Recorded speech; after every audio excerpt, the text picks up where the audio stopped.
Here you are close to big business, both Polish and international. Contacts with various industries are within your grasp.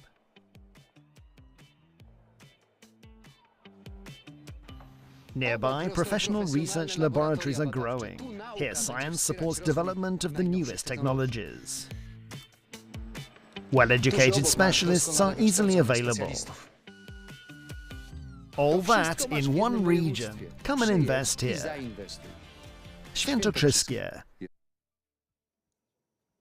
Ladies and gentlemen, it's my great pleasure to welcome you to the European Rover Challenge 2022.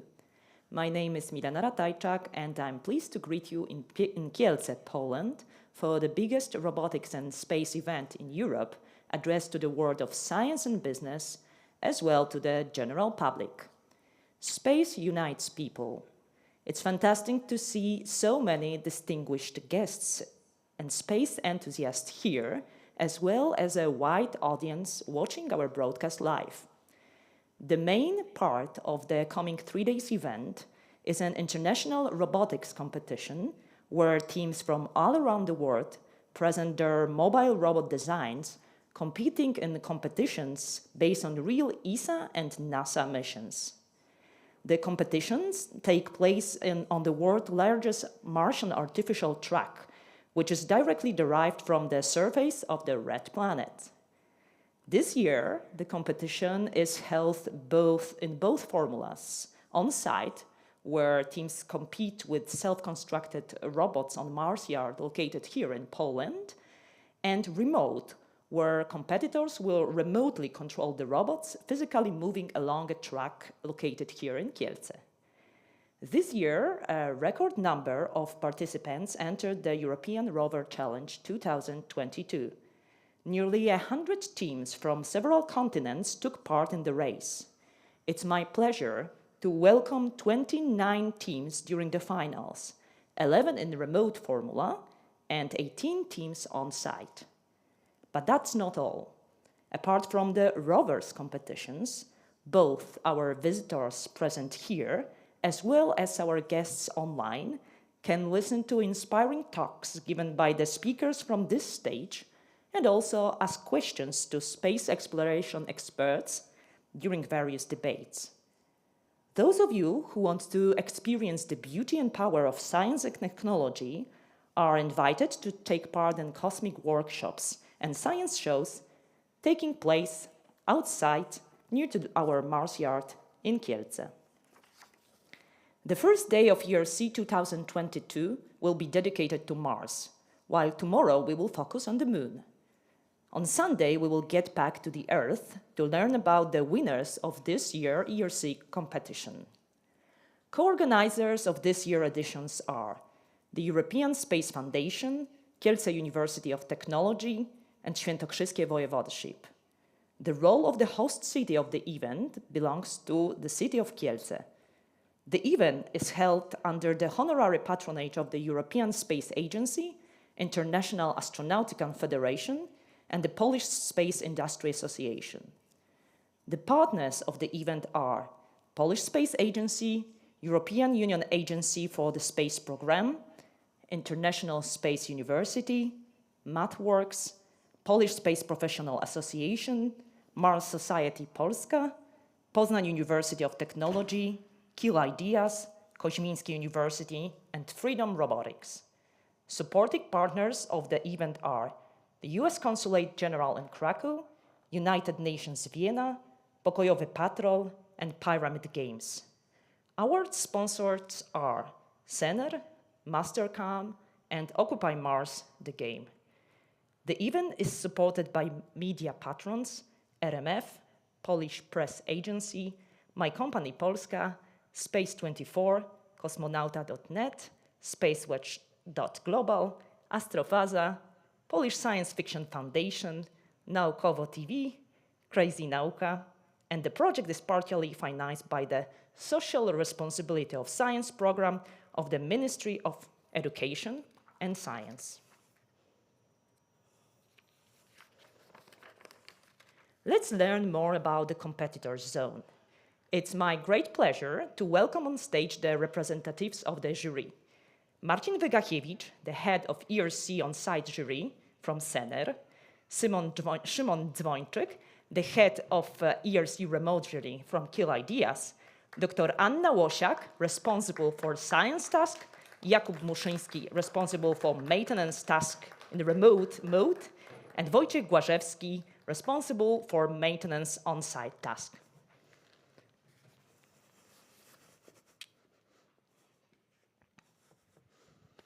Hello, good morning.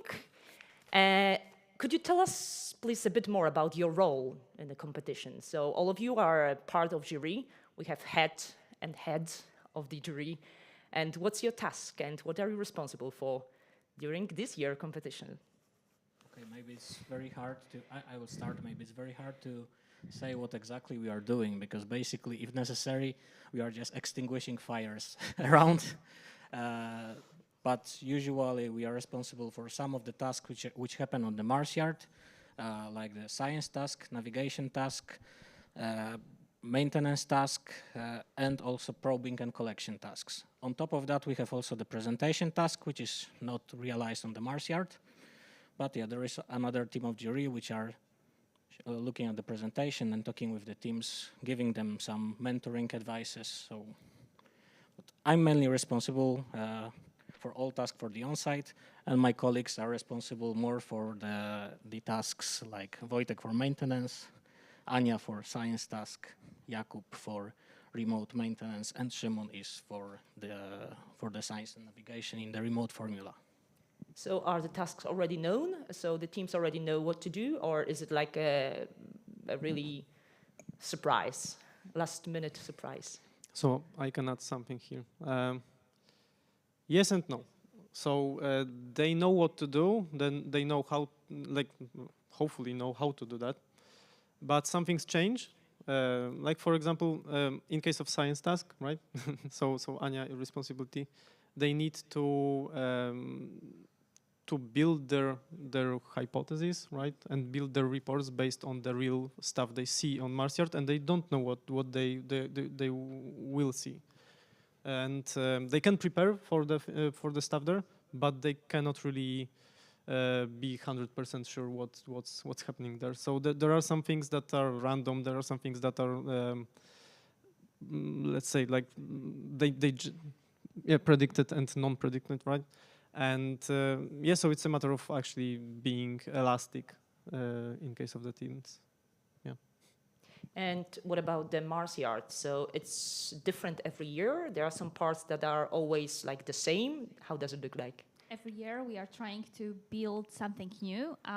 We are trying to represent a new location on Mars so that our team members are able to learn about different locations on the Red Planet. This year we have, well, last year we were focusing mostly on Elysium, which is a gigantic volcanic province. So we had mostly volcanic features. This year we are moving a little bit more to the north, which means that we have more interactions with ice. So we have the interaction of the volcanoes and permafrost, which is a lot of ice. This led to the production of very interesting features, and I hope that our teams really like it. So can you tell us a bit more about this year formula? Because it's not only, well, now we have the finals, right? But the competition is a bit longer, as far as I understand. So can you share some insights about that? How does it look like? When did it start? Actually, it started right after the previous competition. We've had about 3 test drives before, and after each test drive, the team was evaluated what progress they've made, and also they provided various technical reports and YouTube links with the presentations. And based on that, for the finals in the maintenance, the whole remote competition, only 11 teams managed to qualify out of, I believe, it was over 30. Yeah. So it's good to remember that right now we have the finals of the whole competition, and it lasted for many months before now. Okay. And what about this remote part? I mean, so are the tasks the same than on-site part, or they are a bit different? Is the same location as far as I understand, right? So Okay, so like in case of the competition, like we are like ERC is like this double-headed competition. So we have like on-site and remote at the same time, and this actually addresses different teams, mostly differently. We have some overlapping teams, but mostly different teams with different expectations, right? So in case of remote version, you have the same tasks every year, but they are not exactly the same as on-site. So on-site has more, let's say, realism and like more. Those tasks are more connected to what happens really in the with the rovers that the teams build. And in remote, essentially, you have the same rover. Like we use our company Leo Rover in the competition, and the teams actually sit in front of their computers, let's say in India, Bangladesh, in like different countries, and connect to the same rover, which is like they don't focus on the equipment, they focus on the software. So essentially, like they perform the same, like pretty much the same stuff, but different way. Actually, they cannot really build their own stuff on the rover. They need to fit into the box that we build for them, and they actually upload their own software to the hardware that we fit here, that we have here. and for those of you who are not really familiar with the competition itself, could you comment, like, how does it look like? I mean, okay, there are several tasks, and we have a Mars yard, and so every rover has a given amount of time that lets the team do these things, or they're like, or now they are responsible. Now it's time for a science task, and all the rovers do the science task, or the maintenance task, or I don't know. How does it look like? So we have different zones in the Mars yard. One zone is devoted to the maintenance task, and the rest of the Mars yard is basically used by science, navigation, and probing and collection tasks. So basically, in this case, we have a very tight schedule, which we need to modify almost constantly because of some delays and some shifts in the teams, because some teams cannot appear for the time slot. So we are also trying to do whatever we can to make it possible for them to take part in the competition. However, yeah, it's a very difficult task, so especially in the Mars yard. So can you tell us about these tasks, like the one that are given this year? So it's like, is it something very different than other years, or some of the things are the same, as you said, right? So yeah, so the tasks for two formulas are similar. One is science, which Anya, I'm sure, can tell a little bit more. I will just tell about the navigation part. So the teams can reach, have to reach 4 points, which are provided by judges, and they can do it either with the full autonomy without any video feedback, or they can go with the video feedback, but then they are losing like 80% of the points. Okay. Just to be fair with the teams which are not taking the video feedback. Sure. Okay, maybe the other tasks are science and maintenance, but I guess my colleagues can tell a bit more. Yes, I can tell more about science task. So the science task is supposed to reproduce what is really happening during the real Mars mission, which means that most of the actual work and the hardest part of work is done way before the ERC and way before the actual Mars mission, because it's all about gathering data, all the data that is possible from the remote, from the satellite information that we can get, and then creating a intellectual geological model of this area and the development of this area. So this is what teams are doing before the mission. We have already checked what are their ideas about our geological development of the artificial Mars surface that we created for them, especially for this task. So we tried to make it well, slightly easier than in normal life, on real Mars, but in the same time, interesting enough so that more advanced teams can have some challenging tasks when they are solving our puzzle, geological puzzle. So once the teams figure out what is the geological story behind the Mars yard, they have to define the most interesting thing that they can study on this Mars yard and define a hypothesis and figure out the best way to solve or test this hypothesis. This is what they are doing during actual ride during the Mars yard, and then they are supposed to write a report and figure out and tell us what have they found and how did modified what they thought about the formation of this geological feature that they studied.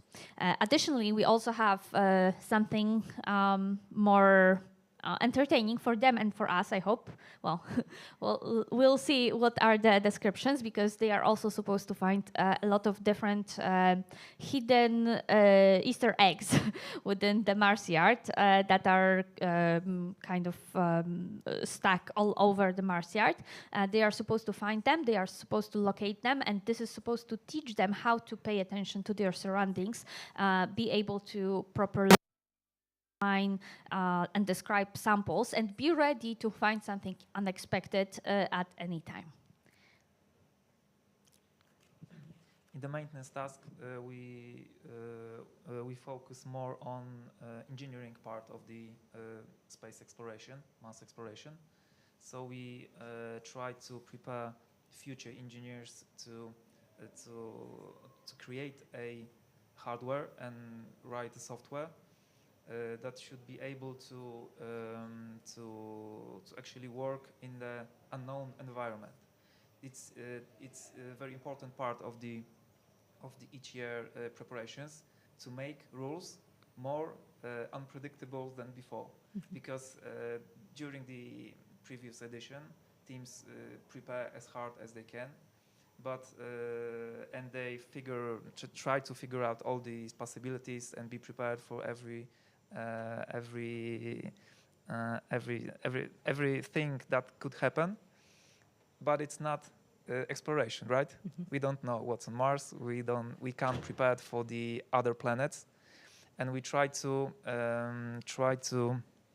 like put this spirit of facing the unknown to the rules.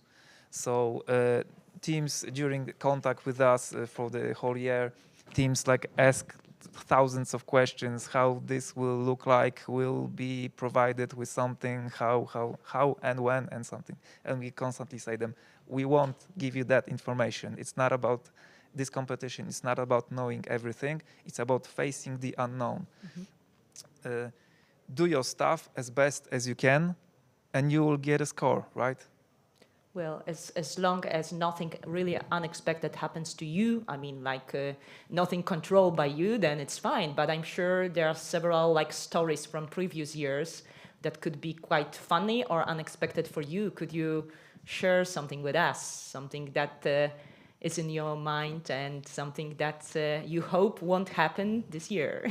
I have that story. It was last year. I still remember the terror I felt when one of the rovers, when it was traversing through the Mars yard, stopped and kind of hanged on a meteorite. Because from time to time, meteorites are landing on Mars, so we also had an expected meteorite landed on our own Mars yard, and it was so large that it just stopped the rover from continuing. Plus, also it damaged our meteorite. So I still remember that. It was not good. They are really protective of their meteorites. Yes. And other teddy bears. Our precious. But that was a really funny situation, actually, because we... Not funny. Not funny at all. We have seen that on YouTube video, and it looks like everyone around, every judge around is, oh, yeah, it's so interesting. They are riding through the meteorite. And Anya is like, oh, my God. No, don't destroy my meteorite. You're evil. Anya. Stop laughing about the destruction of poor meteorite. So we had one thing in remote version in the test drives actually, when because essentially when the teams actually connect to the rover, they are not aware of everything that happens inside. So for example, the only thing that they see is the front of the rover. They don't see like any wheel falling off or something like that. Yeah. As judges, we need to make sure that we are aware of like what physically happens with the rover, because they cannot really, and not only physically, but as well in case of the software that is written and not accessible for the teams, because we have like several layers. One of the layers cannot be accessed because otherwise the teams would do everything they want. And with everything they want, during the test drives, we had one team who launched. I still don't know how. Launched cryptocurrency mining on the rover. Really? Yeah. The team doesn't know how, like how it happened. Maybe their software was somehow hacked or something like that. We still don't know how, but yeah, the rover actually tried to mine some Ethereum or something like that. Yeah. So yeah, it happens. It's worth mentioning that with each year, the level of hardware of stuff rises, and we don't see such funny sites as like in the first couple of editions, where one of the wheels suddenly decided to apart from the rover, and one of the team members were running sixth wheel, and rover with 5 doing whatever was actually possible with 5 wheels. And it's no more, right? Teams learn, teams gather experience, teams put more effort into their work, and the unpredictable happenings actually gained their unpredictability. So we see the level rising, and that's what makes us pushes us to actually put this level each year higher to happen more unpredictable things. And it's awesome to see. It's like every competition is new because of that, because we are on the new level. So I guess you're already thinking about next year edition, so what to do. It's like always, yeah. But like getting back to this unpredictability, I'm not sure what will happen with the weather tomorrow. It's like we had storm yesterday, and it was when actually as the remote navigation team, we tried to test some things, couldn't really, and yeah, we tried to do some tests because yeah, why not? Like, let's test something before the competition, right? And couldn't do that because we had like this thunderstorm, etc. And we'll see how the weather will like what will how the weather will manage in the next years, in the next days. Because then we may have some more interesting stories, like with teams with their electronics broken because of the rain or something like that. Yeah, we'll see. Like, ask us tomorrow. Right? Yeah, so we can see if the rovers can actually swim in a Martian sea, right? So hopefully not. So could you please also comment on the teams? So we know we actually had quite many of the teams like entering the competition. On the finals, there is like around 30 of them, and part of them are here on site and part of them are in a remote thing. Is there any special region of the world that is represented or surprisingly represented or surprisingly not represented? And we also know that we have several Polish teams, which is like logical, right? Because they are from not far away, but could you comment on that? How does it look like? So I will try to comment the on-site formula. This year we had 64 teams which wanted to get to the finals. And today on the Mars Yard we have 18, if I remember, if I'm correct. But regarding the places from which teams are,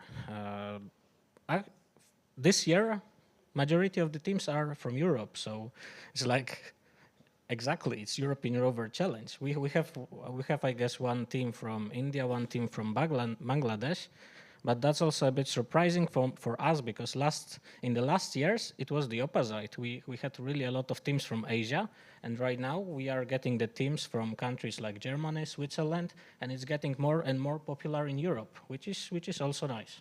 Yeah, that's a good thing. And in remote, actually, so the fun thing actually happened with like when we introduced remote version like 3 years ago, or 2 years. It is the third year now. The fun thing happened that those teams divided. So we most of the times we don't have any overlap. So those like there are literally like two or three teams only that really take place in both editions because they can, especially that they might have like 60 members. Yeah. But the thing, it divided. So there are teams who can come here and perform this on-site competition, and there are teams who cannot really come here because of the like financial things, like COVID, like everything, like in the world that happens. And so we saw most like Indian, Bangladesh teams moving to this remote competition, and we have a lot of teams like that. Like from Asia, from the East, because they can write like really great software on the rovers. They cannot really come here because of like different things happening, right? And the good thing here is that they still can take place. Like they can still compete in the competition. If there wasn't any remote version, they wouldn't do that, right? And that's really amazing thing to like seeing to happen here. Yeah. When it comes to teams that also attend both the remote and on-site, I have a story from last year where I was talking to a team member. I believe he was from Bangladesh, but I'm not entirely sure. I was asking him what the latency was because it's especially important when controlling the robotic arm. When you give the input, you have to wait usually up to a couple of seconds even to actually perform the movement. And he was telling me that he doesn't have any issues with the internet connection because he's sitting in a building next to me. And I was really like, I didn't expect anyone from Bangladesh to come all the way here and attend both on-site and remote competition. It was a very nice experience to be able to talk to this guy in real life. That's interesting, yeah. Hope that they like he couldn't see like with binoculars then the arm actually moving there. I actually checked the window so that he wasn't looking. Okay, well, you guys have definitely quite a lot of stories to share. Unfortunately, we have a limited time to share it, but I'm sure you are here around and you will be also part of our broadcast on the Mars Yard. For now, thank you very much for sharing your insights and good luck with this year's competitions. Thank you. Thanks a lot.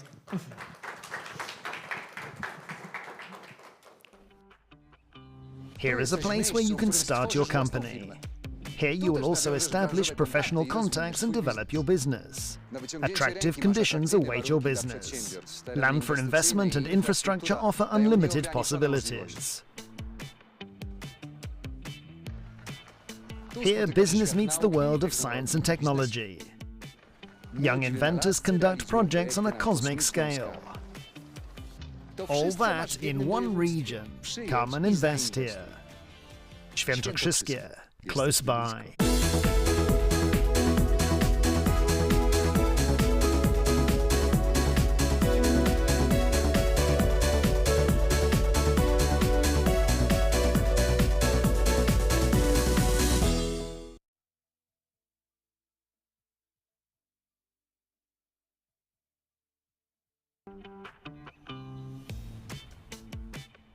Here you're close to modern resorts where you can take care of your health.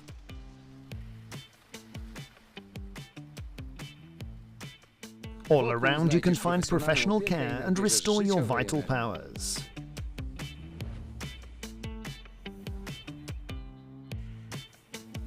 You're one step away from active recreation, surrounded by beautiful nature. All that in one region. Come and see. Świętokrzyskie, close by. Space is overfilled with challenges, and by overcoming those, we prove that nothing is impossible. But where are we now? Let's welcome our keynote speaker, Mrs. Artemis Westenberg, the CEO of Explore Mars Europe, who will tell us about the future technologies, research, and projects of space agencies and private companies. Artemis, the floor is yours. Thank you. Nice picture of Mars just disappeared. Ah, there it is, back again. Okay, our future. It was a very long title for my talk, and I thought if we're talking technology, if we're talking innovation, if we're talking science by universities, by companies, you know, R&D, we're actually talking about our future. So how do we envision our future? Yes. Part of it is, of course, we envision our future here on Earth like this, you know, green cities. And although this is just an artist impression, I know for a fact that more and more cities in Europe, even in the Netherlands, are moving towards this. No, it doesn't look as wonderful as this yet, but we are trying to get there, to, you know, to remove the view of cars as much as we can from the streets, to have them park underground, to have more green, to have also more green in our levels, not just on street level.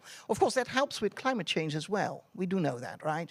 The more trees, the more shrubs we plant, the cooler a city will be.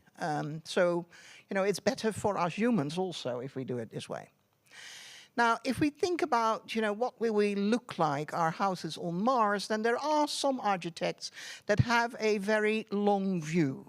They look far in the future. This is a design to picture a city on Mars with 1 million inhabitants, and all these little windows you see.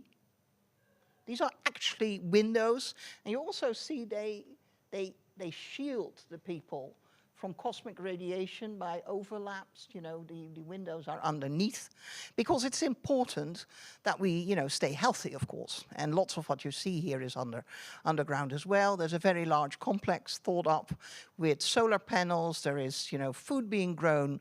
So this is what some architects, and these are real architects that make, you know, big city projects here on our Earth as well, envision if they're thinking about, you know, humanity living on Mars.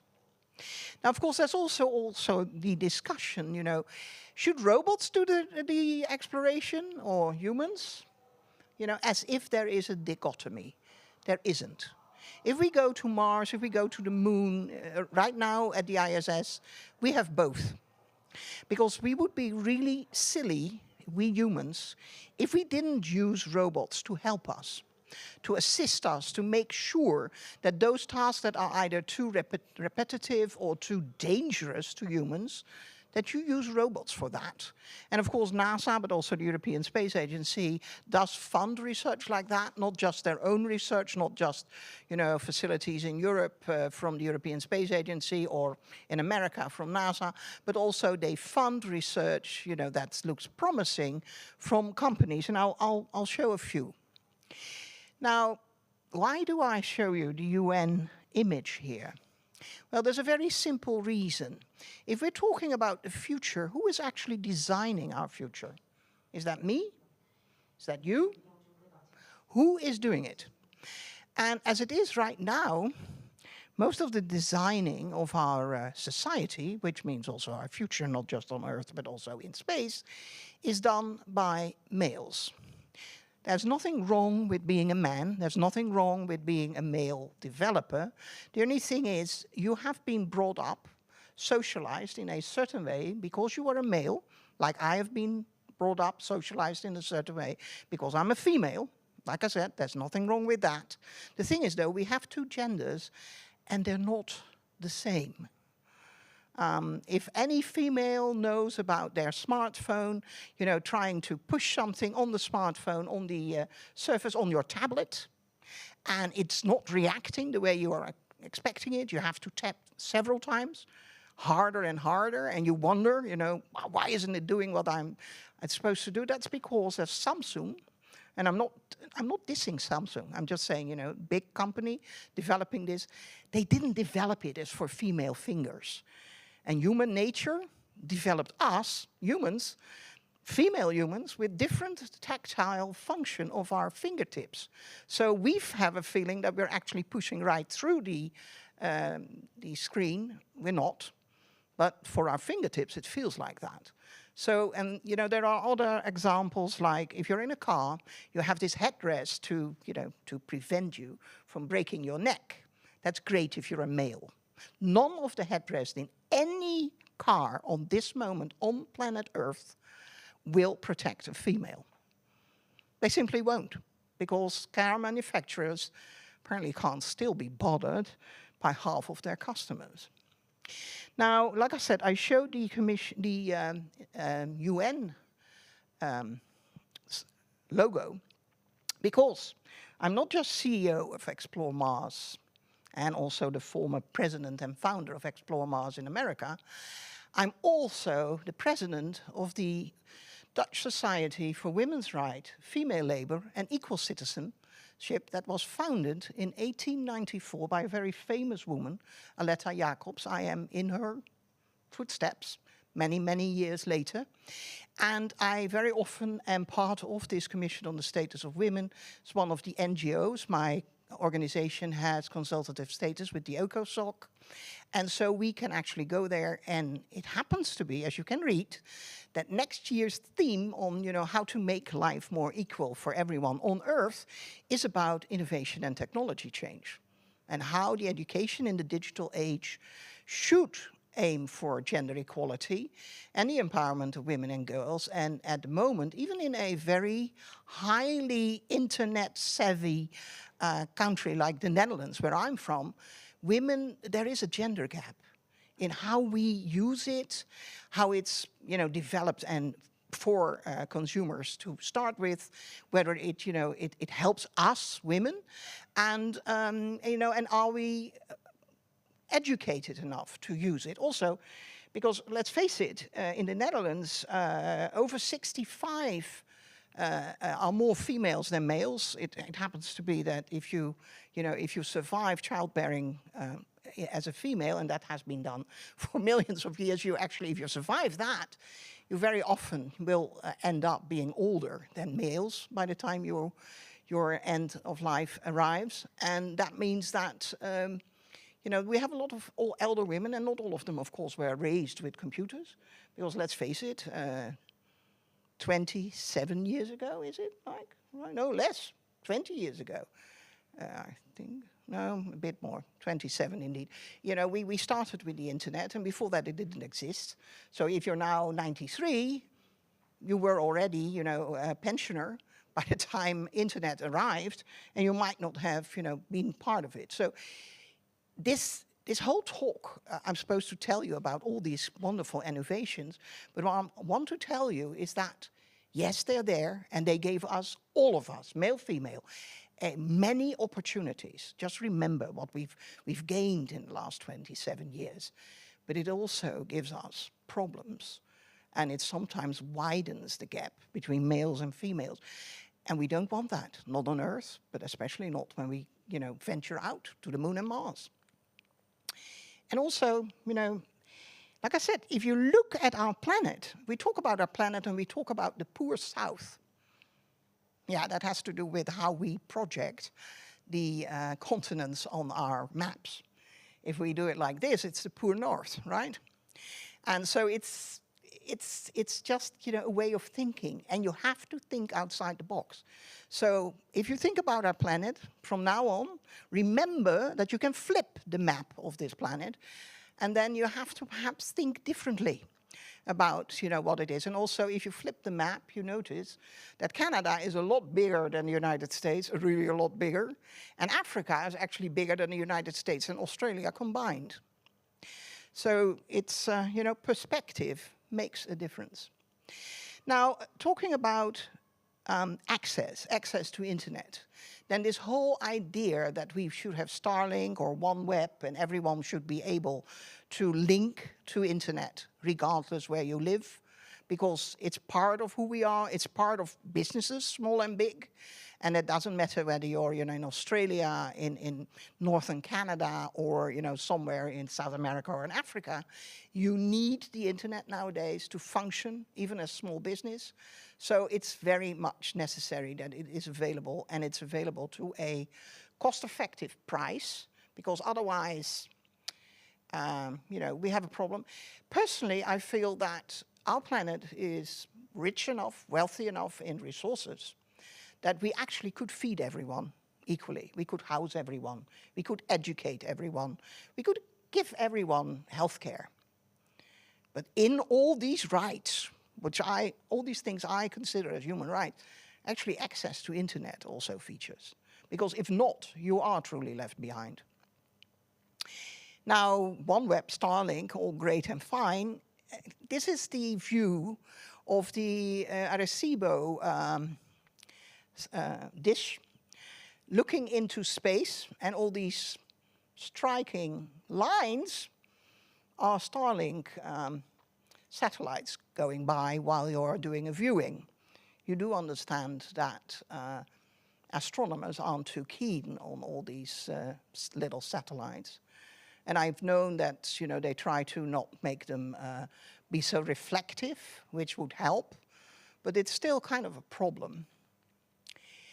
Then safeguarding Earth. We have put so much around our planet in the last 50 years that what you're seeing here is a satellite coming apart, breaking into all little bits and pieces. By the fact that these satellites travel through space at a very high velocity, all these little pieces, even if they wouldn't be bigger than a euro cent, would be dangerous. Dangerous to other satellites, dangerous to the International Space Station, dangerous to rockets that are launching from Earth going into space. So we need to do something about this. Debris and how to get it out, what is already there, the new rules and regulations. If you bring a new satellite into orbit, if it's more than, really low Earth orbit, you actually have to have a plan and a whole system that you can deorbit it. And that's, of course, a good start. But there's already so much junk in space that we need to do something about it. And the European Space Agency, NASA, but also companies are trying to think how to remedy this. And I am sure we will be able in the end to remedy it, but it's not as easy because space is three-dimensional. It's not the same as hoovering your carpet. So it's a problem. Then, of course, we have all these wonderful satellites. And I'm not, ironically speaking here, I'm not dissing them at all. These satellites help us. They help the farmer, the fisherman, to know, what plants need more water or less water, where the fish are. It monitors our climate. It monitors many things. It monitors, where pirates are at the sea. So it's empowering.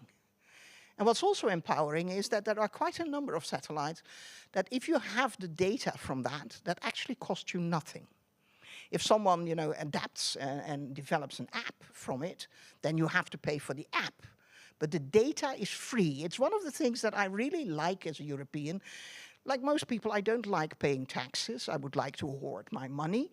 But if I'm paying taxes and they are building, this Sentinel, these big Copernicus satellites from my taxes that are then available for everyone on Earth, I'm actually fine with that. That's one of the expenses that I go like, yeah, even if it would be a voluntary, donation, I would actually donate to that. Now, safeguarding Earth is, of course, also about solar flares. This is an image from the Soho while a solar flare was developing. Because solar flares, disrupt our electricity, disrupt our internet. And our society has become so much dependent on both that we need to know when it's happening so we can, safeguard our stuff around Earth, the satellites if possible, safeguard certainly the ground stations, the electricity power stations. So these are things we have to think about if we are building for the future. We have to safeguard what is already there. And of course, there is this tiny problem that sometimes you get these earth shears, these big asteroid rocks that could destroy, I don't know, New York, Sydney, Warsaw, if they would come down and perhaps even a bigger chunk of Earth, make it quite uninhabitable.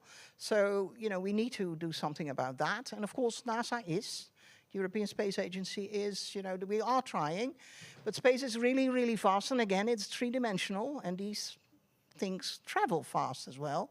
So it's not that easy, and without the right resources, we're actually no better off than the dinosaurs. Now, safeguarding Earth is also recycling. And recycling means also reusing. Just think of it. I flew from Amsterdam to Krakow in a plane. Just think of it if that plane had to be thrown away, rebuilt completely before I could fly back. And for a long, long time, we've been doing that in space, and partly we're still doing it because recycling, reusing is not as easy as it sounds, but it is apparently doable. And more companies, especially the commercial companies, are going that route. And it makes, like I said, complete sense. So it's also a way of safeguarding Earth, of safeguarding what we have and not squandering.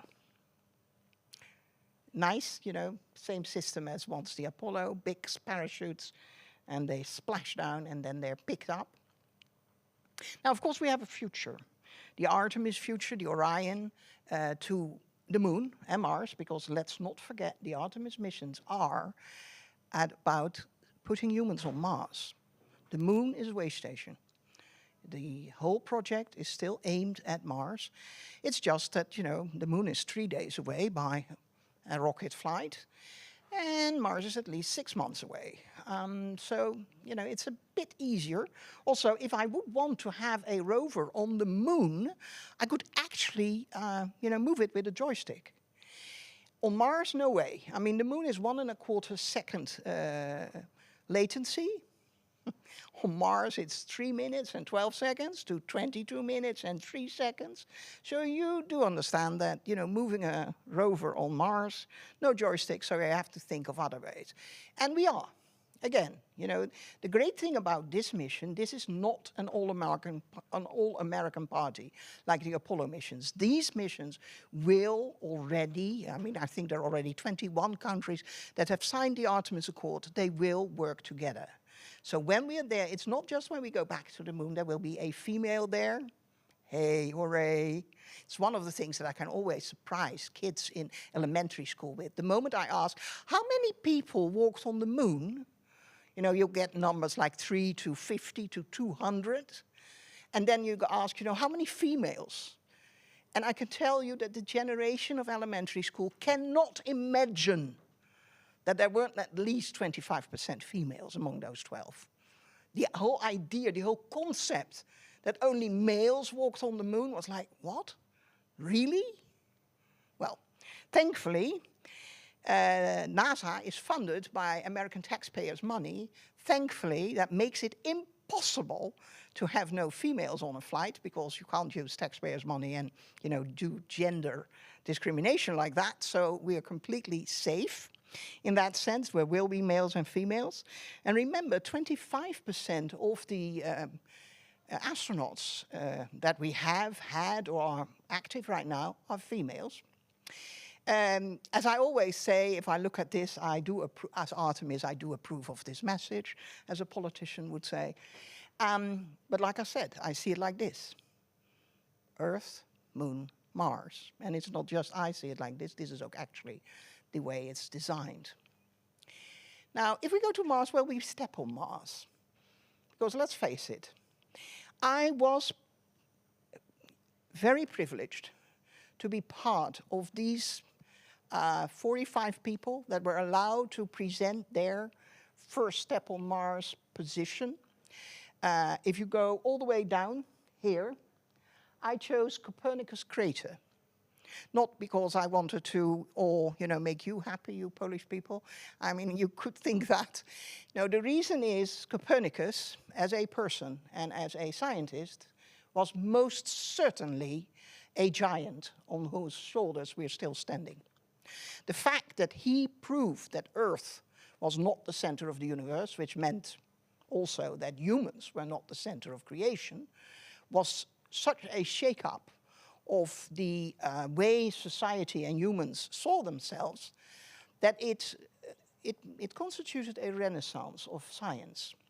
It changed the way we looked at ourselves, it changed the way we thought of ourselves, and I thought if we go to Mars, we should go to a place where, 500 years from now, kids in elementary school will learn, where did they step on Mars? And I wanted it to be a place that then humans could think, oh, that makes sense. That, the name of that place. As it happened to be, like I said, I'm not a geologist, so I wrote an abstract, sent it in, and again, I was asked to present it. And as it happened to be, the day I was sent the message that I could present my abstract, there was also a NASA advisory about, literally they said, there's something on Mars, this was on a Friday when I heard it, on Monday at 12, we will tell the world that Mars is quite different than we've always thought. And in that advisory, Copernicus crater was named. So a colleague of mine, I happened to be in Washington to go and talk to Congress about NASA budget and things on that Monday, and he said, why did you pick it? Why did you pick it? How did you know there was something important there? And I said to him, you're a religious man, right? Yeah? I said, well, because I actually picked it because of the name, there's another reason. The Copernicus crater is at a situational Mars where there is still a remnant of the magnetosphere that used to be, Mars, and that means that you have protected against cosmic radiation. Now, regrettably, it's only about 20% protection, still better than nothing. That was one of the reasons. The other is the name. Like I said, I want, future generation to think, oh yeah, those guys and girls in the 21st century knew what they were doing. Regrettably, it won't be there because, it's too far south. If you look at it, it's nearly 50 degrees south and 180 degrees east. This part of Mars is where the remnants of the magnetosphere were found by the Mars Global Surveyor when it was aerobraking over Mars, dipping too far into the atmosphere while their sensors were recording. And so the fact that we know there is a magnetosphere still there is happenstance. Serendipity. It wasn't, planned that way, but we know. Like I said, it's too far south. They have decided that probably it shouldn't be further south than like 15 or 50 north, because, Mars is cold, and our machines have a bit of a problem with cold. And actually, that's one of the problems why going to the moon is not as easy as we think. If we want to harvest water on the moon, we need to learn to build machines with materials that can withstand 40 degrees Kelvin. I can tell you there are no metals that are not completely brittle by that temperature. So squeezing water from moon rocks is not as easy as it sounds. By the way, it's probably not easy at all because we're not doing it here on Earth either. Now, how did it all start? Well, these are, for those in the know, Valentina Tereshkova, the first female into space, and yes, Yuri Gagarin sipping, I think that's a cocktail or something, I don't know, Irish coffee. And so this is how it started, male and female, the Russians. If we think scientists, most of us don't have this first image in our heads. And of course, it's mixed nowadays. Any country you come in, it's females and males. Also, if you look up the word, if you say, what is connected to the word woman in Google, you get a lot of, jobs, but none of them are like, CEO of a major multinational. It's midwife, school teacher, all the more traditional, supportive roles, really. If you do man, well, you get a lot of adjectives that are more assertive. So that's apparently, because this is just a computer algorithm, it's just, harvesting what it finds on the internet, which means that apparently we as a human race still look differently at males and females. And like I said, it's not everywhere, and it is changing. And sometimes it's changing back to where we don't want to go, but it's there. So the human factor, females, is important, like males. If you think about space, it needs automation, it needs voice control commands, it needs domotica, so things that go because there's a certain temperature, and it, automatically, it needs robot helpers, and it needs monitoring in real time. That's all, internet, automation, apps. If I'm ill somewhere very far away from a hospital, then this would be great. A robot and a real doctor that I can interact with because I see her or his face, in this case his face, and this person can then try to ascertain what's wrong with me. And then of course we have artificial intelligence. Now this is a picture of my first Echo, as I've been a customer of Amazon since 1995, since they started. I actually, although I don't live in America, I was allowed to buy one when they were still completely beta in 2014. And if I may say that in those first few years, these things were, a nice novelty. They weren't very helpful, they weren't very useful. I can even tell you that at a certain point in time, Amazon asked me to have a conversation with Alexa, and they would monitor it and tape it. It felt like having a conversation with Commander Data of Star Trek.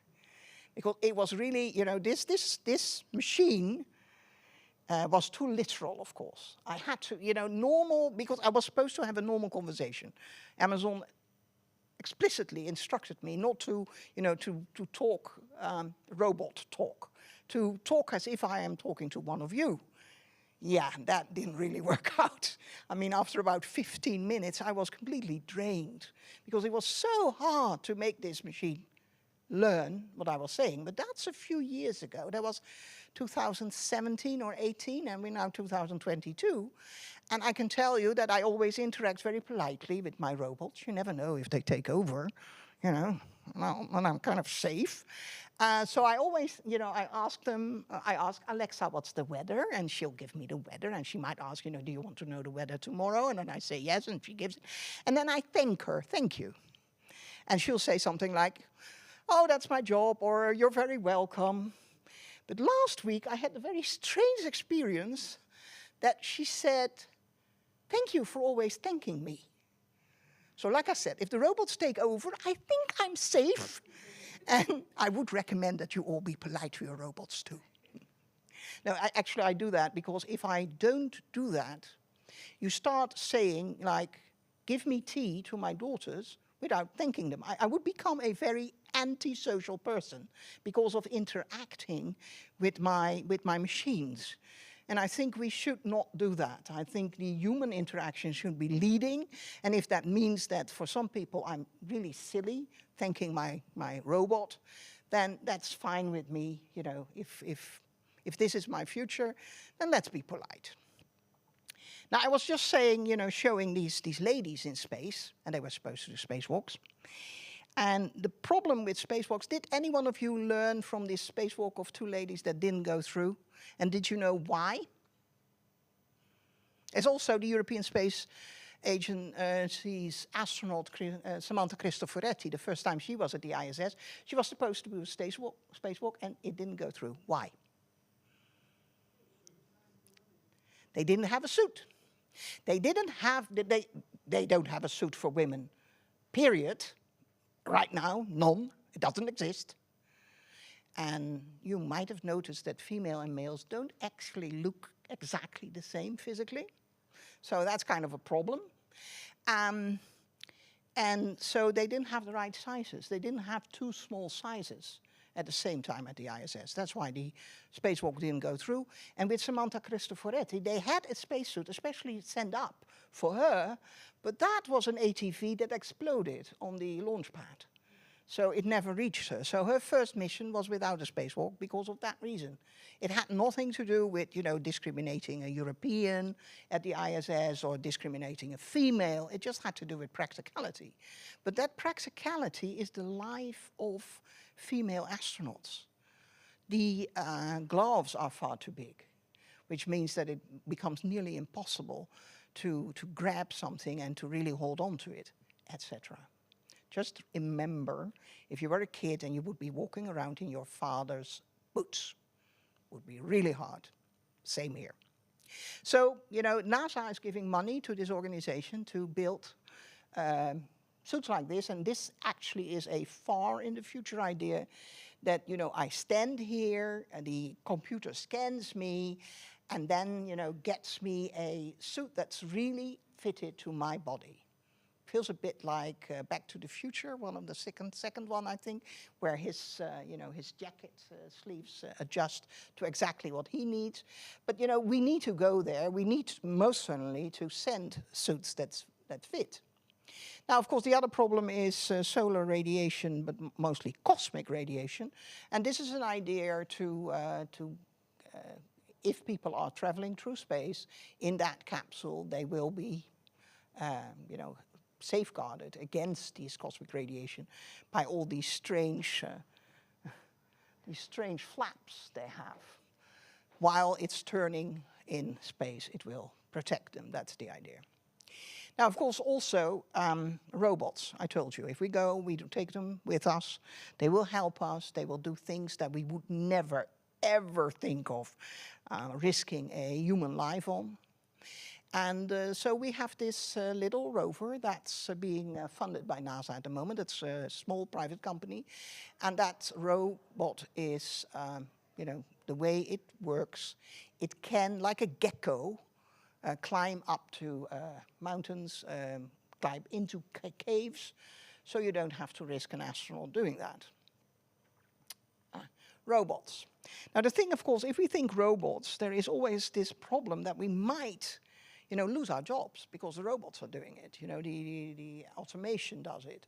So, you know, is robot a helper or is it you know, taking our jobs? That's a toss-up. You know, the future will learn, will teach us what will happen, we will learn.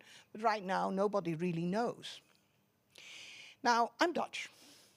We grow food for the world on a very tiny part. Well, look at the Netherlands to begin with. It's not really very big on Earth. And then, you know, where we grow food is even a very much smaller part. And that area is quite near where I live. If I take my bicycle ride 10, 15, 20 minutes, I will come to facilities like this, where we grow our food in stacks, where the machines, the computers change the position of the stacks, change the lighting, because we also do this. This, by the way, is in the Netherlands. This is an artist's impression of doing it on Earth. This is how we do it. We also, you know, pump in extra CO2 to promote plant growth because, you know, we need to do something with the CO2 anyway, so this is a good idea.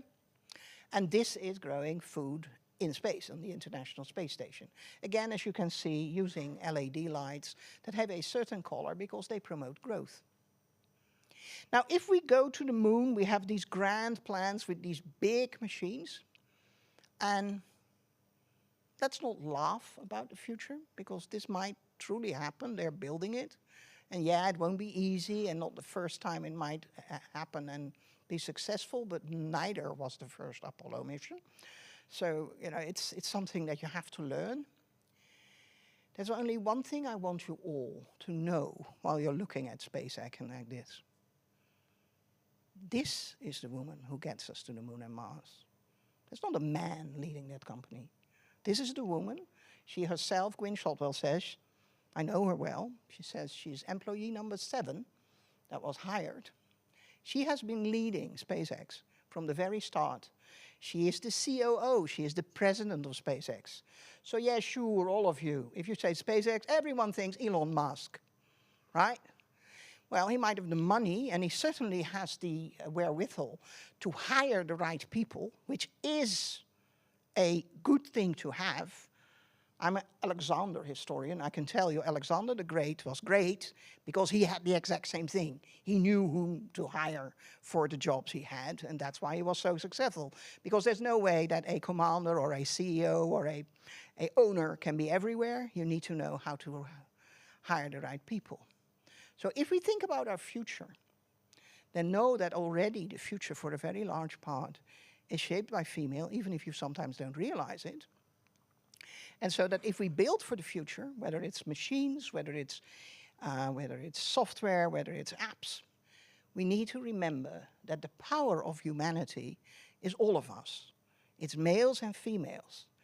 And if we do that, if we tap into that, I actually am very confident that we will combat climate change, that we will solve our CO2 problem, we will make a better society for all of us. We will give all children a future. It is possible. And I think by now we might have reached the level of civilization as humanity that we will be doing it. Because I want us, all of us, to have a future where everyone counts. Skin color, gender, age, birthplace, wealth are irrelevant. Only your contribution counts. And I would say, let's make it so.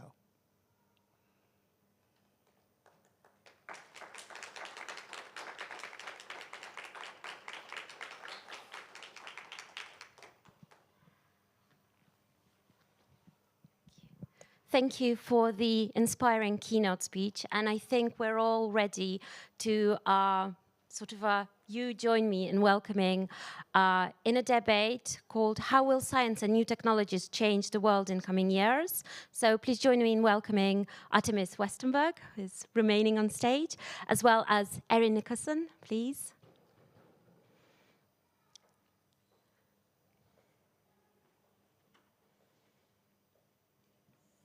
Our very own Dr. Milena Ratajczak as well.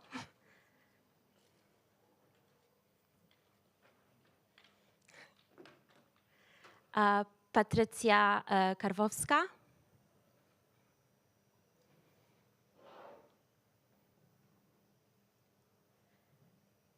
Joining us online are going to be Dr. Ariana Murray and Ilaria Cinelli, and the debate is going to be moderated by Dr. Alexandra Bukawa.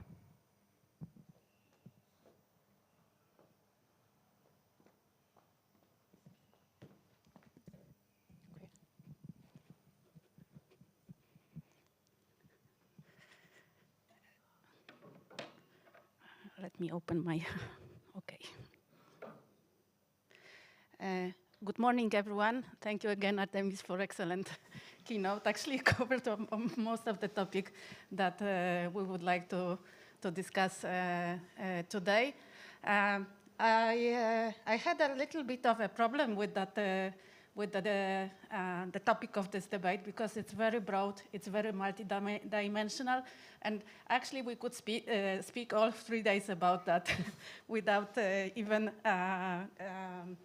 fulfilling all the aspects. But we have an hour, approximately an hour to have a talk. So I'd like to ask you some questions. First questions to Artemis, of course, because we are all waiting impatiently for Artemis 1 mission to the moon to be launched.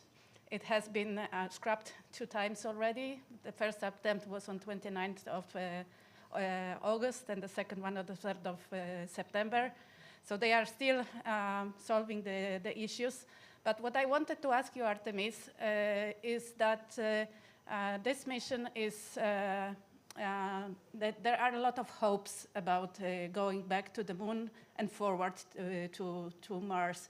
So if we are thinking about changing the world, we know how Apollo changed the technology. We wouldn't have these small devices if it weren't for Apollo. So what is your opinion about Artemis? Do you think it will be so groundbreaking as much as Apollo is? Yeah, actually, I'm going back to Copernicus now. If we step on... I'm going back to Copernicus now. If we step on Mars, And we not just go there for some pictures and then, skadoodle back.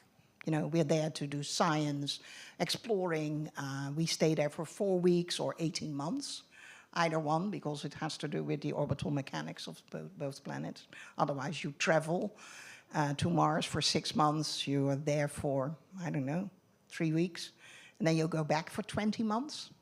It's a bit like flying to Sydney for dinner. It's not very efficient.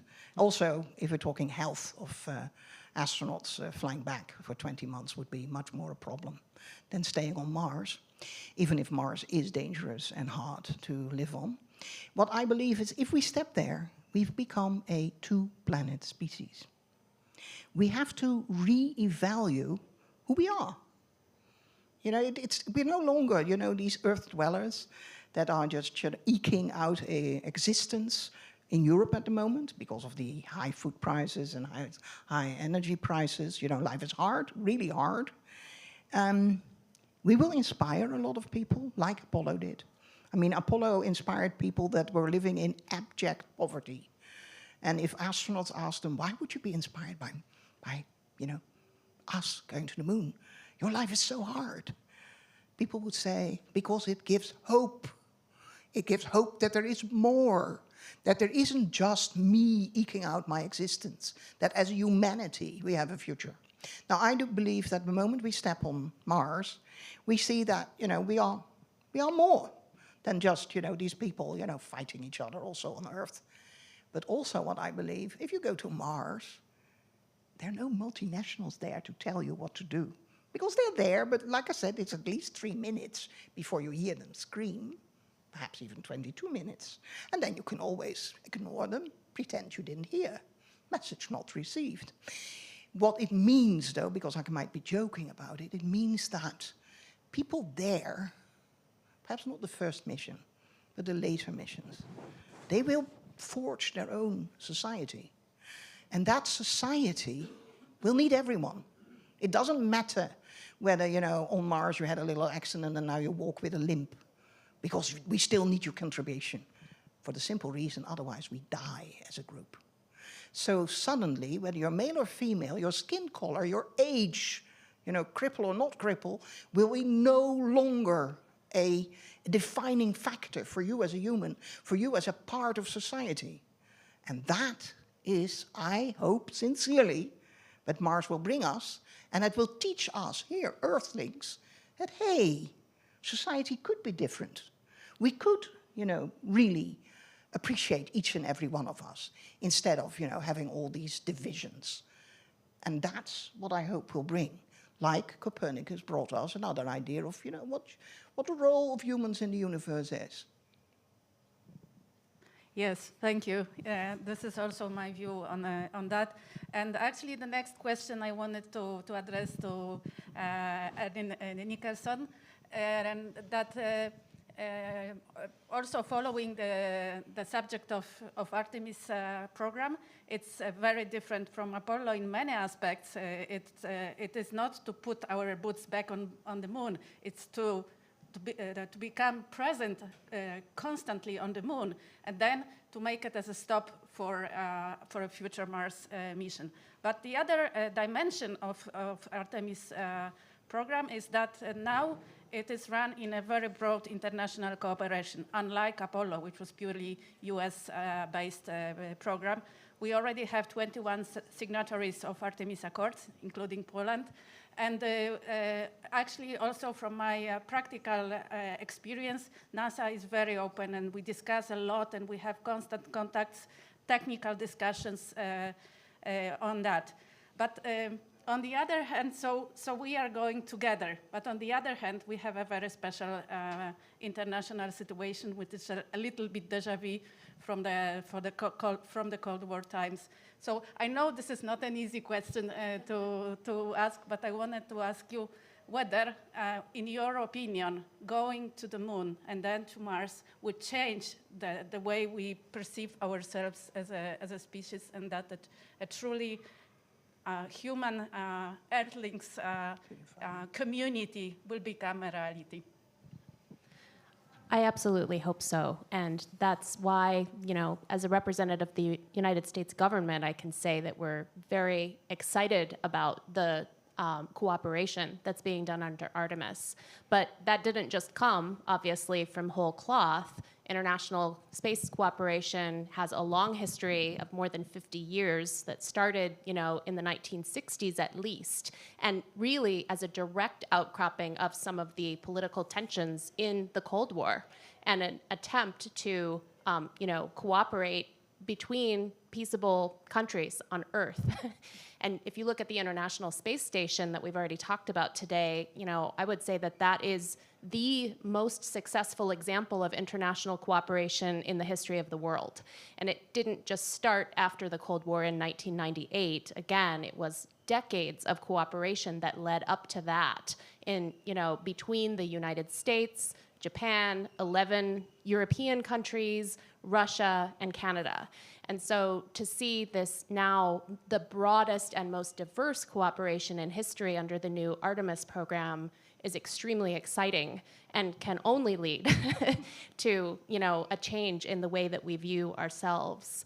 I think what will be extremely important, however, is that we have a lot of work to do on cooperation beyond just the Artemis program that will feed directly into that, and that includes international standards that have to be implemented uniformly across the world if we want to have the safe and peaceful use of space, including anything ranging from space debris, which Dr. Westerberg already talked about, to the safe use of data and protecting privacy for all of humanity. So, thank you. Yes, yes, indeed. What we are talking to NASA now, they call all this bunch of activities Moon to Mars initiative, let's say, which Artemis is only a part, and that's true. We are now divided into 4 working groups on 4 different subjects, including standards, infrastructure, habitation, transportation, science, which we cannot forget. If I may add, there was one very important pillar that I failed to mention, and we see it right outside, which is that the cooperation is obviously not just between governments, but it's between the private sector, academics, non-governmental organizations, and even students that are combining math and science studies with imagination and creativity and making contributions in all kinds of ways. Thank you. Yeah. For the next speaker, I would like to also refer to what is happening outside, and that Artemis already mentioned in her excellent keynote, that we will need human-robot cooperation for having the exploration successful, both on the Moon and on the Mars. You are part of the Peraspera project, which is meant to create the roadmaps for the future robotic exploration, which is not only the robots on the planets, but also the orbital robotics, maintenance, servicing, debris mitigation, and so on. So maybe you could share with us the Peraspera view on the future of robotics developments. I fully agree that the space robotic domain is one of the domains with most opportunities for future, with most development opportunities. As you mentioned, the Peraspera Consortium is working very hard to try to map all of this wide domain and all of this wide area of space robotic. As well, they are trying to find this critical risk and critical area where we have to do something now and where we have to develop.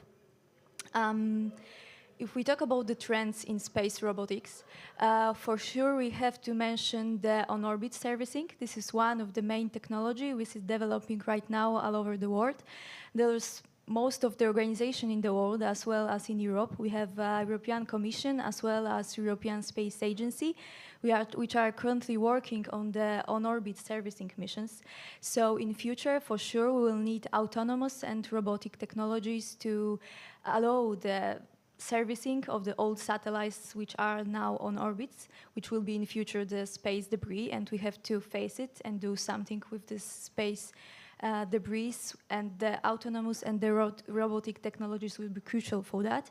But also the trend is terrestrial technology, the planetary robotic, because we have the Artemis back to moon mission and also beyond missions. So the trend in future and the need will be also robotic technologies to enable human presence on the moon and also on other planets, as well that collecting samples technologies and also some research for terrestrial researchers technologies. So in space robotics in future, we can expect a lot. And this is the domain when the ideas, the new ideas are really needed. So I think we can expect unexpected.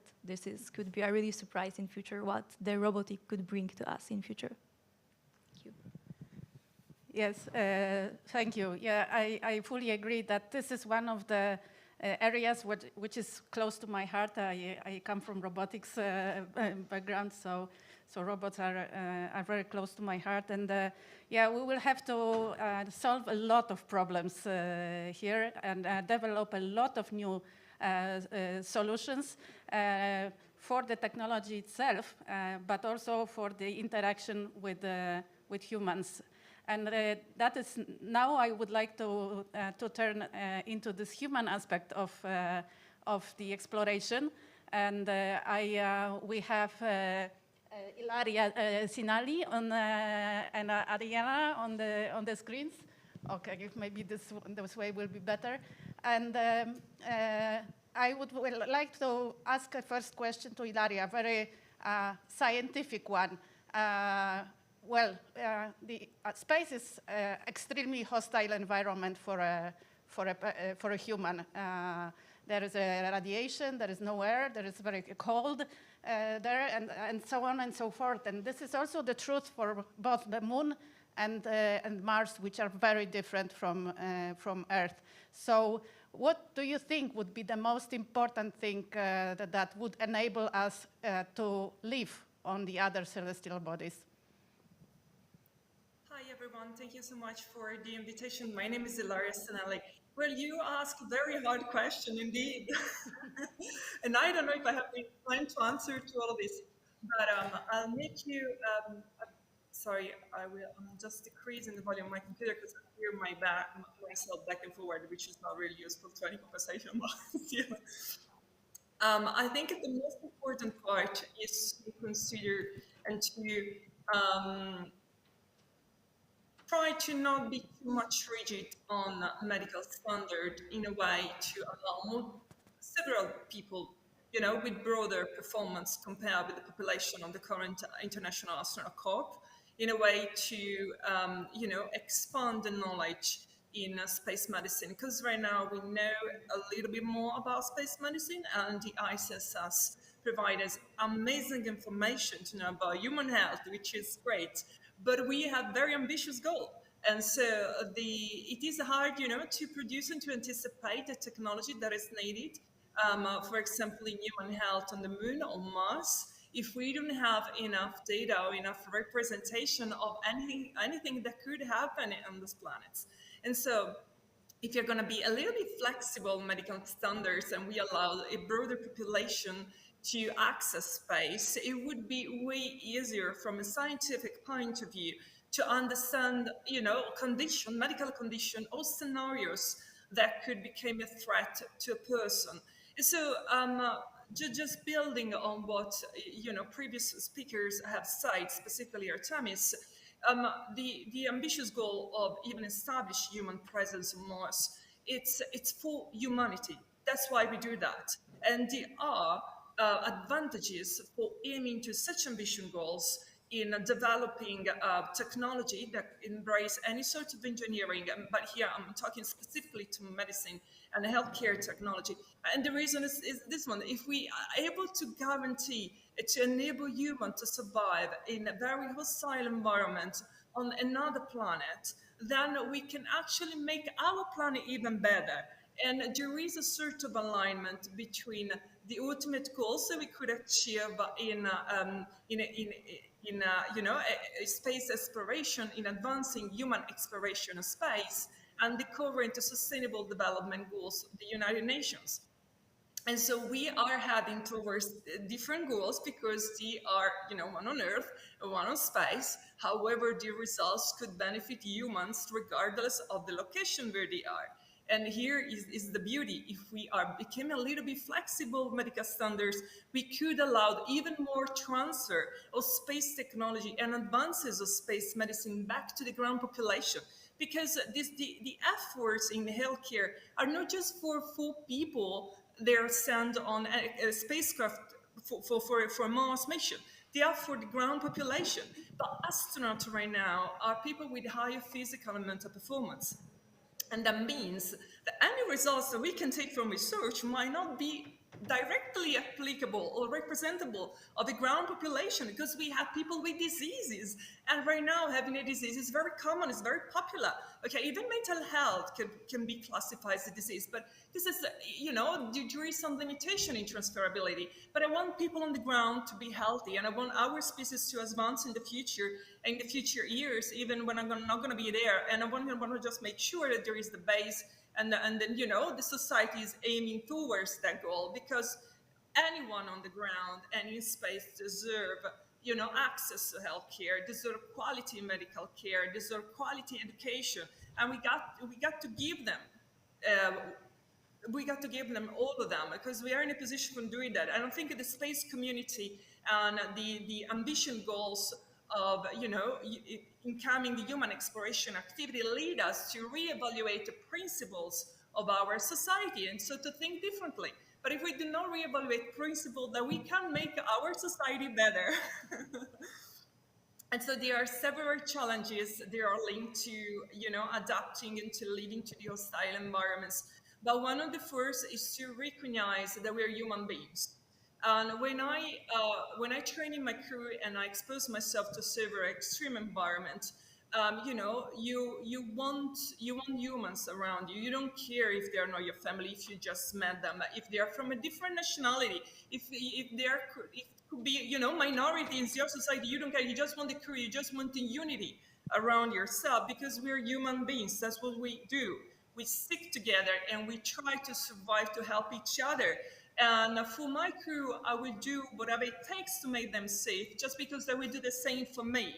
So there is a way, and then there are some aspects of rebuilding and recreating what people could interpret as international societies. In here, there are some synergies here, but this is a whole aspect that we got to consider when thinking about, increasing the population that could have access to space. So it's not just about medicine, it's about anthropology, it's about philosophy, it's about society. So there are several different aspects. And I think the greatest part and the greatest fun, and then here I'm gonna be quiet then after, I promise it. But I think the great fun from a scientific point of view will be whenever we are sending people with diseases in space, people with cancer in space, people with cardiovascular diseases in space. They're of course compatible with the challenges of human space flight, but this is where the fun begins for scientists. Thank you. Thank you very much. Now I wanted to turn to Adriana Marai. I know that you are highly involved in analog missions, in preparing ourselves for a living in space. I am sailing a bit offshore, offshore sailing, and I know how hard it is to survive, I don't know, 8, 10, 12 people on a very small environment, which is totally separated from the outside world. So I would like to ask you about your opinion on this, let's say, societal aspect of space travels, human space travels for long distances. It takes almost a year to get to Mars.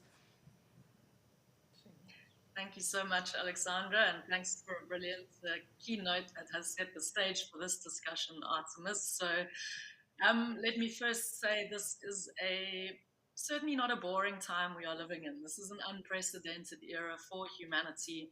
On the one hand, expanding beyond Earth is within reach.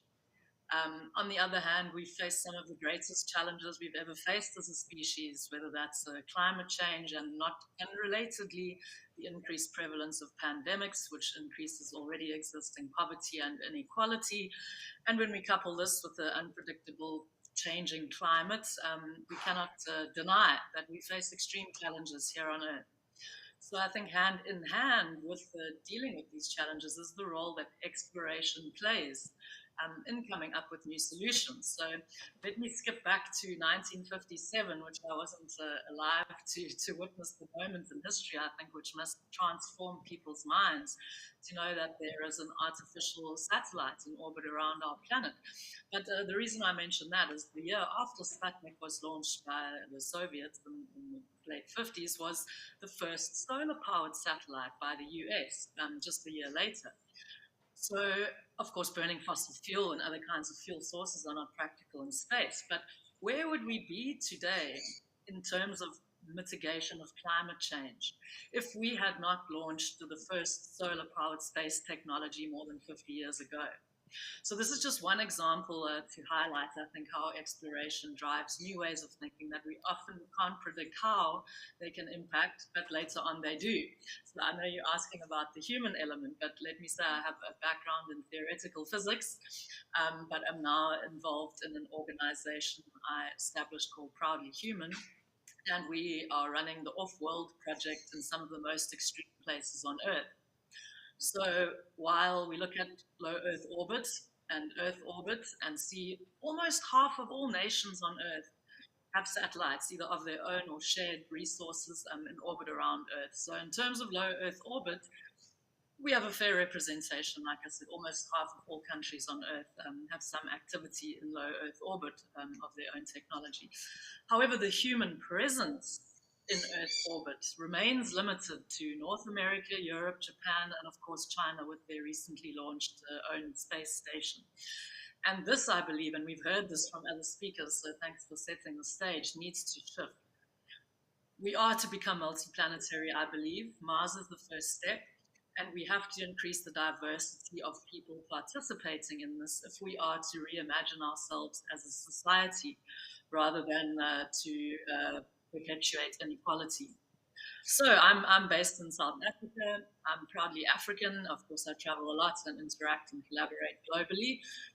But what role can Africa play in our expansion beyond Earth? And so I've established the Off-World project to look at the kinds of technologies that already exist that sustain groups in extreme places.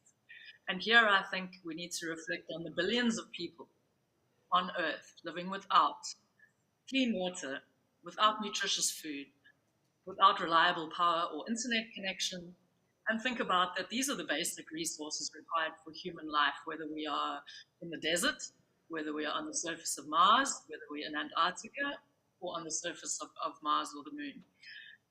So let me end it there, but we will be running a documentary series of the experiments we run. We've got African technology partners as well as technology partners from all around the world.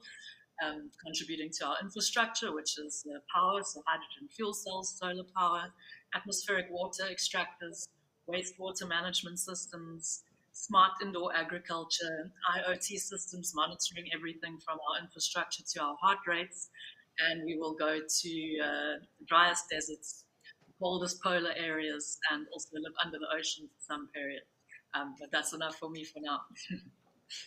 Thank you very much. Thank you for this great remark on how the exploration will actually help also here to solve all the problems we have on Earth, and how space technologies are already helping to better understand the world we are living in. And last speaker, Dr. Milena Ratajczak, you are an astronomer. So I had a question to you, and sometimes when you look at the distant worlds, probably you might think of other life somewhere there. So I prepared a question for you about what if we meet other civilizations, and could we even communicate with them, talk to them, have any common language? But please also feel free to comment on other aspects. Thank you very much. So yeah, that's a tough question because like talking about extraterrestrial civilization is worth to start with saying that, oh, sorry to say that, but we are not special. So starting with a Copernican principle, so we are basically inhabitants of a very ordinary planet, orbiting a very ordinary star in a very ordinary galaxy. So we know that thanks to that principle, well, it led Copernicus to create a theory that this is true, the heliocentric one, and also Einstein to work on the general relativity. But on the other side, so we know if the conditions that happen to the Earth happen in any other place, the life should evolve there and should evolve probably in a more or less the same time scale that it evolved on the Earth. On the other side, we also know that we don't have any sign from any civilization, and we don't even have a clue if they exist. So there is this Fermi paradox saying, where are they? Why don't we see them? Why they don't communicate? If we don't understand them, or maybe they don't want to communicate, right? So there are several things. And coming back to the science, so okay, we have some estimations. So we know that there is plenty of extrasolar planets in our galaxy, not only in our galaxy, because we start to discover them also in other galaxies. So basically, we know what kind of conditions should be met to have a simple form of life to evolve, and we also have some estimation of some conditions that has to be met if we want a given civilization to communicate. So there is this famous Drake equations that let us estimate the number of intelligent civilization that should be able to communicate with us in our galaxy. And there are various estimations, but we know there should be some, basically. And one of the factors there is actually the time scale of for this given civilization to actually be able to communicate. So now we come to this communication that you asked about. So looking at the Earth, we know that we communicate outside Earth for, let's say, 100 years, right? This is how we use radio wave and so on. And we come to the problems that, okay, we listen. We have, we had Sept and also other projects and so on. We also send messages like Arecibo message and Voyager probes and Pioneer probes and so on. But there is nothing that we have for sure right now because there are the several problems. One of them is medium. So we as humans communicate using either the wavelength, the sound wavelength or light, and a given frequency. So we know that even we cannot understand, we cannot hear some voices of, for example, animals that live here on Earth because we are sensitive on a given range of frequencies. So this is one problem. Another problem is basically the language. So we assume that some civilization may create some language, but we don't know what kind of language, and we have to decode it. And this is where, I don't know, cryptanalysis and linguistics comes to plays a role. And also, we have to understand. So we know that we use the same language, let's say, but we often don't understand each other, right? So that's another step that we have to see. So there are several challenges. So honestly, in my opinion, I believe that even if we don't communicate with we don't have any messages from other civilizations, I believe they do exist. But on the other side, I think it's highly improbable that we can communicate knowing the technology that we have right now. So the future technology is another thing, but right now I wouldn't be expecting to get any message from extraterrestrial civilization, although I believe they are there. So. Yeah. The universe is a huge place, and it would be an awful waste of space if we were there alone. Yeah. Exactly. So we are close to the finish, but I would like to give you, all of you, a chance to make one final remark. Let's say 1-2 sentences per speaker about the topic in general, how space exploration and what is happening now in these exciting times would really change the world. And maybe we will make the order all the way around now. So, Milena. Thank you. So from the perspective of astronomer, and especially a person that actually looks for also extrasolar planets, I believe that the future will bring us finding a life in the universe apart from the Earth and apart from this signs of life, the traces of life that we know in our solar system. So I believe we'll find life on other exoplanets.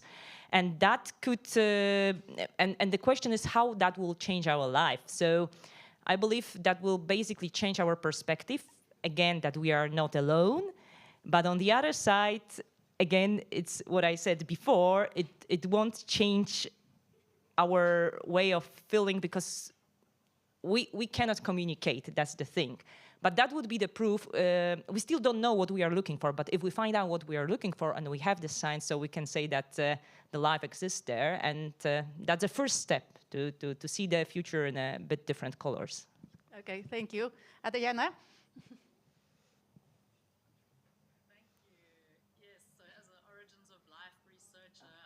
We cannot hear you. Brilliant time. Now it's okay.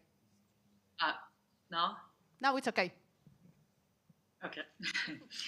So as an Origins of Life researcher that's now doing more of exploration activities, what a brilliant time in the history of life on Earth to be alive, where we might detect evidence of life on it and furthermore establish life there in our lifetimes. On the other hand, as I've mentioned, we have a lot of challenges, so let me not reiterate those. But if we reflect on what it is to be human, and I think this is an era to do that, how do we define ourselves? And I think our ability to imagine a world beyond the reality that we are currently experiencing is perhaps the most important and fundamental part of being human, this imagination, this aspiration that we have, which drives us to explore space, whether that's across oceans, over mountains, and now to other planets. So this is something to be proud of. This is something to celebrate. But another fundamental aspect of being human, I think, is our compassion, our ability to work together, to collaborate, to cooperate. And I think this, although we live in this global era with the internet where we all feel like we're together on one planet, I think the idea of feeling a sense of unity with our local communities is really important. And the idea of teams going with just a small group, maybe 10 people, maybe more, into an extreme place like the surface of the moon or to Antarctica where we plan to go to build a camp from scratch. I think it's not in spite of the harshness of the environment. It's often because of the harshness of the environment that we see the best in ourselves coming out. A unified team, people with a common purpose, people with compassion, people who work together to achieve goals. And whether we're looking at a planetary scale or at a small community level, I think it's really an era to celebrate our compassion and our ability to work together as humans. And I think space exploration is a great manifestation of that collaboration. Thanks very much for having me. Thank you. And Ilaria? Sure, thank you for the question. And so I think that we will discover humanity itself. Humanity is evolving, and probably we will find out what humanity really means for human beings and the universe itself. And that comes with two great things, in my opinion. One is hope, and because we don't have, people are starving of hope all around the world, regardless of their societal status and the country. And another thing is about sharing. In space, we have to share oxygen, we have to share water, we have to share any sort of resources. So even if we don't like to do that on the ground, so on our planet, we have to do that in space. So if we, space, in these ways will teach us how to share, and probably we will become a better humanity in the foreseeable future. Thank you. Thank you. Patricia? So from space robotic perspective, I am quite sure that we will have plenty of on-orbit servicing mission in future, and we finally face the debris mitigation problem. I hope there will be a whole market for such a on-orbit servicing, the old satellites, and for sure we will develop the planetary robotic technology, and enable the human presence on other celestial bodies.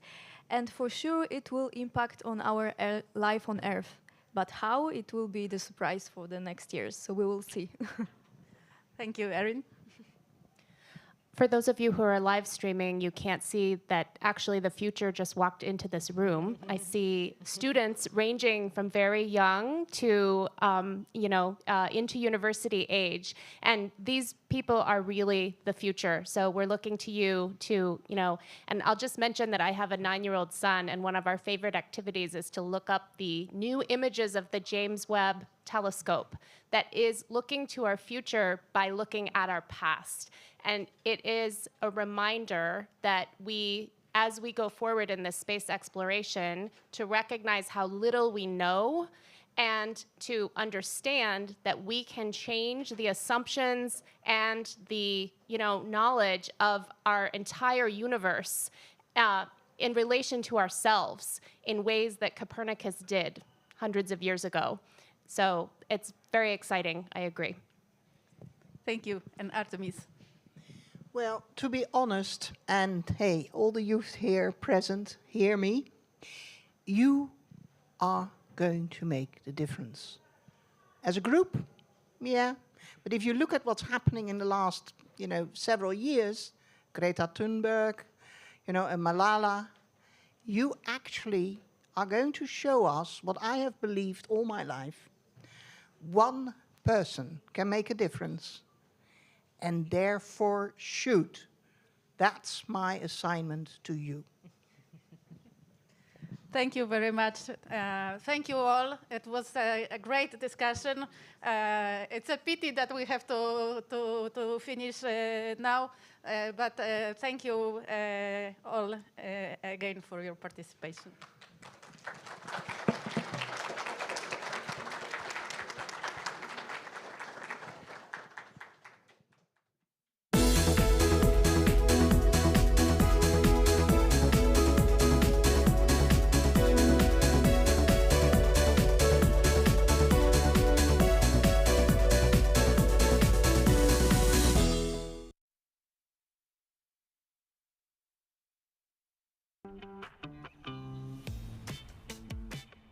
Here you're close to modern resorts where you can take care of your health.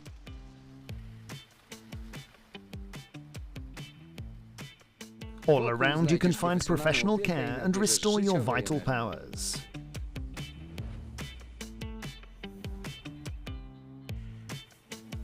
You're one step away from active recreation, surrounded by beautiful nature. All that in one region. Come and see. Świętokrzyskie, close by. Thank you very much, Maria Antonietta, for joining us. For today's little introduction, we'd like to talk about robotic exploration and really about human versus robots. We're here at the European Rover Challenge, and I would like to ask you, first of all, why do we need rovers when humans could do these missions as well? Well, Renko, thanks for the very interesting questions. In fact, I truly believe that for exploration, we need a close collaboration between machines and human beings, because they can, how can I say, help each other in discovering new places where people could, in the near future, live and work. In particular, the rovers, both unpressurized and pressurized, play a key role to prepare the path, in fact. The unpressurized rover are a needed building block for any surface infrastructure, be Moon or Mars. Rovers can go there and start exploring and start preparing the terrain. Rover can in fact drill into the terrain and extract material that we can check on site, just to start, but materials that we can hopefully bring back home, I mean, on our planet, on the Earth, for further analysis in our labs. Okay, thank you very much. And this goes for the unpressurized rover. For the pressurized rover, even more important when people will be part of you know, of the overall architecture, because pressurized rover can provide the possibility for people to explore in shirt sleeves, meaning without the need to wear a spacesuit, being inside, you know, moving inside the pressurized rover, they can reach out far distances with respect to the outpost location and extend the exploration capability to further places. Okay, brilliant. So, so really, it's first rovers and then humans. It's not a question of rovers or humans; it's both. But first the rovers and then the humans. Perfect. Yeah. We've also seen recently this little drone flying over Mars. What is the role specifically of drones in space exploration? I know they won't work on the moon, but on Mars. You mean Ingenuity, the helicopter? You call it exactly. drone. I call it the baby. Well, it's beautiful. It's opening up, how can I say, new views, in fact. You know, life is always a matter of perspectives, even on our planet. Any experience we live, it may change according to the way you look at this, you know, experience. And so having the possibility to explore also from the high, it gives you a 3D understanding, if we may say so, of the Mars terrain. Well, in fact, you call it drone, and I corrected you, helicopter for Mars, because on Mars we have an atmosphere, so we can use wings, even if the atmosphere is very thin, we can use large wings and we can make it. On the moon, still, even if we don't have an atmosphere, we can still use drones in this case that can move with a propulsive system. And in fact, we are planning to do that, to extend our exploration reach out also by adding to the exploration capability on the terrain is, how can I say, top view. So for sure, these robotic systems are very important to complement the way we can get information about the environment, both on Moon and Mars, for sure. And Ingenuity is working in an amazing way, much more than expected. Excellent, excellent. Well, we all love to see the images, so thank you very much for that insight. And who knows, at ERC we might see drones and helicopters in next editions. I know we focus on the Rover challenge right now, but we may see drones being part of the challenge at some point. So thank you very much. I think, Renko, this is a beautiful idea. You shall talk with the organizer, with my friends Lucas, and try to challenge him. So ERC is a challenge per se, the organization, but the response of the students, it's always amazing. Every year we learn more. So why don't you give them an additional challenge? Why not? Why not? Sure, sure, exactly. So great idea. I'm sure he's seen it. So thank you very much for that suggestion. And thank you very much for being with us today. And I know that we're going to see you again tomorrow, I think. So thank you very much for your contribution right now.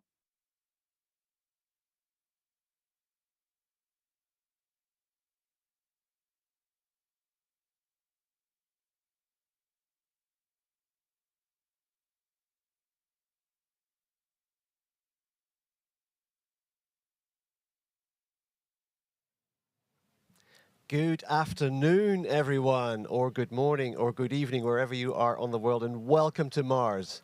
My name is Remco Timmermans, and I will be presenting the ERC 2022, the European Rover Challenge, live from the Mars Yard today, tomorrow, and on Sunday. And during these intermezzos, we'll talk to many different guests on different topics related to what you're seeing behind me. The Mars Yard is right behind me. The competition has started already. The teams are on the Mars Yard performing their tasks, and to learn about what's going on, but also what the relevance is of all this. We will talk to several guests, and with that, I would like to welcome my first guest. If you would like, Oskar Zdunek from the Polish Space Agency. Welcome, and thank you for joining us. Polsa, the Polish Space Agency, is a big supporter of the European Rover Challenge. So can you tell us a little bit about what Polsa does and how it is related to what's going on here? Yeah, of course. Okay, we are still trying in Poland to be better in space sector. That's why we are supporting European Rover Challenge, because here you have a lot of students, a lot of people who are teaching themselves, who gathering experience from doing what they do on Mars, working with Rover. It's not easy, and we are still looking for new experienced people in space sector everywhere, not only in Poland, but I think in the whole world, because space sector is really international. So we're trying to find new people, take them here, look for something, what is on Mars, how it would look like, what they would do on Mars, and gather this experience and be better, making them maybe future rover exploration missions on Mars. Okay, that's a very interesting angle, I guess, also for the people watching, because with everything that's going on, with the new missions to the moon, the planned missions to Mars, the role that Poland is playing in the European Space Agency, but also on the world stage, and we'll talk to several people about the role of Poland in space exploration. So you're here on a secret recruitment mission. Yes, something like that. But we are looking what is going on, because in scope of exploration, there is always something new. Maybe someone have a new idea how to do something. So we have to have eyes on them to look what they're doing, how they're doing. Maybe would be helpful in the future. So how do you see the role of this competition in supporting that and maybe even motivating students to think about a career in space, and how can Polsa help them?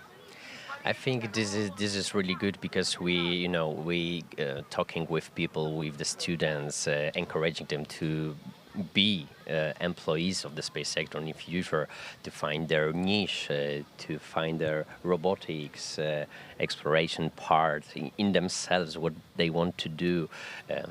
So this is quite a good challenge for us to talk with the students and maybe somehow encourage them to be a part of Polish space sector in future after they finish the studies. Excellent. Is Polsa also involved in the technical development? Are you learning technical stuff from, again, what's going on behind us here? Somehow, yes. I'm the jury also in the navigation part, so I'm trying to find out how they're doing. It's the most point in this navigation project, navigation part. It's when you're doing this autonomously. So this is really important for us. If you're using your camera, you have a smaller amount of points. So you have to know how to do this. It's not so easy, as we saw earlier. A couple of teams have a connection error or something with the cameras, with connection with cameras. It's not easy. It's really close, but if you are on Mars, there is no turning backs. Okay, well, I guess we'll talk about that over the next days. Is what are exactly the technical requirements and the challenges of these different teams, what they have to achieve, how they can score points, and etc. Is there a role for drones? There's a drone flying right above us right now. Is there a role for drones in space exploration, in your view? Yes, I think so, because also in this navigation part, we have something like you can use camera, but this is the biggest penalty point for if you're using the camera, but you can use also the drone. It's only 40% minus points, not 80 like in the camera. You can use the drone to see where you can go, where is the point that you are heading. So it's really helpful to have also view from above. Where are you? What would be your challenge here on this Mars? Yet you have a lot of stones, a lot of peaks. So you have to maneuver between them. Okay, okay. Well, I guess we're going to talk, we're going to move to our next guest now, if that's okay with you. Thank you very much, Oscar, for your explanation and for your insights. And good luck being a member of the jury for the navigation task. So I'm sure we'll learn a lot more about that. So thank you very much. Thank you so much for your time right now. With that, I would like to introduce Dr. Anja Losiak, who is, well, the grand master of everything that we see behind us, I think. So welcome, Anja. Hello. And having seen what was going on last year and in previous editions, this Mars Yard is different than in the previous editions, isn't it? It's always a bit of a secret what's going to be next. Exactly. Every year we are trying to make something new.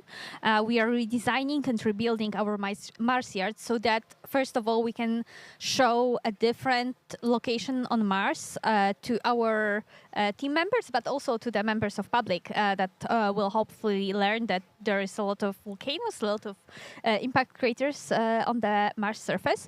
But also we are changing it every year so that they can be the science, because it's a crucial part of the science task that they need to deal with, the teams need to deal with. So that science task is reproducing quite clearly the real structure of the scientific exploration of Mars. In real life, if you are designing a Mars mission, first of all, you send to a different planet a lot of orbiters who are satellites that are taking a lot of images of the Mars surface, or Venus surface or Moon surface, whatever surface you want to explore.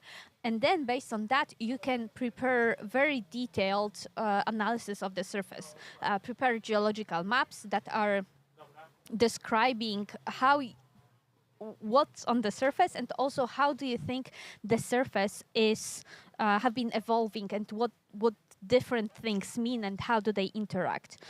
So only after you do this absolutely crucial part of your work that actually takes years and years and hundreds of people to accomplish, then you can again spend a lot of time, again years. Usually it takes at least 4 years before the one perfect best location is selected. It's all because space missions are extremely expensive. So if we want to spend this billion of dollars to go explore a certain location, we need to make sure that this is the most interesting location on Mars that can answer most of our questions. So this is absolutely crucial. Okay. So tell us a little bit, because we don't have a lot of time, but about the key features of this year's ERC Mars Yard. Yeah, so our Mars Yard this year is reproducing the location on the Mars where the volcanic activity is meeting plenty of ice that is in the subsurface. So we have just behind us, there is a very impressive looking volcano with numerous lava flows, but there's also a lot of impact craters. You can notice this pretty medium-sized one. There is also a fraction of a gigantic one and a slightly smaller one in the back. But also, we have some fluvial features. So we can see here a riverbed that was going through the landscape many billion years ago, at least more than 3.5 billion years ago, and then carving its way through different volcanic features like the lava flow that we see behind us, as well as the crater rim, creating this amazing lake with a lot of lake deposits with impressive looking delta. So all of those features are creating our complex, rich geology of of this section of the moon. Okay, well, Mars. well, thank you very much for that explanation. I'm sure we're going to explore some of those features later on in this live stream. I would like to switch to one of your team members, if that's okay. Kasia, if you could join me here. And I wanted to ask you, this all looks very realistic. How does the science missions that the teams are performing here reflect real-life missions that are happening on Mars with the rovers that are on Mars right now? Actually, each year when we are preparing the project of a Mars yard, we try to focus on the newest missions that NASA or ESA are preparing for. So we are always inspire ourselves with the real terrains that are on Mars, but of course we cannot afford having such a big scale features here, so we are just having a micro scale, but a very realistic terrain. But of course, all the features are kind of squeezed, so they are closer to each other, because otherwise we probably would have the flat terrain in here if we didn't do that. So yeah, exactly. We don't see the large distances that the rovers have to cover on Mars. This is Mars in miniature, but it is one of the biggest Mars yards in the world, isn't it? I mean, this is what we believe for now. We don't know about everything probably, but for example, in Utah, where they do have like the whole big desert where they are having the University Rover Challenge, they are using the natural terrain. They are not preparing anything for URC. So this is actually the only competition where the Mars yard is actually reflecting what is in real on Mars. So actually, we want to believe that this is the biggest one. We hope that it's going to stay this way, but we will see what happens in the future, because I've heard that a lot of countries are now planning on making their own rover challenges. So well, that's good. The more rover challenges we have, I guess, the better the teams become, Definitely. and the more teams there are, and the quicker technology really advances. Because, quick question before we move to the jury, is any of this technology, will that be reflected on real Mars missions in the future? Do you have any idea where this technology and these learnings from the teams really go? I mean, for sure they are trying to inspire themselves, but they are, I mean, teams between each other that try to inspire themselves, but also they try to inspire the people that are coming here from the real industry. So I think that they are coming here because they maybe, as Oscar said, searching for new employees in the future. Yeah. So I really hope that there are these technologies that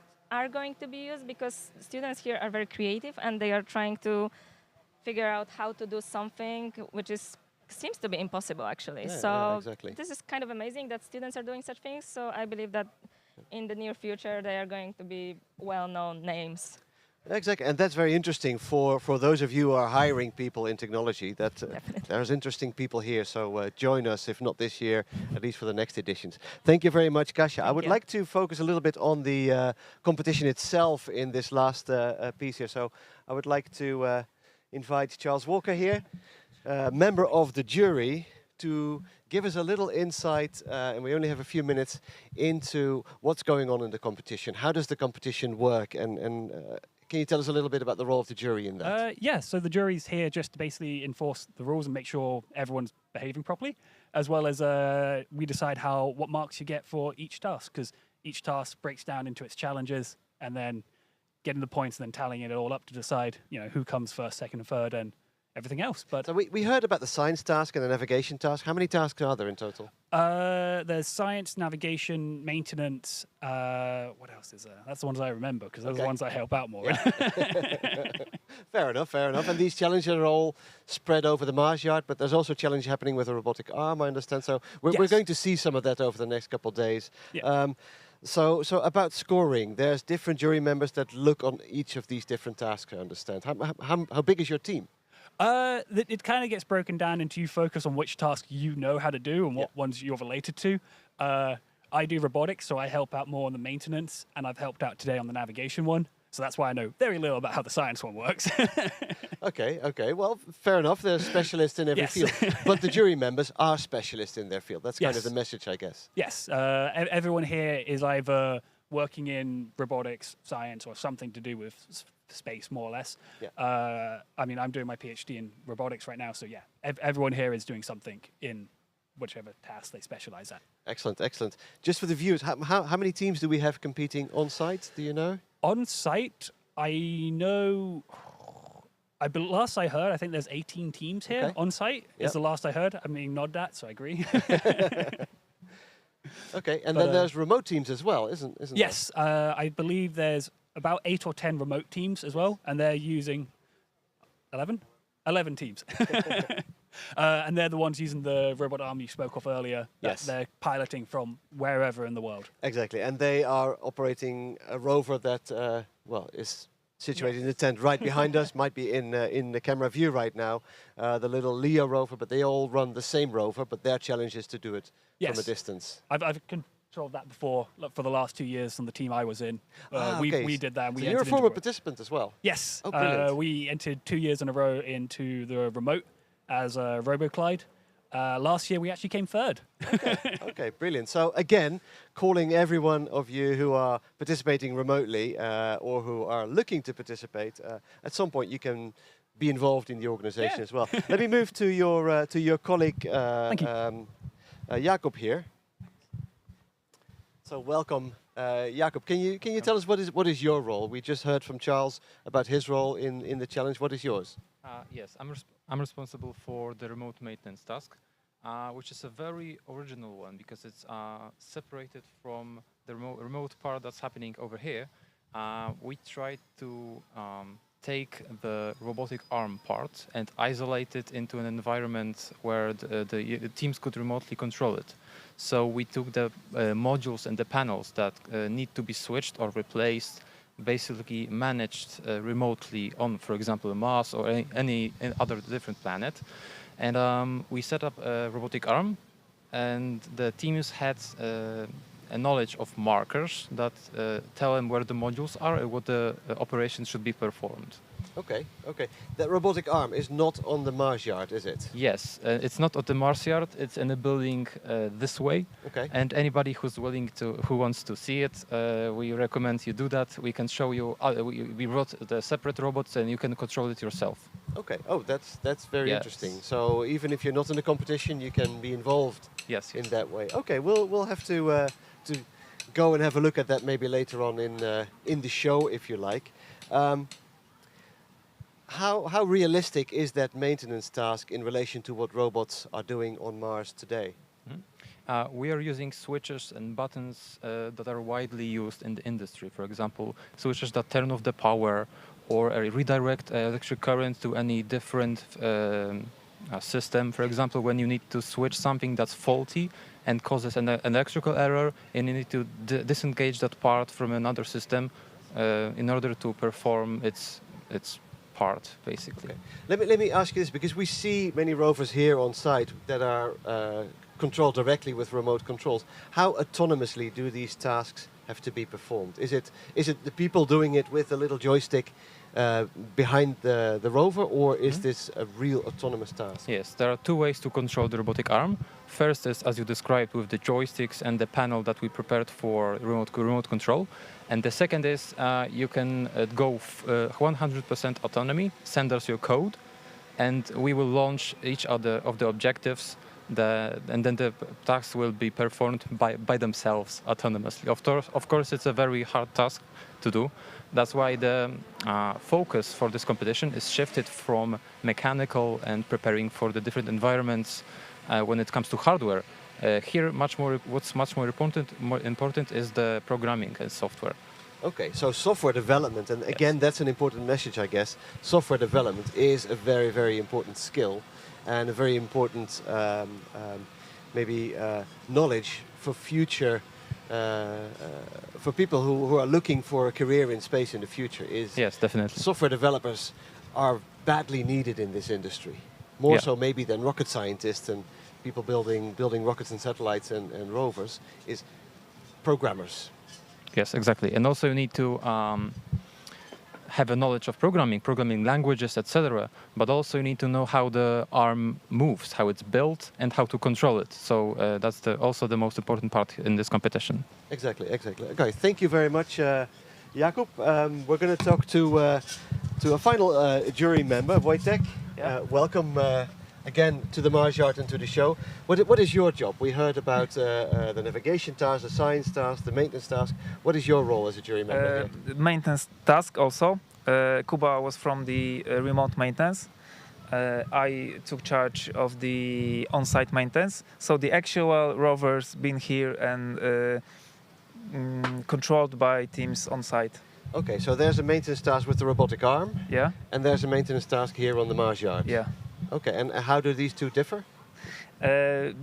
In the on-site task, teams are on site. They are hidden in a tent right beside the Mars Yard, and actually they compete with the stuff they build themselves. Okay. So they compete with their own rovers. They brought them to Poland, set up, and they're using their own equipment. In the remote edition, there was like robotic arm provided from us organizers.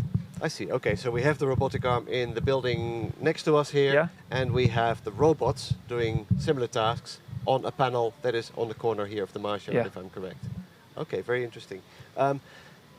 Again, I asked the same question to Jakub. How are these in case of the on-site one? How are these tasks performed? Is it a guy with a joystick, or are they autonomous, or how does that work? To use autonomy, we make teams decide if they want to use it, because it's really a challenge, a technological challenge to do this stuff autonomically. It's even not a common practice in industry and so on. So if they want to do that, it's like they are pushing limits of what an engineer may be able to do right now. So it's really challenging. It's sensible for them to go for the manual control, to use to I wouldn't say go safe way, but go most efficient way. To most efficiently use their equipment, because the whole competition, the idea of the competition, of how we compose the rules, it's not to I don't know, to build something to judge gears and so on. No, we try to judge the minds of people who build the stuff and who controls them. So that's for the points, and the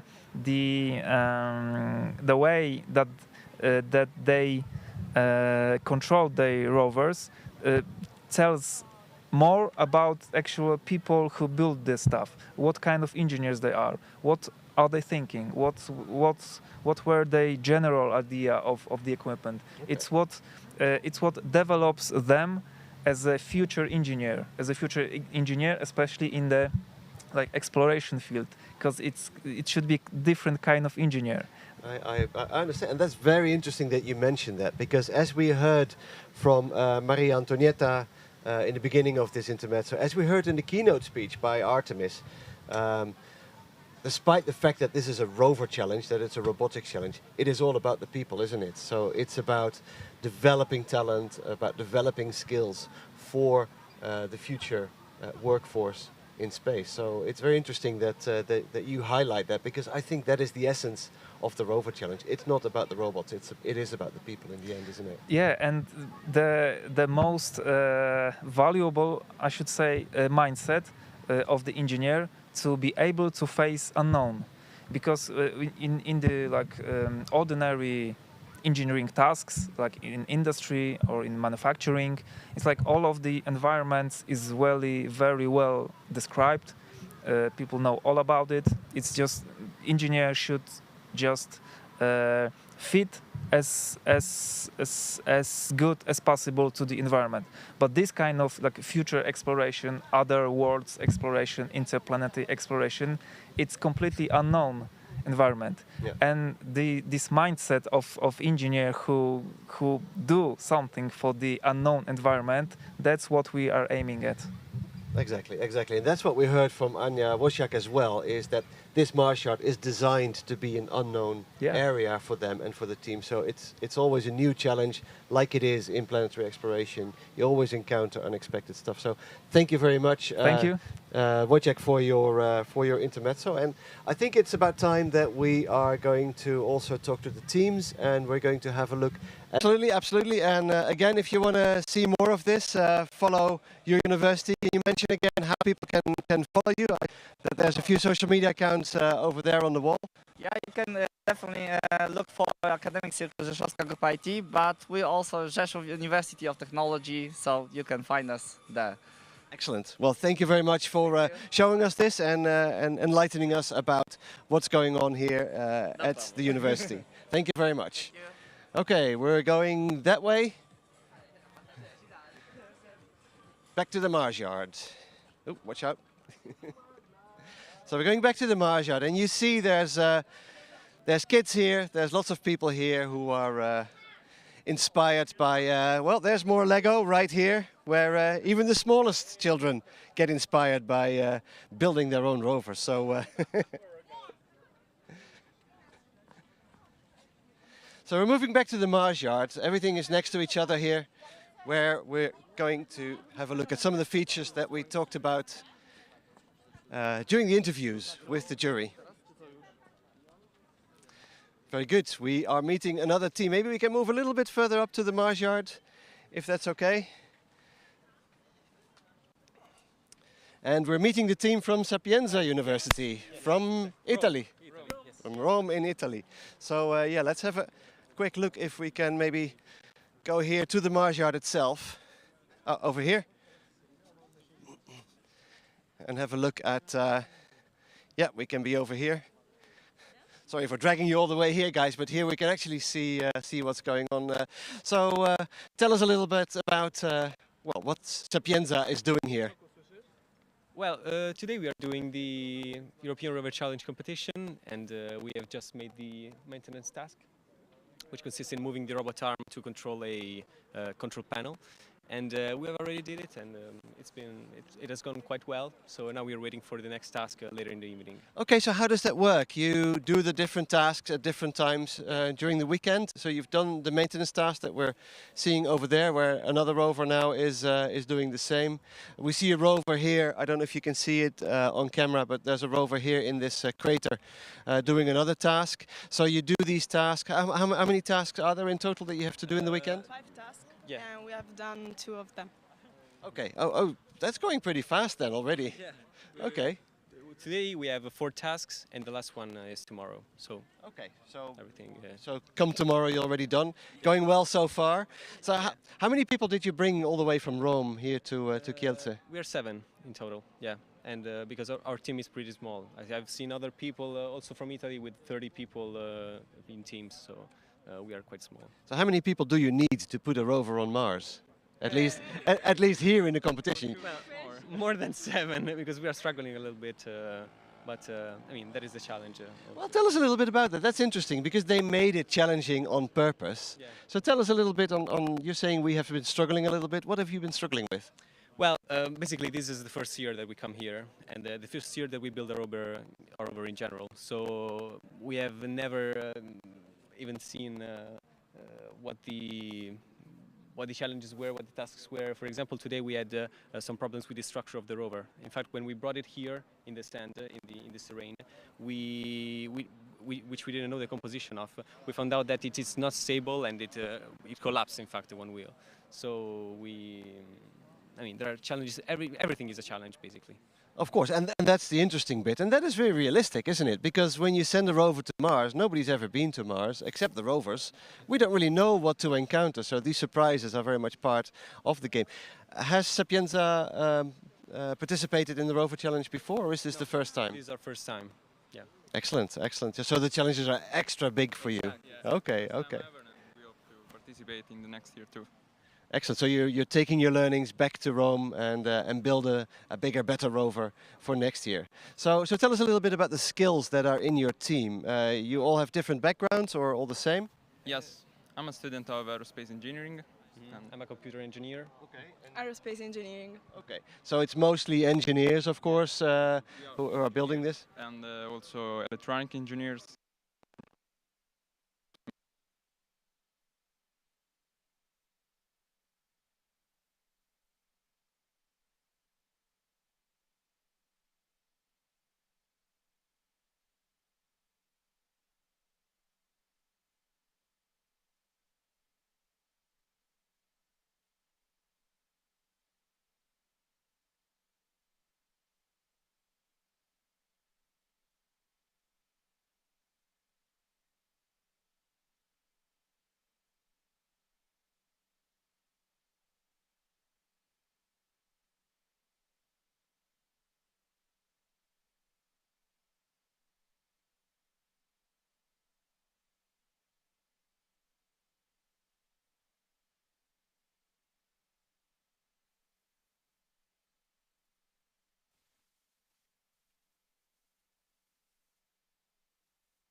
Here you're close to the most interesting tourist attractions. The land where Polish rulers and their families lived, and which 6,000 years ago was mined for precious flint. Today the mines are a UNESCO site. Wild nature is within your grasp, and active recreation routes stretch to the horizon. Nearby is a gem of Renaissance architecture. All that in one region. Come and see. Świętokrzyskie, close. Hi, we are AGH Space Systems from AGH University of Science and Technology in Krakow, Poland. Our rover Kalman is a product of over 5 years of development, and today we would like to give you a sneak peek of what we have prepared for the biggest space robotics events in Europe, ERC 2022. Our team is made of 24 members, representing a wide variety of majors and faculties. We are divided to 4 subteams: mechanics, electronics, software and science. The science team collaborates closely with the engineers to ensure that our rover can perform well in the science task. 2 main areas of focus have been the vision system and the ground station app. 7 onboard cameras provide operators with live video feedback, allowing us to orientate ourselves in the field and search for objects of interest. 2 additional cameras provide a high-quality offline recording, so we can retrieve good images for the science report. Even more, an ultra-zoom camera is mounted on the gripper to provide close-up shots of rocks found in the field. Ground Station app includes several features dedicated for science tasks. Photos are captured with a click of a button, while rover localization and traversal path are visualized live on top of a Mars Earth map. One of the main advantages of our rover is its maneuverability. Each of the 4 wheels is independently turned and propelled. This is useful in all of the ERC tasks, not only for avoiding obstacles found on the Mars yard, but also to quickly scan the environment for points of interest in the science task, or to position the rover in front of the maintenance panel. We use predefined trajectories to automate repeatable movement of the manipulator, such as picking up probes from the container or caching soil samples. A special shape of the grippers and effector allows us to manipulate probes and collect soil in one mission. We tested many iterations to find the optimal design. The detachable module features 4 sealable containers. The rotating design allows us to always position the container in the same spot, convenient for dropping soil.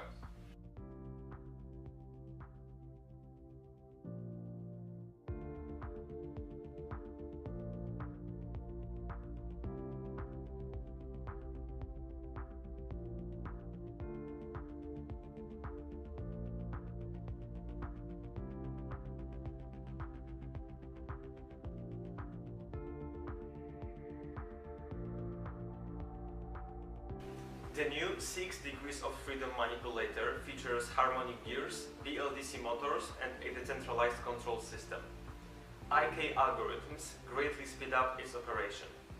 The new, more ergonomical and powerful robotic gripper is in an advanced stage of development. The previously used, proven in battle 5DOF arm is still being maintained and improved and can be easily leveraged in case the new arm fails.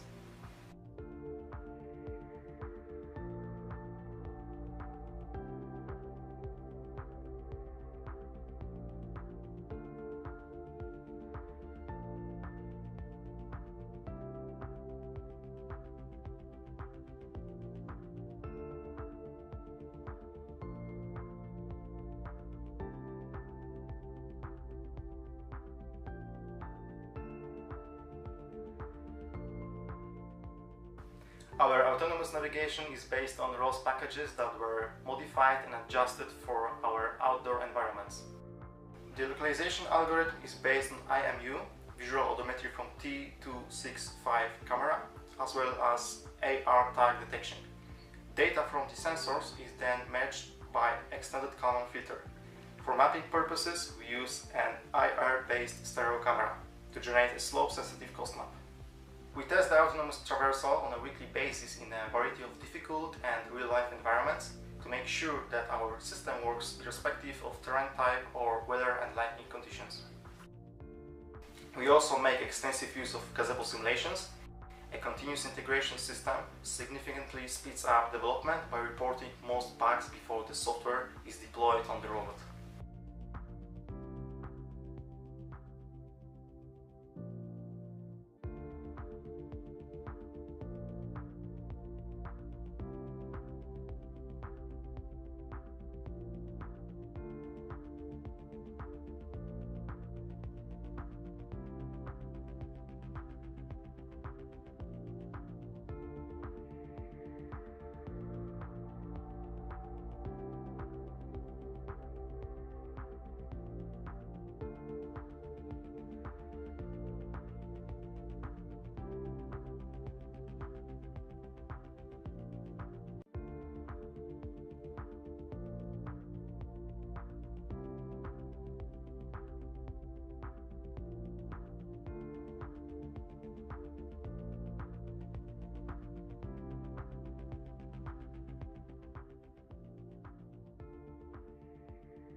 None of this would be possible without support from our university, Ministry of Education and Science, and private sponsors.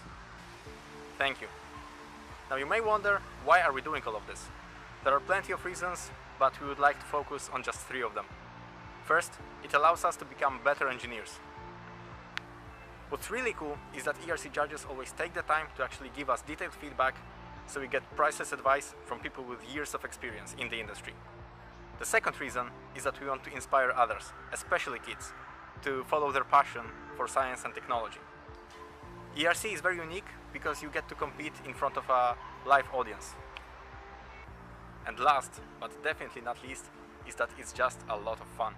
Working all year on your very own Mars rover with a bunch of friends, and then meeting other teams from all over the world who do the same is just quite an adventure. So if you haven't already, we deeply encourage you to assemble a team and become part of ERC.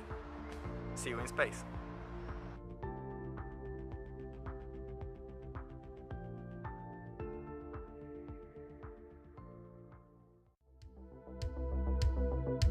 Hi, we are Team Diana from Politecnico di Torino.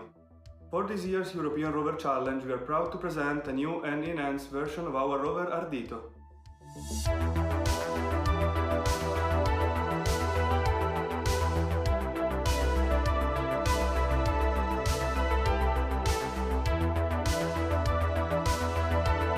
The team was born in 2008 together with Amalia, our first lunar rover developed to participate in the Google Lunar Prize competition.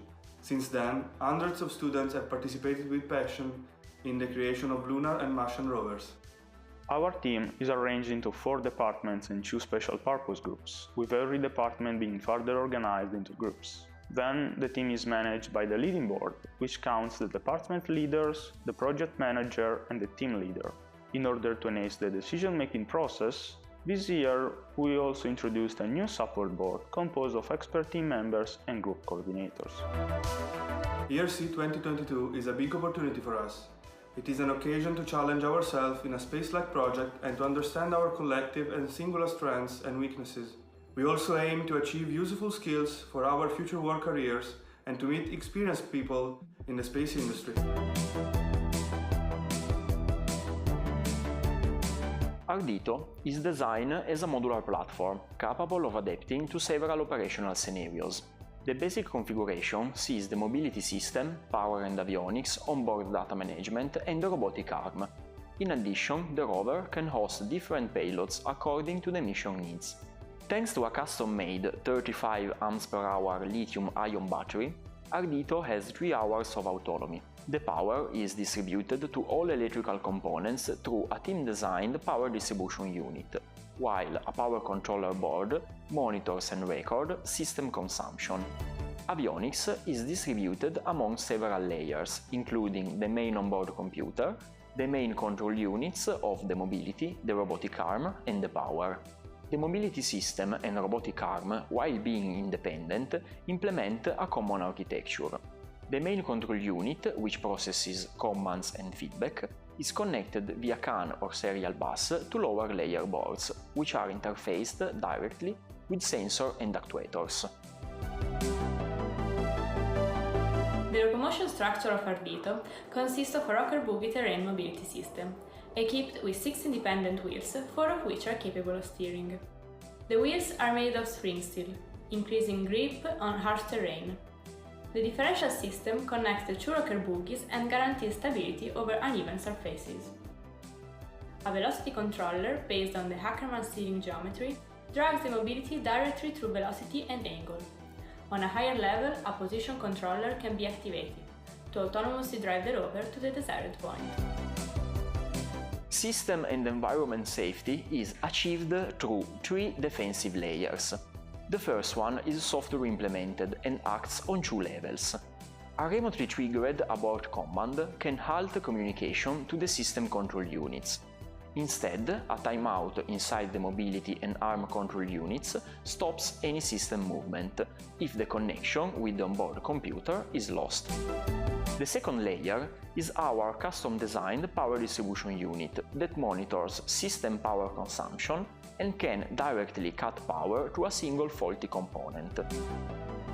The third and final layer is directly connected to the power source and acts directly on the batteries. Its activation, either automatic or manual via the emergency stop button, cuts the power to the entire rover, immediately stopping any movement. Ardito is able to interact with the surroundings thanks to a 6 degrees of freedom robotic arm. The end effector, placed on the top of the arm, is equipped with modular fingertips that can be interchanged for different tasks and integrated with external tools. Thanks to a camera, force and proximity sensor, the end effector can be manipulated with high accuracy. A controlling algorithm, based on the inverse kinematics, permits the autonomous movement of the arm just by giving it the desired coordinates. onboard data handling is performed by a Linux-based NVIDIA Jetson Xavier. This software, running on the rover, is divided into layers of abstraction, with each level taking advantage of the one below. All of the abstraction stack is fully developed by the computer science department. The operator and the video software can sense the surroundings due to several cameras. A stereo camera placed on the front of the rover retrieves the point cloud map of the surroundings and the position of the rover, while a USB camera placed on the robotic arm provides visual feedback to the operator. Ardito is connected to the base station console thanks to a Wi-Fi access point over the 2.4 and 5 GHz frequencies. All rover modules are connected via Ethernet and can communicate via the MQTT protocol. The ground segment is mainly composed of a computer. The human-machine interaction happens there on a standalone web app, where we developed modules to control the rover and monitor data elaborated on board. This year, the scientific group chose to study the winds that blow in the Mars yard. We will first study rock deterioration to assess past winds, that from a preliminary study they should be coming from southwest, and compare them to nowadays winds to better understand the story behind this Mars region. This study is important for future colonization of the Red Planet, as knowing the winds will be a stepping stone to use wind power as a power generator, alongside others such as solar and nuclear. The sampling system is a standalone unit designed to collect continuous and undisturbed subsurface samples of soil. It is composed of 3 subsystems: sampler, percussion system and lifting system, each one equipped with dedicated sensors. Every subsystem has been tested and designed in order to maximize the recovery rate of the sampler in a soil simulating the Martian regolith with different degrees of consolidation.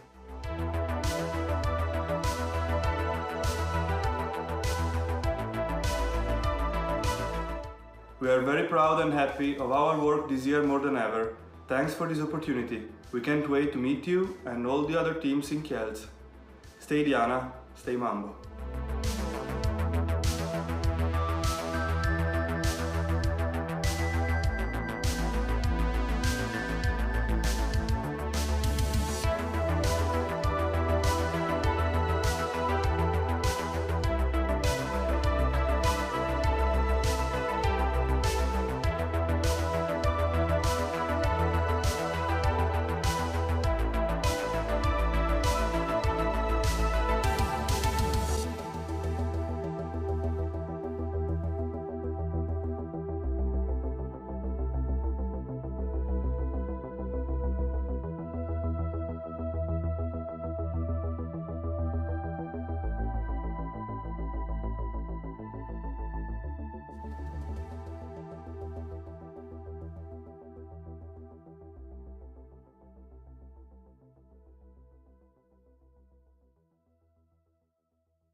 Hey there, and welcome to EPFL. Today I am proud to introduce the EPFL Explore Rover team and our rover Astra for the European Rover Challenge 2022. As a space robotics project, our goal is to develop robotic platforms capable of navigating complex terrains and performing scientific experiments thanks to a robotic arm and a science compartment. To achieve this goal, we subdivided the team into multiple subsystems. A management team composed of the president, the project manager, and 3 systems engineers, 8 technical subsystems and 2 non-technical subsystems. Working with a team of more than 70 members can be challenging, which is why interface meetings were organized to keep everyone informed in addition to weekly team meetings and working sessions. Several general reviews also helped in keeping the members and our partners updated and prepared for the competition's presentation task. For us, the European Rover Challenge is the opportunity to work with passionate people from all backgrounds on a single project, and this is an amazing experience. Space exploration being one of the most ambitious endeavors of our time, we are extremely excited to participate in the challenge, which requires and allows us to develop intelligent systems that may serve as concept ideas for future space missions. In addition to that, the numerous management and organizational skills that come with the development of this multidisciplinary project prepare us every day for future professional careers, whether it is in the space industry or related domains. Let's now get into the technical aspect of the project. Rovers are complex robotic systems, and as such, they rely on numerous electrical components functioning under specific power needs. To ensure the safety of our Astra rover, we designed a safety circuit entirely made of commercial off-the-shelf components. The power, drawn from the batteries, has to go through a battery management system before entering the safety circuit made of a circuit breaker, an automotive relay, and an emergency stop button. A student-designed power supply is then used to output the proper voltages through the electronic systems. This year, we decided to go for a design with 4 drivable wheels to increase the mobility and smoothen the control of the rover. It can move forward, make turns, climb obstacles, rotate on itself, and go backwards. Thanks to the diameter of the wheels and the lightweight, the rover can cross obstacles of up to 15 centimeters high and engage in slopes of up to 25 degrees. There are 3 cameras on the chassis that help for manual control of the rover, and 2 on the handling device for that same purpose, as well as for AR tags detection during the maintenance task and the autonomous navigation task.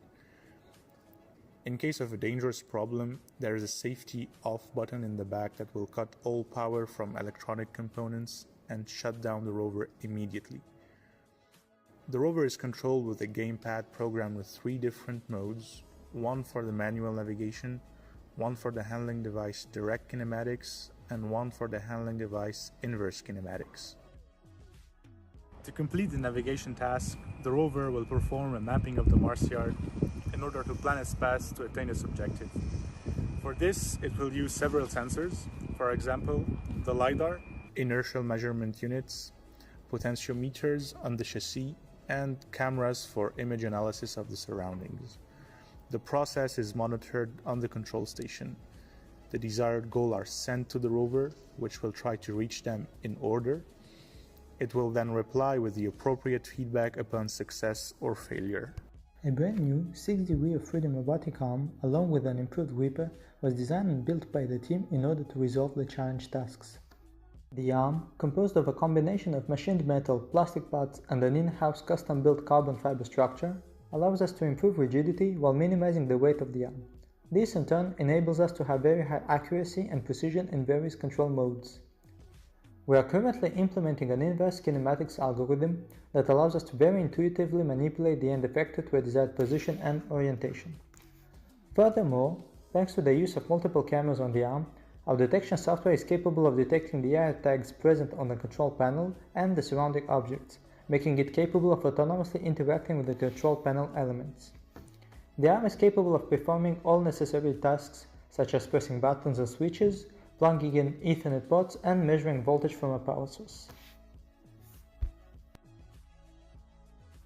The modularity of Agrippa makes it possible for us to easily swap its configuration based on the necessary task at hand. The specially designed scoops can manipulate the probes, with the arm capable of picking them up from our onboard container, located at the back of the rover, and planting it at the desired location on the Mars yard, as well as collecting it later during the task. Finally, as part of the sampling and science tasks, the arm is also designed to perform surface sampling by collecting the soil and storing it in the system's science bay for further analysis. Once the soil is collected, the sampling tube is sealed and various measurements such as mass, volume, and humidity are performed in situ, helping us better understand the surrounding environment. In addition, thanks to our 6 onboard cameras, we are capable of efficiently exploring the terrain and observing interesting features, as well as taking pictures of sampling and probing locations and transmitting all the information to our control station in real time. As for most rovers, Astra's main role is to perform scientific experiments in order to gain a better understanding of the environment. That's where the science bay comes in. By storing and studying soil samples retrieved from the Mars yard, our main objective is to find evidence of water presence on the terrain. This will allow us to form hypotheses on the past geological activity of the Mars yard and establish the viability of future Mars colonies. Another objective is to study the geological diversity of the land by observing the topology and by extracting soil at locations of interest. The science bay includes several onboard experiments which are all remotely semi-automated by the control station. Those experiments consist of humidity, particle size measurements, volume, mass, and density measurements, as well as color analysis. This data is measured using sensors and an onboard camera. Once the extracted soil sample is gathered by the aluminium alloy scoops attached to the handling device, it is then deposited into one of our 3 containers by passing through the remote control door and funnel. To limit any cross-contamination and spillage, we have developed a caching system that opens the container individually before sample acquisition and closes them after reception. By rotating the containers, we move them to different positions in the bay, such as soil reception, caching, and soil analysis. After the science task, the containers can be collected via the manual opening. By interpreting the gathered information, our geologists will formulate hypotheses on the water presence and geological diversity.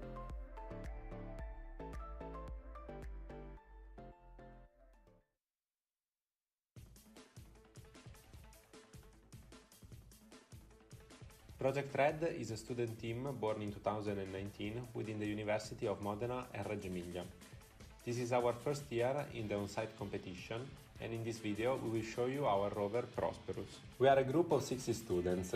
Most of them are mechatronics engineers dealing with the mechanical and software design, but our team also involves management engineers for the business area, as well as geologists and chemists working on scientific analysis. Our team is supervised by 4 faculty advisors from our university, assisting us with both technical and bureaucratic aspects.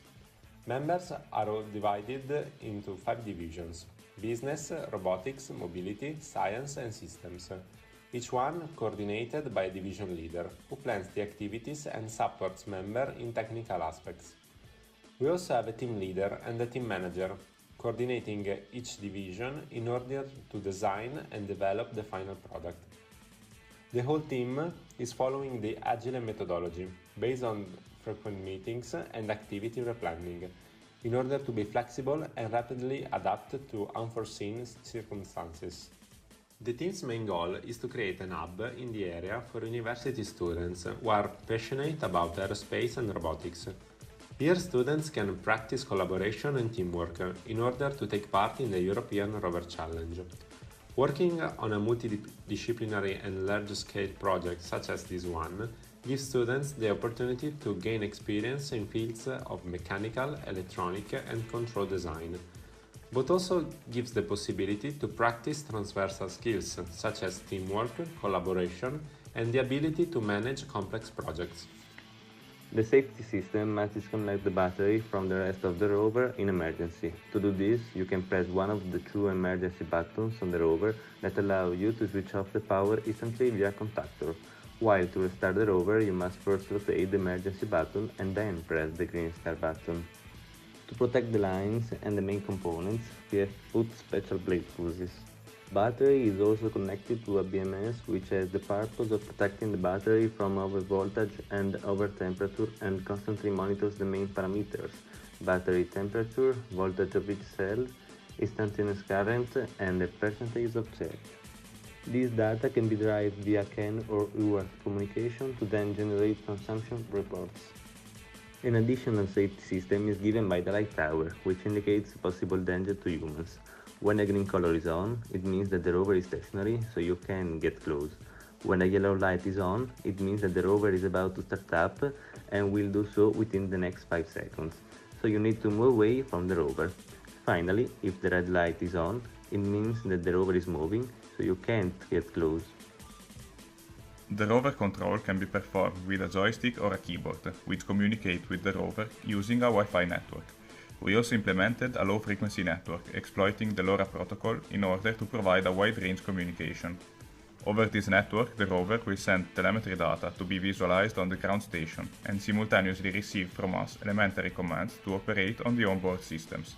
With this kind of commands, we implemented the activation of the probe deployment system for the probing task and the possibility to save pictures from the cameras for the science and probing collection task. Moreover, we also implemented security commands like resetting or powering on or off the main computational unit. To perform each task with the rover, a localization system is mandatory and it should be the most accurate possible. While performing each task, we won't have the possibility to visually drive the rover through the Mars yard. In addition, in the navigation task, we won't even receive a live feedback from the cameras mounted on board, so the position estimated from the computational unit is the only way for us to reach the points of interest. Our localization system is based on data coming from different sources, like the tracking camera and the visual odometry algorithm, which elaborates images and point clouds coming from the cameras to estimate the position of the rover. Moreover, a particle filter calculates the position from the detection and relative localization of landmarks placed in known positions. Finally, all this data is fused, exploiting a Kalman filter to have an overall pose estimation. Another fundamental feature is the obstacle detection, achieved through the elaboration of the received images. Exploiting the point cloud generated by the stereo camera, our algorithm is capable of detecting obstacles and areas with excessive slopes that we should avoid. To perform the probing task, we realized an easy and efficient system to release the probes. Each one is stored in an opposite slot inside the cache. A predefined signal is sent from the ground station or autonomously generated when the release point is reached, which activates the rotation, pushing one of the probes in a larger slot that makes it falling on the ground. The task of the Science Division is the characterization of the landing site from a geological, geomorphological and chemical point of view, interpreting the origin of the landforms and their chronostratigraphy. The Science Division can prepare the laboratory test in the rover's internal laboratory and analyzes properties like grain size or the material of the terrain samples. In this way, with the support of photos taken during the traverse, we will be also able to set up scientific hypotheses on the nature of certain objects detected along the rover's path. In particular, we will analyze the landing site through aerial photographs in order to recognize the chronological succession of the geological events. After identifying landforms like dunes, canyons or big lava flows that can be obstacles for the rover, it will be easier to select the most suitable path. Moreover, the material of the terrains can be an important marker to underline the possibility to cover that path.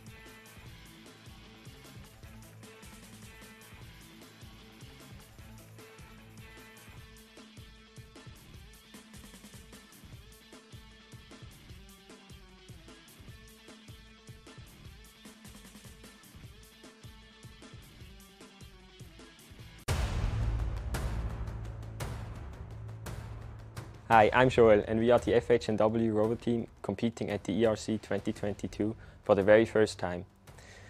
We are building our Rover Maya 1 and we are trying to give students the opportunity to work on an interdisciplinary project and bring space closer to our school, the FH&W. I'm Fabian, leader of the electrical engineering team and responsible for the trip and logistics to the European Rover Challenge in Poland. I'm Daniel and I'm the safety and quality engineer. Also, I'm responsible for all the communication on the rover as well as to the operator station. My name is Sandro. I'm the leader of the software engineering team and we are trying to bring the rover to life. I'm Jan, I'm the system engineer of Maya 1 and I also lead the mechanical team. I'm Nadine and I'm responsible for the planning and execution of the science missions. The goal of our scientific experiment is to detect, classify and explore caves on Mars. For this we want to land northwest of the Elysium Mons and explore a possible cave that has been detected recently as described in a paper that has been published this June. We believe that this cave might contain an abundance of resources and minerals, and it might also give some insights about the lava that flew through them. The scientific community believes that many of the caves in these regions have been formed by lava flowing under the ground. Besides minerals and resources, we could also find ice, as these caves might have been filled with water in the past. And as the caves provide some form of protection against ultraviolet light and cosmic radiation, and also sandstorms, some life forms could have survived in them. So, if we find life or evidence of past life on Mars, chances are that we do so in such caves. The protections these caves provide against the harsh environment make them a good place to build our bases should we ever send humans to Mars. So the exploration of caves is, in our opinion, a worthwhile undertaking. This year we will try to find such caves on the Mars Yard in Kielce using visual sensors and looking for craters, partially collapsed craters, but also creeks, ravines and splits in the ground. For future years we are also thinking about using a ground-penetrating radar to find caves that are fully closed and not visible on the surface.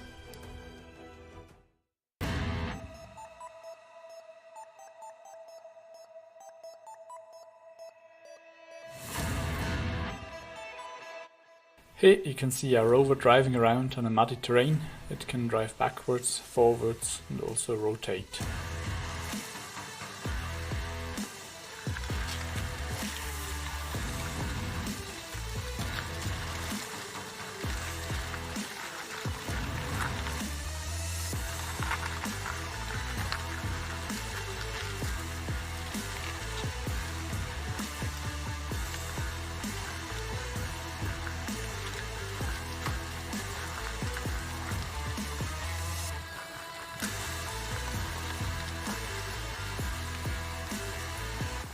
Now the rover is driving up a slope. The drivetrain supports different speed, which allows for precise steering and also quick travel.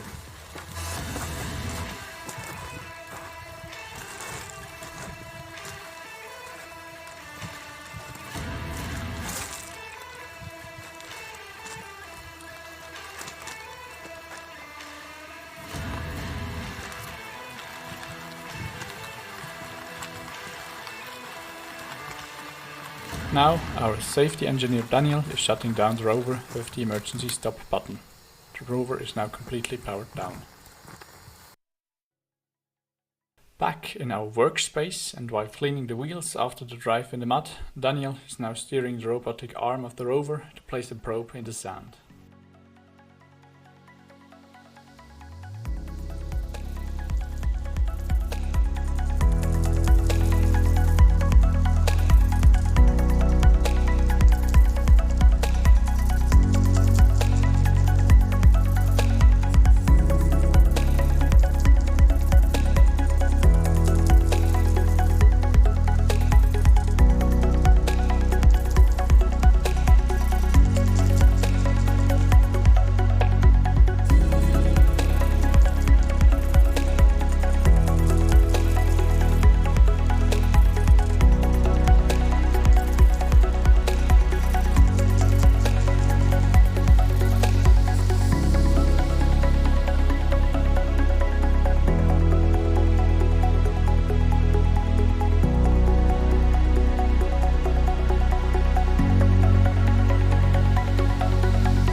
Finally, for the maintenance task, we switch some buttons and plug in some cables.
Hello and welcome to Frankfurt University of Applied Sciences, the home of Frankfurt Robotics Science Team, or FROST for short. Since 2018, we have been working on the development of a mobile robot platform for participation in various rover competitions around the world. We are proud of our second-generation rover called ARIS, or Advanced Robotic Exploration System. Our team consists of 10 to 20 prospective engineers. Let us present our key members.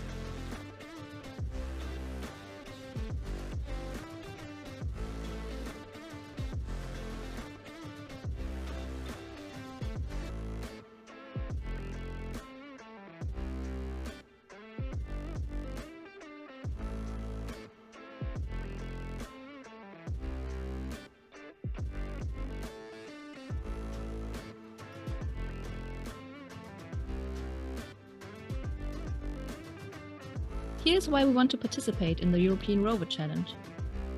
We appreciate the opportunity to meet students and engineers from all over the world. The competition is a great way to learn from each other, not only in the field of robotic sciences. Lectures provide little practical experience. Taking part in the ERC gives us a chance to gain insight into all the real-world challenges which the development of such a complex robotic system comprises. An added bonus are the contacts to industrial companies, which we are establishing. Each year, we aim to release at least one paper or conference presentation in order to contribute to current research. We appreciate the opportunity for international exchange. Aries features a crawler chassis for ideal off-road mobility, a unique selling point among most competitors. The chassis is powered by efficient BLCD.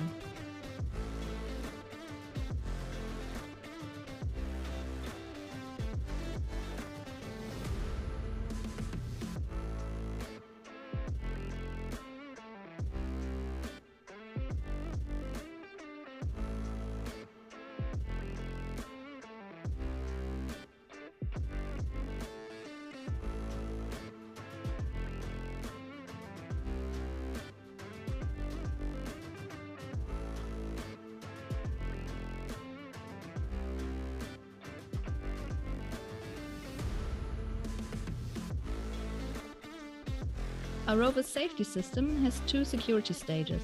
Stage 1. The stop button disconnects all actuators by a solid-state relay. All processors and the wireless communication to the ground station are still supplied with energy. Stage 2. All of the Rover's systems are mechanically disconnected from the battery. Fitted with 3 2D cameras for localization, our Rover allows video feedback for the operator on the ground station.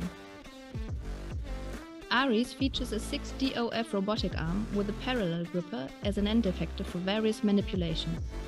The arm is driven by a combination of harmonic drive gears and hybrid stepper motors. Its gripper driver is programmed with force feedback control to handle even the most fragile parts.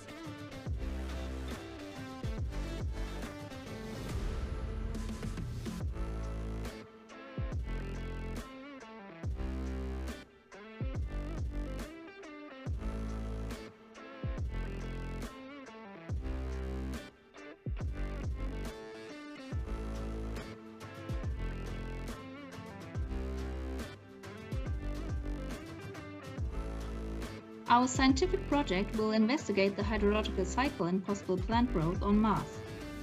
With our wet chemistry lab, we will analyze conductance and pH level.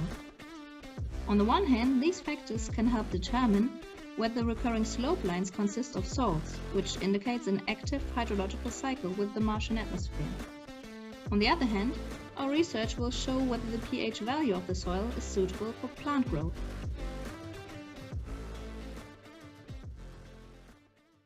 Hello, my name is Xavi Casajuana and I'm the team leader of UPC Space Program from Universitat Politécnica de Catalunya. We are a group of students coming from various engineering fields such as aerospace, mechanical or electronics. And we are participating this year in European Rover Challenge 2022 with our rover named as Rover. Our team is composed of 21 members, distributed in 5 different departments as shown in the picture.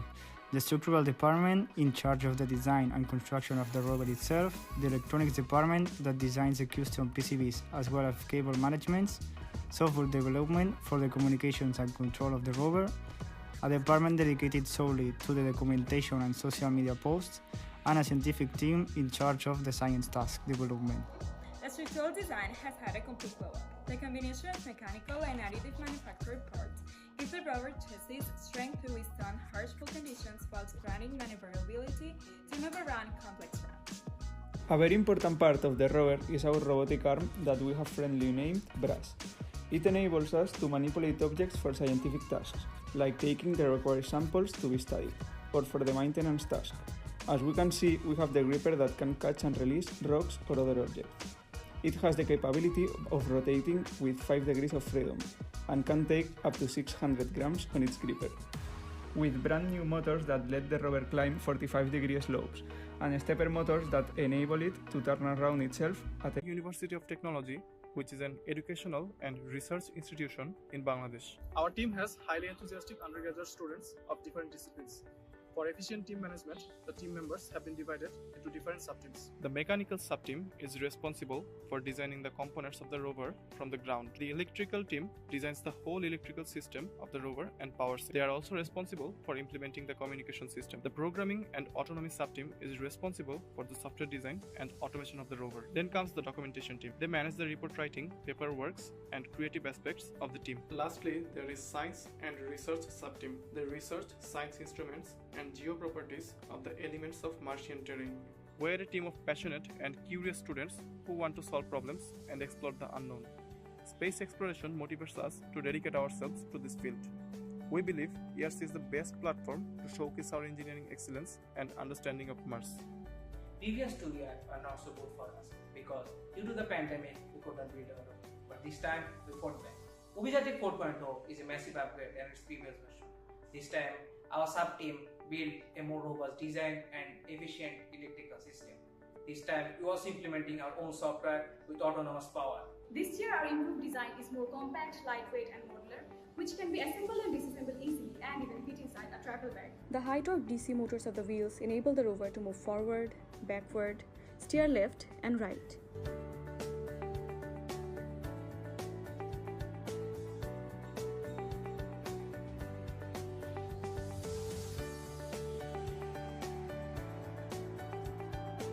The rover is capable of climbing 60-degree slopes. The self-locking mechanism of the wheels prevents it from slipping down slopes when the motors are not energized.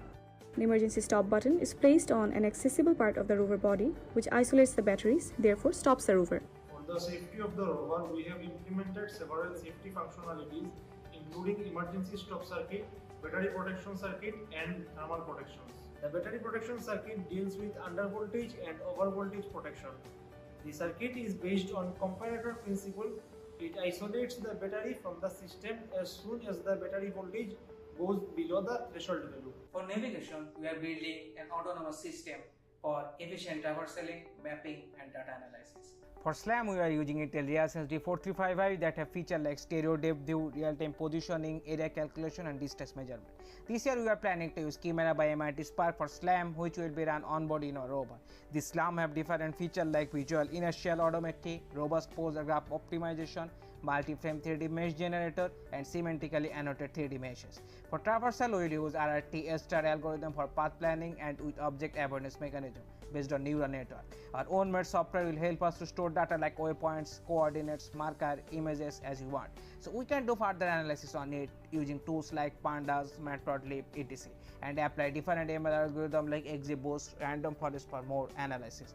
For unstructured data like images, we will use different neural network like BIT, ResNet, MobileNet. We also have a future plan to use reinforcement learning. For the navigation task, we have developed the electrical system in such a way that it ensures minimum latency. Modularity and robustness is prioritized while designing the PCBs. Since we are using sensor fusion technology, 32-bit microcontroller is used to get computational advantages. Several tests have been performed to verify the functionality of PCBs. A 4-way suspension with custom bevel gear differential enables the rover to traverse in extreme rocky terrain. 2-step bevel gears ensure a smooth counter-rotating movement of the rockers to protect the onboard equipment. The rocker is made with hollow steel pipes to ensure uniform rigidity. We have decreased the weight of the wheels by 50% by using our custom hub motors that provide 100 kg/cm torque to each wheel. So, the rover can easily traverse through sandy or rocky terrain and climb steep slopes. For maintenance, we are ensuring flexibility and robustness of our arm. Our arm can move to XYZ coordinate based on its relative position. Technology like sensor fusion and Kalman filtering will be used for ensuring sensor data accuracy. We are training a custom model for detection and segmentation with ELO V7 and Detecton 2. Our model will be capable of identifying different custom objects and its state like switch on or off, Ethernet plug-in or not. This custom model training experience helping us to train custom model and algorithm on other tasks as well. In future, we are planning to work on key point extraction and on the neural network backbone architecture. An intelligent outcome marker detection system is developing which can also calculate area, distance from the center, size of the object, pose estimation, etc. We can use this system everywhere we need. We have built a brand new arm with 5 degrees of freedom to perform the manipulating tasks with precision. We have used a stepper motor with one gear to achieve 360 degrees of rotation of the arm base. The shoulder joint also has a stepper motor one gear mechanism that locks the primary arm in place in case of power cuts. The secondary arm is moved with an 8-inch linear actuator which has a class 1 lever mechanism to lift the wrist along with the payload. We have designed a custom adaptive gripper that can hold both round and square objects like plugs, probes and metal plates. A servo motor provides the roll movement of the gripper which can be used to adjust the orientation of the object. A 4-inch linear actuator provides the pitch motion which can actuate a switch, insert a plug and place metal plates on electromagnetic blocks. This enables us to implement an inverse kinematics algorithm for precise arm control. For collection and probing, real-time object detection, segmentation and data analysis is very important. So we are building a custom model as we do in the maintenance task. For the presentation task, we have prepared slides introducing our team, organizational and management structures, and the technical aspects of the entire rover. For our public relations efforts, we contacted newspapers and secured coverage in 3 national dailies. We were also active on LinkedIn, Instagram, and Facebook, where we shared numerous ERC and Mars expedition related posts. In addition, we conducted workshops for our internal rover members to impart the lessons learned during each phase of the rover's construction, as well as seminars for students who were really interested in learning. To perform our collection task, we went for the deep sample collection technique. This has been achieved by using a vertical screw conveyor mechanism which incorporates a customized auger capable of collecting soil samples from up to 30 centimeters below the Martian soil surface. The collected soil can be stored in an onboard container equipped with a load cell to accurately measure the sample's weight. This year, we have introduced a dedicated team full of engineers and research enthusiasts to conduct the science-driven exploration in the Mars year. Our primary science team is comprised of 2 sub-teams. One team focuses on gathering detailed information about the geology of the Mars year, and the other team has been tasked with collecting visual content to explore interesting objects and geological activities. The first team has been utilizing available resources like JMARS, Google Mars to perform an extensive analysis of the geological properties of the Mars year. Through this information, we have successfully pinpointed an appropriate landing site and a pathway along which the traversal will be suitable. Not only this, we have also used this data to support our proposed hypotheses about the Martian geology. Our goal is to improve our rover and broaden our study of the Red Planet. Our Mars rover team Obhijatrik is excited to take part in ERC22 and meet other space enthusiasts that share our interests. We are the Kayanar Rover team, a part of the Students' Robotics Association Kayanar, which operates at the Faculty of Power and Aeronautical Engineering at Warsaw University of Technology. Our organization consists of multiple teams working on their projects, taking part in international competitions and conferences. The biggest and the most advanced project is the Mars rover, HAL 062. It's been designed and constructed by a group of over 15 people. The project's leader is Marcel Zawadzki. He oversees the workflow of 5 project departments: science, mechanical, electronic, as well as autonomy and software design. The coordinator of science department is Karolina Olszewska. She is responsible for laboratory work related to environmental and soil testing. The mechanical department is led by Piotr Pietrzak. Using professional software and tools, his group designed and created all mechanical parts of the rover. The coordinator of electronic department is Tomasz Indeka. He directed the development of all custom circuit boards fitted in the rover and in the control panel. The autonomy department, alongside their leader Marcel Zawadzki designed and created the software responsible for Rover's autonomous movement. Jacek Prokopczuk coordinates the software design department, responsible for systems controlling all elements of the rover. With the proper suspension and our innovative wheel design, we will surely have no problems traversing any demanding terrain. In order to provide safety of operation, mobile platform is fitted with emergency stop button. The rover will also stop after losing connection. 5 GHz Wi-Fi provides communication between robot and the operator. Our new vision system consists of digital cameras as well as analog ones. Thanks to this upgrade, we achieved high redundancy of the system. Analog cameras provide low latency stream, while the digital ones give us high resolution stream sent over Wi-Fi. For our operators' convenience, we designed specialized control panel to allow to precise steering of each of the rover's modules. In the most tasks, we utilize a 6 degree of freedom manipulator. Thanks to implementation of inverse kinematics, the operator can intuitively perform desired movements. The gripper allows the rover to grab and manipulate various objects weighing up to 6 kg. A secondary gripper of our own design provides the manipulator with the ability to extract a soil sample and store it in the laboratory module when can be analyzed on site. Using the autonomy algorithms, IMU, and depth camera, our rover can navigate through complex terrain to complete desired tasks. Being part of a European Rover Challenge enables us to improve our skills as engineers, which are further broadened thanks to the interdisciplinary nature of our project.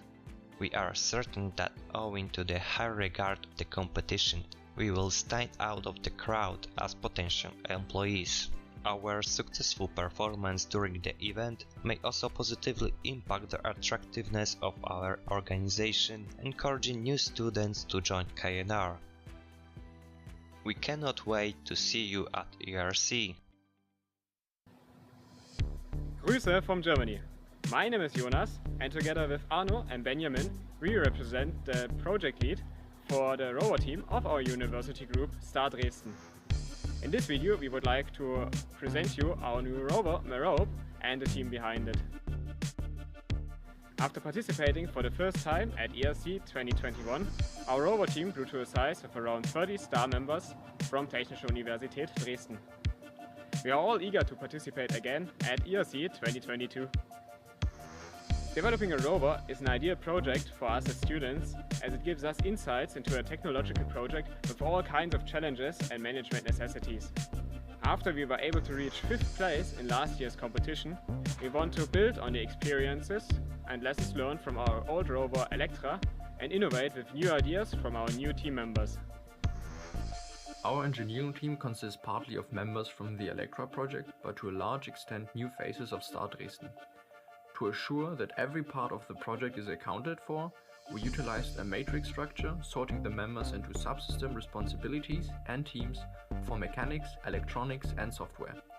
This way anyone can see the specialization and subsystem affiliation of each member. During the scientific task, Merope will try to find and explore lava tubes around a Martian volcano to evaluate which one could potentially house humans for further manned missions. A suitable lava tube will provide future astronauts and settlers of Mars a place to build habitats that are safe from radiation and dust storms, without the need of expensive and time-consuming construction work.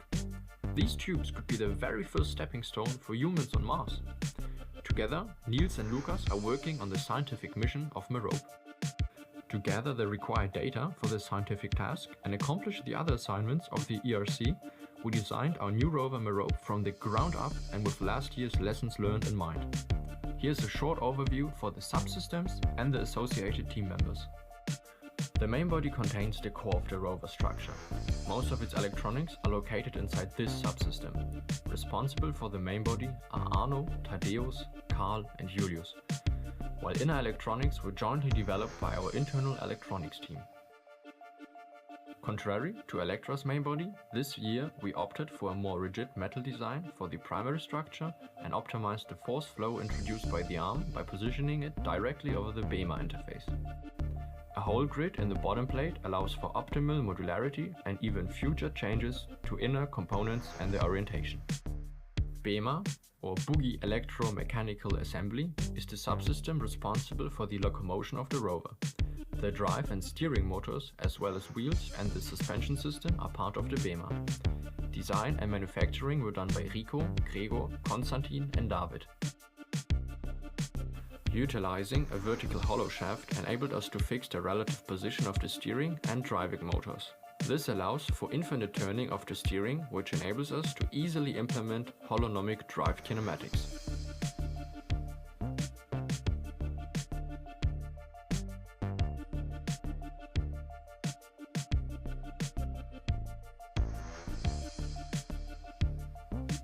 After encountering severe vibration buildups on Electra during the on-site mission in 2021, we invested some mass budget and design efforts into a suspended boogie system with springs, dampeners and updated 3D printed flexible wheels. In combination, they enable a rope to traverse challenging terrain calm and precisely. For executing the given manual task with sufficient precision, the robotic arm of Merope has 6 degrees of freedom and was constructed by Elias, Niels, Felix, Ivan, Johann, Romy and Justus. Clever mechanisms in the different joints allow for optimized motor positioning, resulting in a minimization of the required torque and total mass. For example, joint 3 and 4 utilize a steel wire-driven pulley system with low backlash, whereas 5 and 6 are combined into one differentially driven hinge. For us, field testing these applications of different technologies is an important part of this year's robotic arm design. On top of that, the arm takes advantage of our tool-changing system to switch between different attachments specialized for each task of the ERC.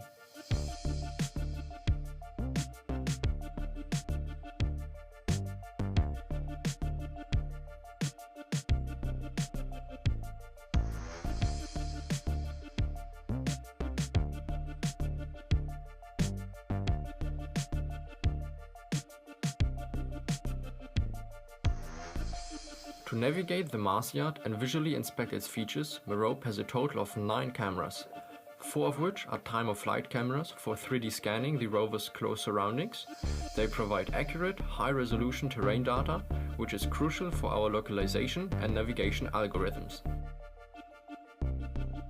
2 cameras with fisheye lenses, as well as a gimbaled camera with motorized zoom, allow for optimal observation and research capabilities. Hardware and software are still being developed and refined by our Navi subsystem members Benjamin, Jonas, Ellie, Martin and Robin.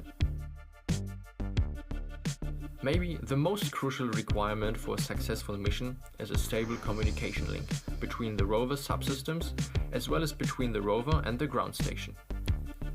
The task of acquiring hardware and implementing communication schemes was accomplished by 2 of our Alexes and Tobias. State-of-the-art Wi-Fi 6 access points and gigabit Ethernet hardware allow for resilient, low-latency connection with high bandwidths, while the use of remote procedure calls ensures independent communication with the different subsystems.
Here is where big business happens. Nearby, professional science and research facilities continue to grow. Well-educated staff is easily available. Nearby, you can take care of your health and restore your vital powers. Just a step away from active tourism destinations and the oldest mountain range in Europe, the Świętokrzyskie Mountains. All that in one region.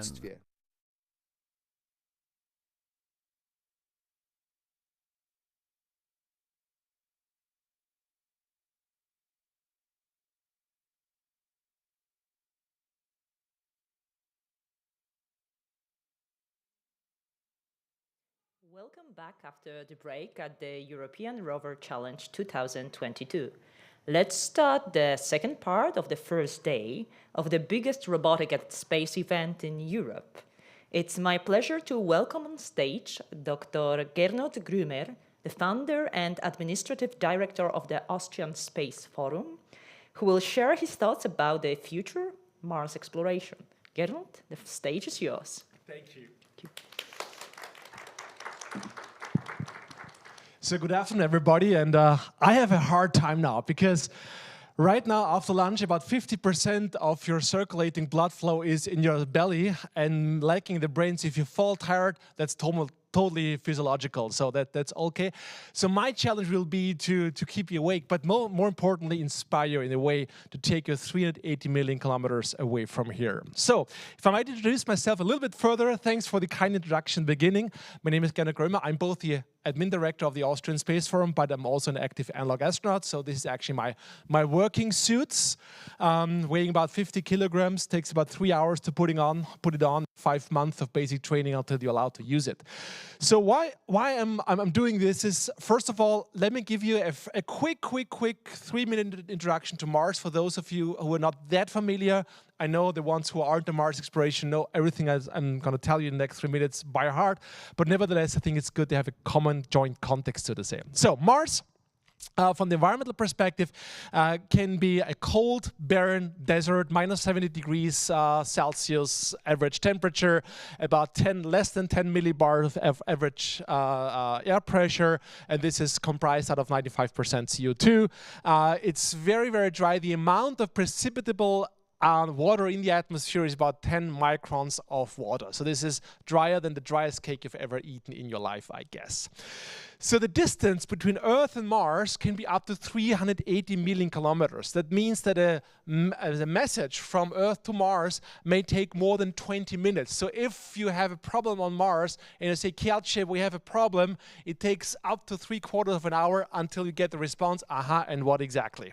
So the small talk of Mars is something really, really challenging. However, it is now a cold, dry, barren desert, but we have strong evidences that it was not like this for a long time. So we have found evidences, and these are almost smoking gun evidences, where we see layers of old sedimentary structures 3.5 billion years ago, when Mars still used to have lakes, when Mars still used to have rivers flowing, and where you can actually go deep sea diving on Mars because the ocean is about 3 kilometers deep. Yeah? So the amount of time Mars had liquid water on its surface is about 1 billion years. This is about 5 times the amount of time life on Earth took to evolve. So the $1 million question is if life ever arose on Mars, and if yes, if it's still there, or if there are remnants of it still there. And that's the reason why there actually is an invasion from Earth. Every 2 years we have this launch window when Mars and Earth are just in the right constellation to send out probes. Not all of them make it there, so that's one of the reasons why when you send humans there, you want to make it as safe as possible. But the technology we're sending there, the amount of knowledge that goes into engineering is just breathtaking. I mean, just the mere thought of shooting a 1-ton spacecraft like the Curiosity rover you see on the screen behind me, over a distance of 380 million kilometers, injecting into the Martian atmosphere within at Mach 32, breaking down to zero within 8 minutes with no active control from Earth because of the time delay. And then firing 84 explosive mechanisms at the right millisecond to deploy the parachute at the right time, to get rid of the heat shield at the right time, to fire the sky crane at the right time. This is something where I have to admit, when we were watching online with a little bit of a time delay, my fingernails were bitten very, very short. These are the famous 8 minutes of terror. But once you are on the surface, it's a new world opening with stories we couldn't even imagine a generation ago. So what you see here is the development worth about 20 years of development work, literally thousands of people behind this, the brightest minds on this planet from across the world. It's not only NASA flying there, there are instruments that are from Europe and from other sites around the world, and they're doing marvelous work. One of the things, this is by the way the belly of the beast, because we're here at the ERC, I think you appreciate the amount of technology that goes into the rovers, and like in a nice sports car, it looks great from the outside, but the real cool part is when you open the hood and you look at the engines inside, and that's what you see here, the cable structures. One of the experiments we see happening right there as we speak now is the MOXIE experiment. I usually don't focus on single experiments, but this is one example I'm particularly fond of because it's an experiment which is of no use to astrobiology. It's of no use to space exploration when you want to land rovers on Mars. But one day, humans will land on Mars. And they will work with machinery that is able to process Martian atmosphere. The CO2 is split up with the carbon and the oxygen with the Sabatier process and produce CH4, the methane gas, afterwards using local water resources. And this machine here is able to produce the oxygen for the astronauts to breathe one day, and the oxygen for engines to be fueled by this oxygen returning to Earth one day again. So this is the uncle of the machine that will one day help to bring humans back from Mars. So this is happening as we speak. So by the standards of our grandfathers, we are living in a science fiction world. Who would have thought 2 generations ago that that little reddish dot in the sky is a world that helps us to understand our own and might be able to answer the question if we are the only ones in the universe. I'm speaking about innovation. I'm talking about electronics and the technological challenges. Just as an example here, I think the 31st flight of the Ingenuity helicopter on Mars is happening as we speak these days now. So by the way, who doesn't know about Ingenuity? Anybody who has never heard about the Ingenuity helicopter so far? Everybody knows in this room, I guess. I hope, otherwise you're in the wrong session. All right, so the reason why I'm choosing this picture is because just to build such a thing takes an enormous amount of innovation. And I am making here a bold prediction. Now we are switching to the future a little bit. I would predict, and mark my words, in 80 years from now, there will be, because of the challenging environment on Mars, there will be lots of innovation happening. Innovation means patents, new technologies, things we as citizens can benefit from. I am predicting that in 80 years from now, there will be more patents filed from Mars than on any given country on Earth. In 80 years, we're going to meet again, and then you challenge me to this claim here. Okay? Okay. So, I spoke about innovation from Earth, and if you don't believe me, just look at the graph. This is all the missions that have been flown to Mars so far. Not all of them made it there. You see all the ones that end with an X here, they've failed, especially this is chronologically starting in 1960, and we're getting better at this, obviously. But the bottom line is, if you were a robotic spacecraft in the 70s or 80s, your chance of actually reaching the surface would be roughly 50-50. And when you send humans there, you want to make sure the chances are a little bit better than 50-50, of course, especially for the return flight. And so there's an increasing number of countries, Soviet Union, also Russia, United States, Japan, European Space Agency, India, and others are to come, including rovers, 4 active rovers on the surface. And the story doesn't stop here. We have, in the next launch window 24, Japan and India going for orbiters. There might be a Starship demo flight. It was originally scheduled for 25. don't believe that really 26 might be the better choice of a launch window. In 28, that's where a lot more hardware will land. The Chinese will land again on the Mars, Japan, and maybe ExoMars within the ESA project. We'll see about 28 window. Well, there's a lot of challenges going ahead because of the cutting out of the Russian-European partnerships here. The bottom line is we're also roughly doubling the amount of space debris on the surface of Mars. We're now at, what, 19 tons or so? I think we're about 31 tons after that, those missions as well. So to do so, the reasoning behind those robotic missions is, of course, in preparation for human missions. And this is exactly what we're working here in the Austrian Space Forum as well. I want to give you a glimpse, a sneak preview, not about mission scenarios, not about mission architecture that might change and evolve in the next years or so. It's more about what if you would be in the spacesuit of the very first person landing on Mars. I firmly believe that the very first person to walk on Mars is already born. It is just now entering elementary school or high school in Kielce, in Beijing, in New York, who knows. So the crew for that voyage exists already. They just don't know it yet. Okay. And so we're building spacesuit simulators in the Austrian Space Forum. We put them through harsh conditions here at -110 degrees Celsius in a cryo chamber test. We expose them to radiation. We expose them to electrical discharges that are emulating the discharges of wind devils on Mars, you know, those dust devils which are picking up a lot of electrostatic energy. And we expose the suit to its capacity to deflect the electricity at 6 megavolt with a Tesla coil. And whoever worked with Tesla coils knows this is quite a dangerous experiment. I'm very happy to report this worked out fairly well for the suit bearer, because that was me.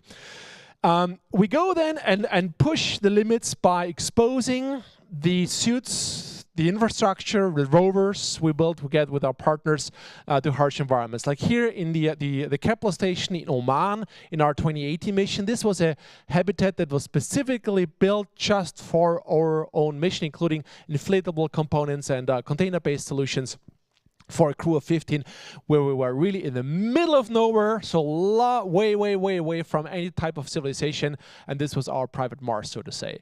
And there's a lot of technology there. There are a number of peer-reviewed experiments ranging from robotics, astrobiology, human factors, you name it, to study the challenges and pitfalls of having humans on the red planet. Because if there's one thing we're grateful for, is if we fail.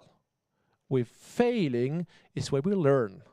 So we are grateful for every mistake we make, because every mistake we make, we hopefully don't repeat on Mars. That's the idea. Fail fast, fail cheap, have a steep learning curve. That's the motto of the Austrian Space Forum. Or another example, here in the Negev Desert in Israel. That was last year in October for the MRD-20 expedition. And if you're very, very nice to me and maybe buy me a beer or so afterwards, I have some mission patches to spare afterwards. This was an example, actually, what's the 13th mission we've been doing. We are preparing right now for our 24 mission already in Egypt in 2.5 years from now. So this was in October last year, 24 experiments, 250 researchers from more than 25 nations. It's highly international. So the official working language we have in the Austrian Space Forum is BE, Broken English. So, of course, you need a large support team in the background. This is a typical staffing of the mission supports, and on an average simulation days, you see a number of people who are specialized into flight support, flight planners, biomedical engineers. We have psychologists. We have people working on the remote science support, the flight control teams, and so on. So there's quite an infrastructure that is barely visible if you just look at the nice pictures. And this is actually one of those nice pictures. This is the site where we were in the Negev Desert with a station we built together with our colleagues from DMARS and the Israeli Space Agency, where our people would spend roughly 1 month in isolation. This is actually the station at nightfall, so this is quite a magic moment, as you can imagine, when the sky is getting dark and the first stars are appearing, and you realize, oh my God, on Mars, we would have exactly that very sky above us like we have on Earth, with only one exception. It's not that you're looking for Mars up in the sky because you're standing on it, you will be looking for the Earth, where you come from. Inside is busy as hell, as you can imagine. So the natural enemy, there are two natural enemies of the astronauts and the analog astronauts. One is the flight surgeons, because they can ground you, and the other one is the sand and the flight plan. So you want to make sure that you're good friends with all of them. You do a lot of, actually there should be a video here, just in the background. You see a little bit of moving here. You see this really, the depth of the desert here. It's one of those magical things where you realize, oh my gosh, I'm standing here on behalf of a much larger team from across the world, getting, and this is the coolest part, a sneak preview of the future. This is, no matter how the actual mission to Mars looks like, a little bit of this will be based upon this type of research. And that's our way how to get there. And we don't do this alone. We do this with rovers as well. That means we have here, for instance, flying drones or helicopters. This is one of our actually 4 flight vehicles we had for the M20 expedition. It's a model version of the Osprey, you might know. This is vertical takeoff and landing airplane, which has tilt rotors. You're taking off like helicopter, you tilt the rotors and you fly like an airplane, which is more energy efficient, and do the mapping. So you see here, for instance, the actual station. Actually, the original resolution is like 2 centimeter ground resolution of the digital elevation model, the solar panels here, and you have the terrain here. And this has been processed at the Mission Support Center, where you have the capacity, the computational power to process this data, and then feed it back into a rover like this one. This is a Mercator rover, a 600-kilogram beast, which is able to roam Mars in an autonomous way. Now you would say, well, there are autonomous cars on the roads already, but believe me, the more degrees of freedom you have, the more challenging it gets for the rover to decide where to go, especially when you have very unsolid ground below your feet. Or you do it totally passive. You don't care about wheels. You don't care about propulsion. You let Mars do it for you. This is the 2-meter high called Tumbleweed, a student experiment, which is passively driven through the desert with a sensor package, and wherever the wind goes, you go as well. So this is quite an astonishing experiment, just done by originally high school students. Now they're actually making company out of it while they're studying. So this is an example of projects that catch the attention by inspiration, but turn out to be the solid businesses and solid science at the end of the day. You have a lot of public attention to this, obviously. For instance, this is a live link between the United Nations UN COPOS meeting, the Committee for the Peaceful Use of Outer Space, where we report actually from the field, and of course lots of media activities involved with this as well. But it's gaining traction. Like analog research, this entire field was quite an exotic field a couple of years ago. But there are so many groups emerging that many of them are getting to a professional point where they're catching the attention of the agencies. And the more professional we are, the more likely it is that the knowledge we are generating on the scientific is feeding into those actual mission architectures. So it's a world for ours for the taking, for the scientific taking, so to say. So I don't know if you know the movie The Martian. For those of you who don't know it, it's an American astronaut stranding on the surface of Mars and surviving on potatoes for the next year before the rescue mission comes. And the tagline for this movie is "Bring him home." I say, no, don't bring him home. I say, take us there. And note there's even a very bold statement here with a flight date already. So maybe a few gray hair there anymore. So we do it for the zeros and the ones of instruments. The science is the primary reason why we should go there, I see as a scientist, but I'm also talking as a human. And as much as we can do with the rovers, we know for sure when you look at the data that humans can be much more productive and efficient than rovers, also because of real-time decision-making with very different of CPU type where we're operating on, but also about the narrative. I think only way I've been with your feet, you've really been there. Yeah? So one day there was going to be exactly this picture in the mind of somebody standing there, that you see the Earth from Mars. I think most of you know this picture of a Martian sunset. And I just imagine this, the mindset you will have at this very moment, and you realize, oh my gosh, how many rivers did we have to cross? How many mountains to climb? How many wars to fight? How many operas to write in here until a human can tell us first-hand account what it will be there to enter a new world? And again, the very first human to walk on Mars is already born. Actually, this picture is a quite iconic picture in our organization. It's actually the girl and the man in the spacesuit is father and daughter in real life as well. So as we sit in here, we might be too old to do the actual mission, but we will be the ones at the basement of the base of the pyramid upon which we are becoming and multiplanetary species. So I would like to conclude with paraphrasing a famous quote somebody else said originally: don't tell me the sky is the limit when there are footprints on the moon and within our lifetime on Mars. Thank you.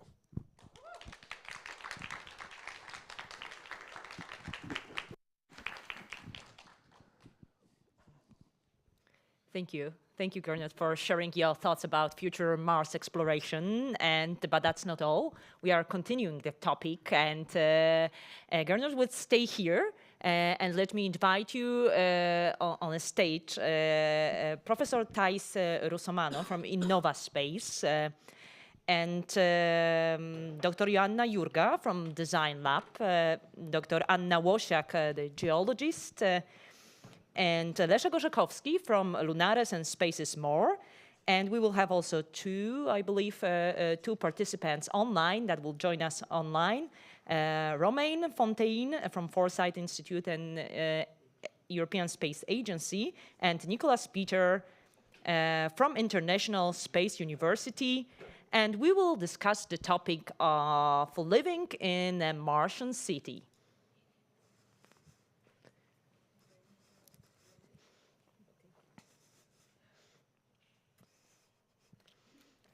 Hello. Good afternoon. Yeah, from the Mars yard, though. So, okay. So I think we are all here.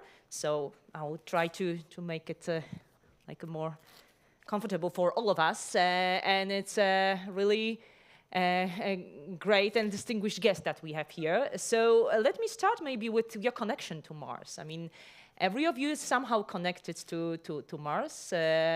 Well, you haven't been there, I guess, but part of you somehow were in forms of analog astronauts. But how come that you are Mars connected? So maybe we'll start with you, Thais. So, should I introduce myself? Yeah, if you could. Yeah, so, is it working? Yeah, that does. Well, first of all, thank you very much for inviting me. My name is Thais Russomano. I'm a medical doctor. So I think that's a very important area for Mars exploration. And my areas of expertise is space medicine, space physiology, aviation medicine, and digital health.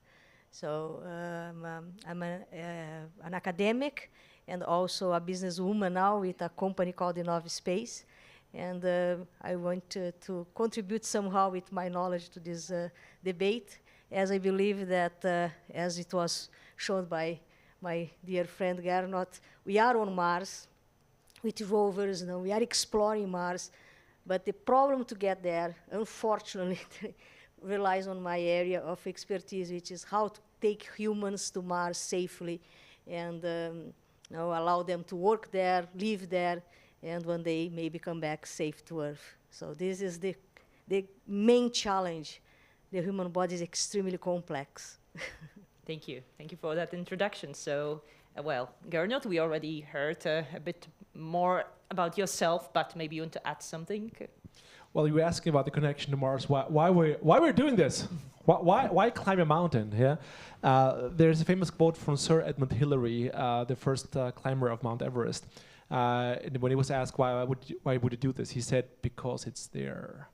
And so we are standing on the shoulders of giants, of Sir Isaac Newton, of Nicholas Copernicus, who enabled us to find how to do the orbital calculations and how to propel ourselves through space or so. And we are the first generation where Mars is just about to be at the reach of our hands. And so I don't know how you feel about this, I feel an obligation to do so, because I couldn't stand if my little son would ask me in 30 years from now, Mars was just across the door. Why didn't you do it? And I couldn't stand to say, well, I'm sorry, we had other problems or some other excuses. So it's a logical continuation of feeding and nourishing that nomadic gene part that is within us as humans. Thank you. So hello, my name is Joanna Jurga and I'm interior and product designer, and I focused on sense of security in space. So I work on it, how to design the habitat inside. So not only this harsh engineering part, but also this more human touch. So how we can do it this way to help our psychology to stay safety in this far away from home space on Mars. So this is what I do, and I also was twice the commander of the mission in lunar space habitat. So we know each other already a little bit. Yeah, so maybe we can switch to the online guests, if you don't mind, Anna and Leszek. So maybe we can start with Romain. Could you say a few words about yourself and your connection to Mars? Yes. Hi, do you hear me? Yeah, we can hear you well. Okay. First of all, thanks for having me here. Hello, so my name is Romain. I'm a space engineer from France. I work at the European Space Agency on the ExoMars program. So I'm basically preparing the operations for the rover that will go to Mars, well, now in a few years from now instead of this year's. So I'm working along with the scientists and also engineers to make sure that the rover will operate very well. And in terms of engineering aspects, operations on ground, also in terms of scientific results that we want to have. Well, prior to that, I also worked on MSL, the Curiosity rover of NASA. And I'm also one of the leaders on the project of the Foresight Institute that tries to bridge the gaps between the technologies that we have in many different fields. So, of course, space, the one that I'm leading, but also, for example, neurotechnologies and longevity that will be also extremely important for space exploration in the future. Thank you very much. So, Nicholas, could you join us? Yes, cześć. I hope you can hear me. Yeah, we can hear you well. Cześć. So yes, so I'm coming from the International Space University that is based in Strasbourg, France. That is the sole university dedicated to space education around the world. So no better place than to discuss about the topic of today, which is Mars exploration. I must admit I do come from a different angle compared to my fellow panelists and peers. I do come more with a policy background and international relations dimension. And in that context, for me, Mars is very important. Because if you recall, we are at the beginning of a new century, but if you recall the past century, most of the history books, whatever you take it, which irrespective of the country or the language, most likely it has a picture of a US flag on the moon as being one of the defining moments of the past century, the one that showed for the first time us setting the foot on a different body in a solar system. And I really do believe that Mars will be one of those destinations in this upcoming century. And having the first picture of having a human on Mars will be one of these moments that will really unite everyone. And for the one having the boots on the ground will really make also a difference in terms of policy and international relations as well. Thank you. We get back to the stage. Anna. Hi, I'm Anya, and I'm a geologist. What's most important for me when I'm doing planetary geology, this is why I decided to do planetary geology, is because we cannot really understand our own planet or how the processes, geological processes, are shaping the body that we people live on right now, if we don't understand how the same processes or similar processes work on other planets. Like if we are trying to, put a line and we have to put a line through just one point of reference, which is our own on Earth, there is a lot of uncertainty because we don't have a reference point to test our hypothesis. So this is why studying other planetary bodies, including Mars in great detail, is so important for science, for geology, for astrobiology. This is the only way we can really understand our own home and our own life if we go and look at it from a distance from a red planet. Thank you. Okay, my name is Leszek Orzechowski. I'm an architect. A few years ago, I guess I mentioned that to Milena that I had this problem whether I should study astronomy or architecture, and I went for architecture. So after I graduated, I decided to become a space architect, and we created a small group called Space is More, where we were designing different analog habitats or space habitats, or even whole colonies. And there were like several international competitions that we've won, but eventually we decided to create our own analog habitat, similar to what Gernot is doing during his missions, in order for us to study it a little bit more, and also to gather more data for researchers, scientists, medical doctors. So yeah, we are trying to test our designs using analog conditions. Thank you. Well, that's really a wide range of competencies and interests that you have here and really present here. So I hope for a really fruitful discussion. And maybe let's start with we already talked a bit about challenges. Well, you mentioned that from the medical point of view. So when you think about, well, all of you in your, let's say, area of interest, when you think about the biggest challenges in terms of getting to Mars, surviving on Mars, and colonizing Mars or living on Mars, what would you pick? What's the biggest challenge in your opinion? I think that there are, in terms of the aspects related to health of the astronauts during the mission, I think that there are three main areas, not restricted to that, but three main areas, which will be the gravitational change. And I say that because you are going to take, let's say, X number of months to get to Mars in microgravity conditions, and then we have to stay there in hypogravity conditions, and then back, if possible, in microgravity conditions again. So we have then this gravitational, let's say, challenge. We have radiation, and for the first time after the moon, but going further in this case, we are going to be exposed to the radiation of space, which is going to damage the body of the astronauts, for sure. And there is another aspect that I think that's very important, which is the I would call it psychosocial aspects of a space mission, because we are going to have supposedly men and women, 4 men, 2 men, 2 women, or whatever the crew is going to be designed, but about 4 people traveling together in a very confined and isolated environment. So this is going to be very challenging. We are all humans after all. And when we are together, especially in a stressful situation, we have the possibility at least to act a bit awkward, plus all this challenge that people will be suffering during the mission.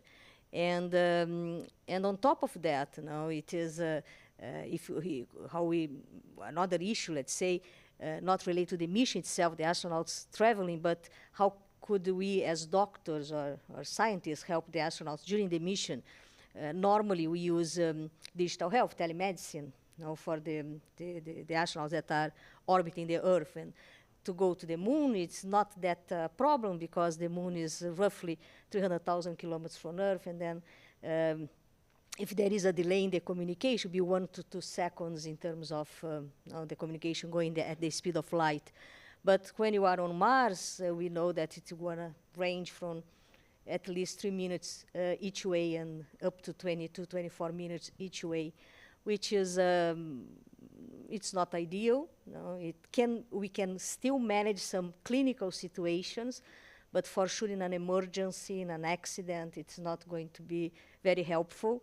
So we need to have this crew very autonomous in terms of health, understanding of what is happening to them, and also to have some skills to treat, especially medical emergencies. And then for that, for sure, you will need very sophisticated artificial intelligence softwares and hardware, in terms of maybe a robot, We don't need a robot, could be just a computer, but no, just to have the image of someone, maybe with a white coat on, might help psychologically the astronauts as well. So I think that, as I said in my introduction, we had, since Gagarin, 61 years of humans in space, we learned a lot, for sure. We could have learned more in many aspects, in my opinion, but what I think that is very crucial now is that we know enough to know that we don't know enough. And this is, it's very challenging, in terms of architecture and other aspects that also affect humans in their missions. I think that was a pity that after 1972, so for 50 years, we left the moon. We could have learned so much about living, the well-being of people working and living in, in another celestial body. It would have, in my opinion, it was really a huge loss for us, not just in terms of medicine, of course, but especially now that we want to go to Mars and we don't have the experience, we don't know how to do it properly. I mean, trips with humans, not, of course, it was shown before, rovers and so on. We are on Mars, so we know how to get there. We know enough about Mars to deal with, except that humans are very complex and we don't know enough. Any of you want to add some more issues? So, yeah, maybe you will ask our colleagues on site. So maybe, Romain, in terms of, let's say, technology, so are we now prepared for getting to Mars and for landing on Mars with, with people, with astronauts, or what do we need? What shall we face to do it? I think we cannot hear you. There is some problem. Yeah. Yeah, do you hear me now? Yes. Yes, we do. Okay, personally, yeah. I think that landing a rover on Mars is very different than landing a crew. Because for now, landing a rover, well, we'll use parachutes, right, first, and then maybe retro rockets, like it was the case, for example, for Perseverance, or like it will be the case maybe for ExoMars. But, when landing a crew, it will be much heavier, like maybe several tons. And so the thin atmosphere of Mars may make it difficult to land using parachutes at first. So maybe we'll have to get rid of that and use only retro rockets. So brand new technologies, innovative technologies to make sure that we land safely on Mars without harming astronauts, but also without damaging equipment, instruments as well, or anything inside, let's say, the capsule. Another aspect that I believe shall be tackled is the radiation problem. We know that astronauts have a threshold not to go through during their career in terms of radiation in sieverts. I'm not an expert in medicine, of course, but maybe we'll have to find some new materials, new technologies to make sure that they are safe from having cancers or just dying while going to Mars or while being on Mars for maybe, let's say, a couple of years. So that will be a very big challenge, I believe. And also in terms of in-situ resource utilization. For now, we have a MOXIE on Perseverance that creates about 6 to 10 grams an hour of oxygen. Of course, there is a goal to make it, let's say, sizable for a crew, but I think we are not there yet. And missions to the moon to make sure that the technologies are being well designed, to make sure that they are sophisticated enough, will be a stepping stone for making sure that astronauts will be safe once we are on Mars. So let's assume that we solve the problem of medical aspects and also the technological aspects, and we already landed on Mars and wanted to settle a colony there or build something there. So what shall we do? I mean, are on-site resources something that is enough? What do we need to bring with us? What shall we start with? Does any of you have any ideas or thoughts? Well, it really the answer will be very different if we are talking about very first missions, that is the scientific missions, where you need to establish a small habitat, and this is Shelter. a shelter basically, and or we are talking about a bigger community. We can think about what we are seeing, for example, in Arctic regions. We can think about McMurdo Base, where you see that there is a place in Arctic that where thousands of people are living, but it's not called a city, or it's not because officially, due to some legislation, you cannot colonize Arctic, but probably you will see something maybe similar to those bases on the Moon and Mars. So, and they will create this community. But how to build something that big? You cannot bring everything from Earth. You probably need to work with in-situ resources. So you need to learn how to get your raw materials on Mars, how to create your own shelters. First, probably it will be very simple aspect of trying to use regolith to maybe 3D print a road, maybe a small shelter in where you can inflate your habitat that you bring with you inside to just have some radiation protection, some and protection from the environment that literally wants to kill you. But once you learn how to do it, you will be living in a confined space where you need to, and you cannot go outside without your spacesuit. You need to live in a sustainable way. You need to organize your survive and organize your waste very well. So you need technologies that, in fact, we need on Earth now for our climate challenges. So in order to build something on Moon, on Mars, you also need to develop technologies that will help communities here on Earth. But if you want to colonize Mars, you need to be able to create your technology, your civilization, your habitats with the materials you find there. So bringing everything there, like your robots, your factories, will be a real challenge here. And the good news is that Mars has everything that Earth has. Maybe most of the ores are not so easy to get to because there's much less geological processing, which means that the division of a certain atoms that we want was not as efficient as on Earth. However, if we put enough energy into this process, we are, able to get titanium, iridium, plenty of oxygen, whatever we want, we can get it from Mars. So it's not the problem of the accessibility of the raw materials. It's the problem of technological processing of them in the most efficient way, and we don't know this way, unfortunately, because we are quite familiar with doing mining on Earth, but on Mars it will be done in it has to be done in slightly different way. So we need to learn that. But it's not impossible, so that's a good news.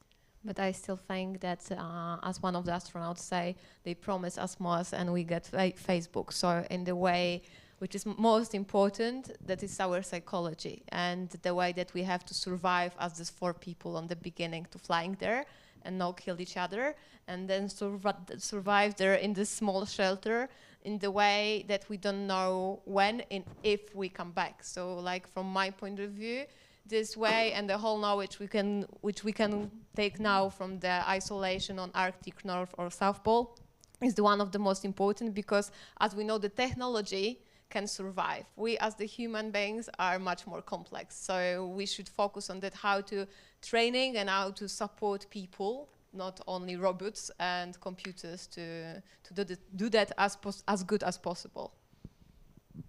And when you add more people, it's getting even more complicated because there are different needs that a larger group is seeking for. Not only your small team, but when you have society, there are you're getting a lot larger problems of finding your mate, being able to work, being able to be useful. So yeah, getting a healthy society is super difficult there. Especially that we have already this history of building the new societies, and not always they work well. Well, that's where policy comes in, I guess. Yeah, Nicolas, exactly. Huh?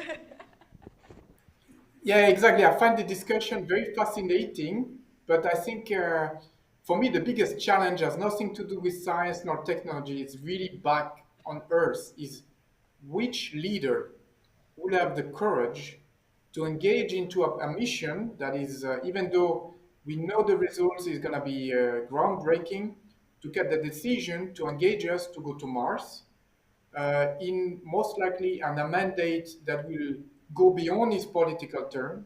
Are we going to be able to engage society over the distance to commit for the resources? How are we going to engage society to make sure that in case of risks, there is not an issue that we should not stop? So all of these issues are very important. So for me, we are building in Europe and around the world in cooperation all the necessary building blocks, being in technology, being it in the scientific knowledge, what can, how will the body react? Can we do it? Can we adapt? But we need to work into this dimension of political dimension. And that's why I think the European Space Agency with the Space Summit they did in Toulouse earlier this year, and next year that will be in Madrid, is very important to be able to mobilize this high-level political decision, these decision makers, to give the mandate to the agencies, being it ESA, being national agency, to say, okay, let's work together. Let's set collectively our aim to go to Moon, to Mars, to make sure that we can do that for the society, because we need to spark the light in the whole society. Because if we say space is hard, we are losing a big part of the society. But space is inclusive. We should say there's room for everyone. Space is big, but also that we need everyone. Everyone has his chance, but for that we need first and foremost the political masters, decision makers, budget authority, financial committee in every country, in parliament, to be involved as well. Thank you. Thank you for sharing that. So, but since we already talked about, like, let's say, different types of people, and as bigger group, the bigger number of problems, and so on, for those of you who were involved in analog missions, and we know quite a few of you did, so what have we learned from this kind of missions? Let's maybe start first with the, if I may suggest, what kind of people we need. What are the most important things that we shall have? I think the selection process for the crews for Mars, and to some extent to the analog astronauts as well, has evolved tremendously in the last few years. We used to start with the rocket jockeys from the 70s of the astronauts walking in slow motion with the helmet under the arm and heroic music in the background to the rocket. More into team players, we call them the beta 2 personalities, people who know which are very healthy, who have technical competence.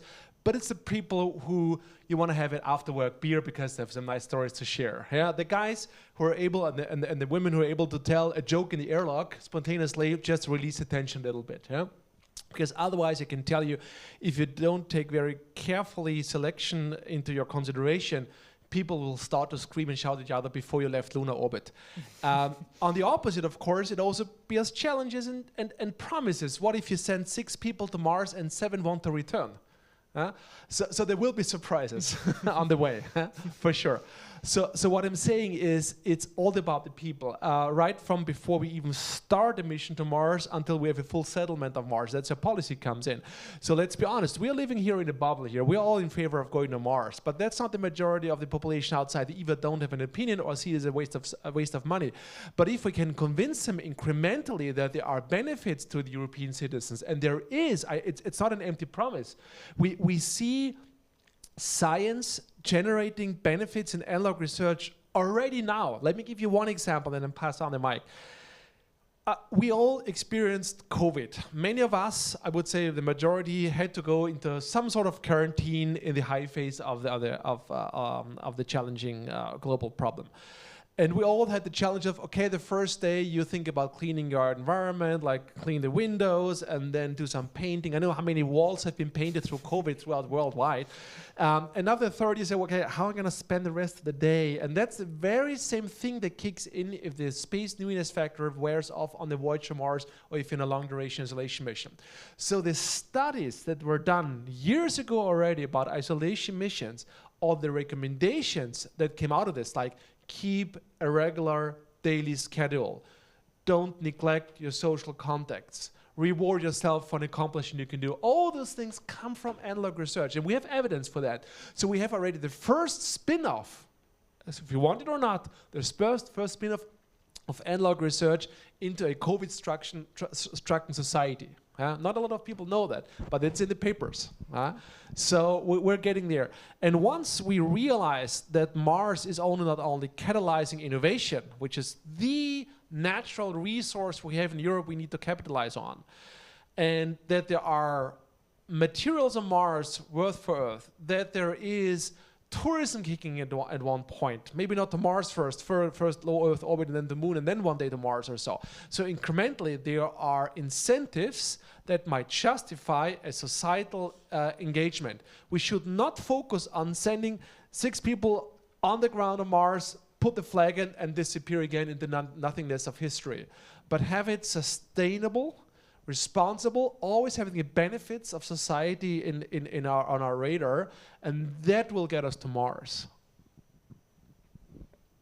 So I can completely agree with you, because that was in fact my PhD thesis. So how we can bring the knowledge from habitat to the daily life, this is what COVID gives me. So yes, that's true, but I also have this feeling that we have to inspire it. So we have to open for people outside our bubbles, and we have to talk about it. And this is, I think, so the last question we have, it's funny because I just think about it, that what sci-fi gives us is exactly the same story. Like if we will talk with the people outside our bubble and educate as much as we can, that is not only some group of the crazy people who would like to play on Mars, and we are not only going there to digging, and it's not about only for profit for some company, that will be a chance that we will go there in the way, maybe not we, but our kids will go. And the question also was about those difficulties. So we talk about people and their surroundings. This is your PhD, but also the conditions. For example, on our analog missions. And by the way, Gernot is 100% right. In 2021, Polish Ministry of Health gave a patronage to Lunar Suicide Station for the contribution of COVID research. So that's really true. Also in our case. But when it comes to challenges, you are what you eat, and if your food is awful, you will start arguing, regardless if you are a superhuman that can work very well. So you can train people very well, but if you are not prepared for the mission and you are having, and people are not enjoying their surroundings or what they eat, or it could also be lead to mission failure. So from our experiences, a lot of arguing started with bad food. In fact, inside crews. In fact, and coffee. We need coffee. One of our experiments was to do the analog mission without coffee. Human rocket fuel. Yes, and that was really, really awful. Like the mission was great, but they take from us coffee and chocolate, and that was quite difficult for some of the people. And because of the food, in around 30% of the crews that we selected, we had some kind of arguments. But that was a very important knowledge to get. Yeah, but also like we really need to take care of the people who we close in this kind of condition. Like this is exactly what God said, that we need the specific conditions. Even the light of the temperature of the air can change the level of the cortisol and the way how the people behave. So we already have the paper for all this knowledge, and it will be really nice if we start to use it also in different also in our houses, maybe. Flats and houses. Yeah, houses. It's like hospitals, army. Like there are plenty places when we can help people in the way what we already know from the isolation mission. In terms of, let's say, medical selection, I think that it is very easy to select someone physically, that is healthy. You have lots of tests that you can run, and this person is healthy enough. I think that what we are discussing, in fact, is how we can select a group of people, small group of people that are psychologically fit for this type of mission. I think that if you go for, let's say, 4 people, that we should use 4 people that, I don't know if you are familiar with this term, but they call transients. Transients are not people that live in one place or immigrate to another place. It's people that, for professional or personal reasons, they travel a lot. So I think that if you travel a lot, you are, by definition, more flexible. You are less judgmental. You don't think that your own culture or language or religion, whatever, is the only one or the best one. So I think transient people would be very nice. Secondly, I think that we should go for a family. So a father, a mother, and maybe 2 boys or 2 girls. No, not boys, I mean grown-ups, but 2 men, 2 women. Because I think that it would avoid lots of psychological problems if this family is united enough here on Earth. And I think that this family should go, a transient family, there are many that I know, but in any case, that can go to orbit first and experience microgravity there and do some tasks and work together. And then this same family go to the moon and spend a week on the moon, for example, whatever, living in a different environment. I think that this would be the best way to really select psychologically. So it's a healthy family, so 4 people, healthy enough in terms of physically health. And then this aspect of like competition or even someone being born in space or things like that would be less, disputes, or it would be less likely to happen. It's not impossible, but it is less likely. These people will know each other. These people would have experienced microgravity. These people would experience hypogravity on the moon. They know how to deal with many aspects. They are transient, so they are, in fact, more open, more flexible. And it goes, going back in time, I'm old enough to say that. One of my preferred series on TV was Lost in Space, which was a family, the Robinson. And it worked very well, and it was always in my mind that for some, of course, that's a series on TV and it has to attract the public, the children especially.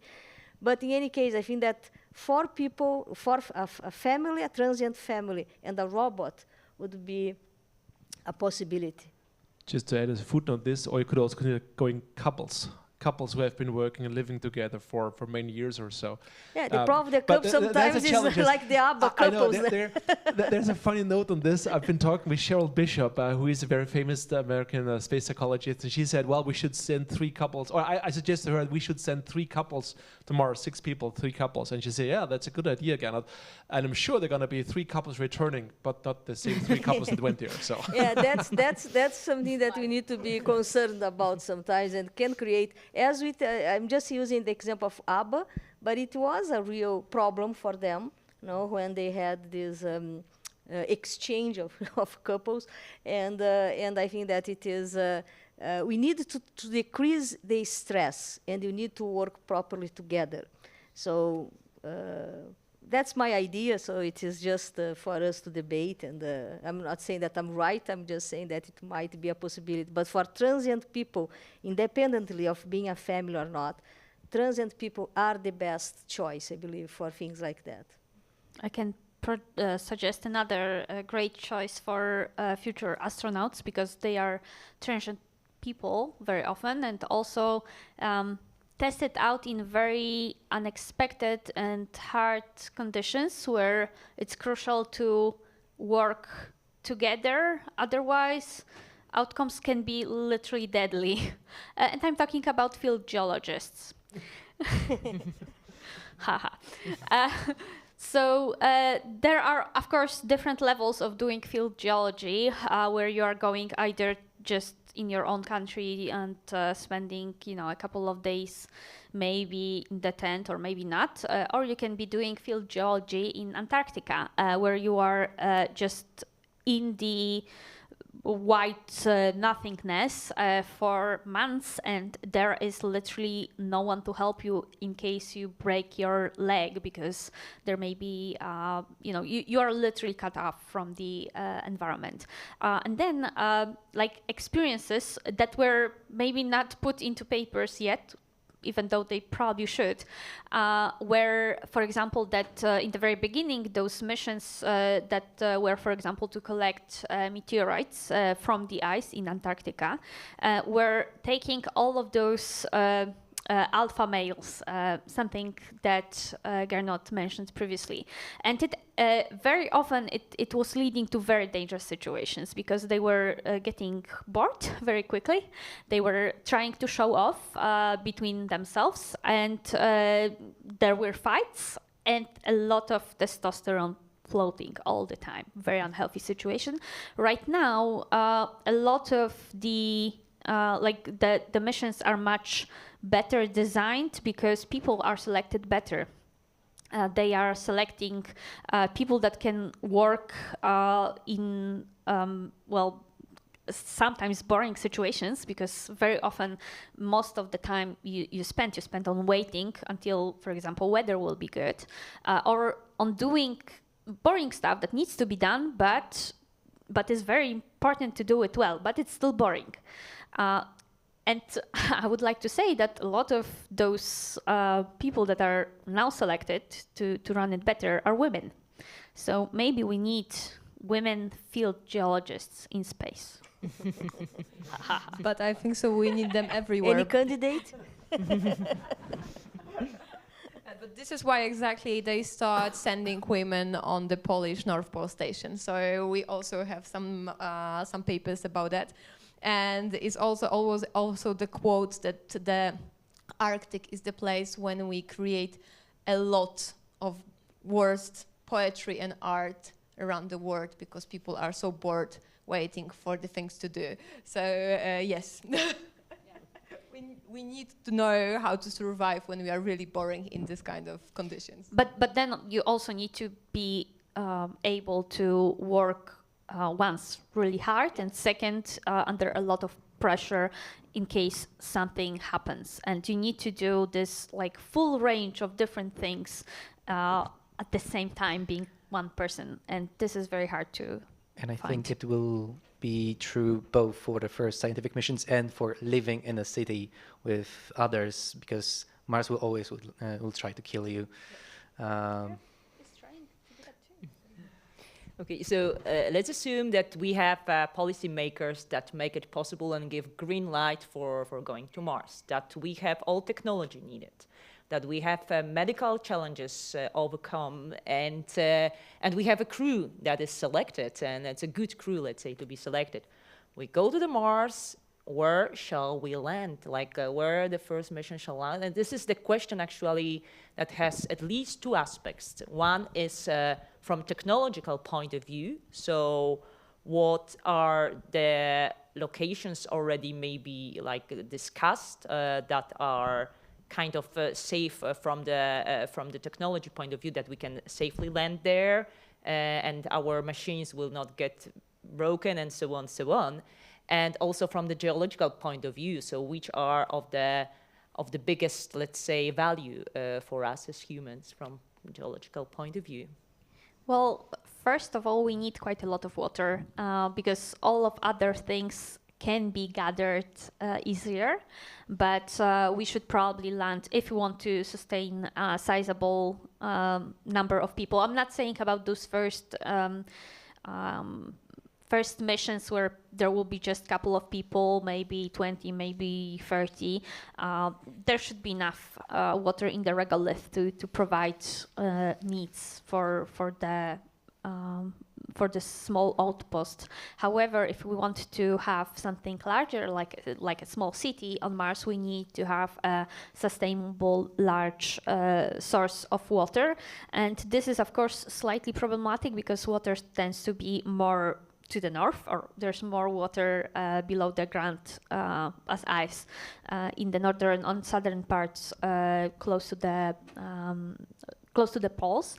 However, we want to land where it's not that cold and that there's a lot of sunlight, so we still want to be in the equatorial part. So I think that if I would be to select a location or to guess where it will be probably somewhere close to the Valles Marineris, because it provides kind of both of those good things that we can get in one place. When it comes to the landing sites, I think equatorial regions have to be, just because of orbital mechanics considerations. But there's great places to be, not only for the water, but also for the caves. Because if you look into lava tubes, and they can be quite stable on Mars, as we know, they could be a place where you have thermal stability, where you have protection from radiation. And so I think considering maybe not for the first landing, but for future establishing a settlement or so, underground, at least the place where people sleep overnight or stay over extended periods before they venture outside, might be a good idea. So I have that romantic notion that, well, if you think of the first societies on Earth that really went into a place where we can still reenact or relive their experiences 10,000 years afterwards, were caves on Earth. And we now see the cave paintings 10,000 years afterwards. So what if we delve into caves on Mars as well, and 10,000 years from now, something's going to discover cave paintings of the first humans on Mars? Space instances. Well, so yes.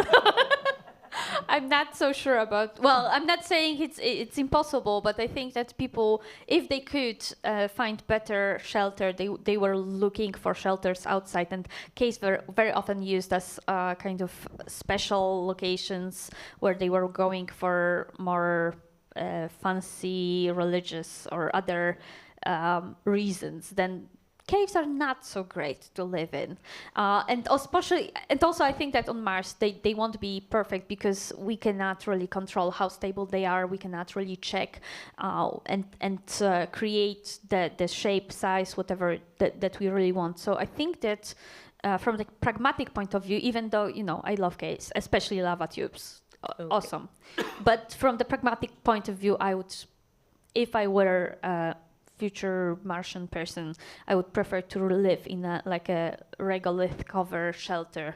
That sounds much safer. So sorry to stop this very interesting part of discussion here, although we are running out of time, and we still would like to know a bit more from our experts. And maybe Nicholas, could you comment on the legal and political challenges? Although can we land wherever we want? How shall we deal with that? What about also ethical aspects? Those are very, very important questions, and that we really need to be able to address. So the current legal system has been developed in the 60s and in the 70s, at the same time that the first step in the space exploration era started. You look at the major five UN treaties; they were more or less developed at the same time as the major step in space exploration, and human spaceflight in particular were developed. So now, if you want, and those are very still relevant today. But if we talk about going to Mars, for scientific reason, the legal structure is in place to put a boundary, to put a framework. However, if you want to go into settlement or colonization, as I've heard, there we have to be careful, because certain things are not yet fully regulated and not agreed upon in the community. So that's something we need to really to be mindful of, and we will have already future cases on the moon whereby resources that will be utilized, but they will not be owned by anyone. So that's most likely we will not have the time to discuss about it today, but that's in its own right can be something very particular. And also in the current international context, you can imagine that, for instance, coming up with a new agreement, if needed, going to be very difficult. That's why there's also an evolution from more hard law to soft law to more technical guidelines, where you have different, I would say, not guidelines, but different elements that are put forward that would be that are important to be followed, but there are no enforcement. And if we talk about Mars exploration, what happens if we do something that is inappropriate? There's no enforcement mechanism, and that's a current weakness in the system. Also, in terms of scientific contamination, COSPAR, the Committee on Space Research, is very active into looking at make sure that we avoid forward contamination and backward Earth microbes, put it in a way, and Mars microbe in the other direction. And that's something very important because if there is life on Mars, and I hope we will be able to find that there's life on Mars, we make sure as well that we protect it and we don't do necessarily as we've done or what we are doing with our ecosystem on Earth, that right now we are not the best species to do stewardship on planet Earth. So I hope we will also be able to think about it before we really set on a sustainable manner foot on Mars. Thank you. So maybe now I will follow with a question to the agency, let's say insiders or Romain. When will the humans walk on Mars? So what are the next steps actually of our Mars explorations, and what is your guess? Or your knowledge?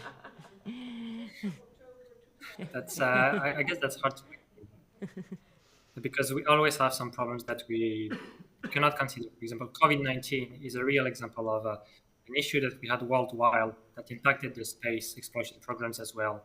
For example, the ExoMars mission was already delayed from 2020 to 2022.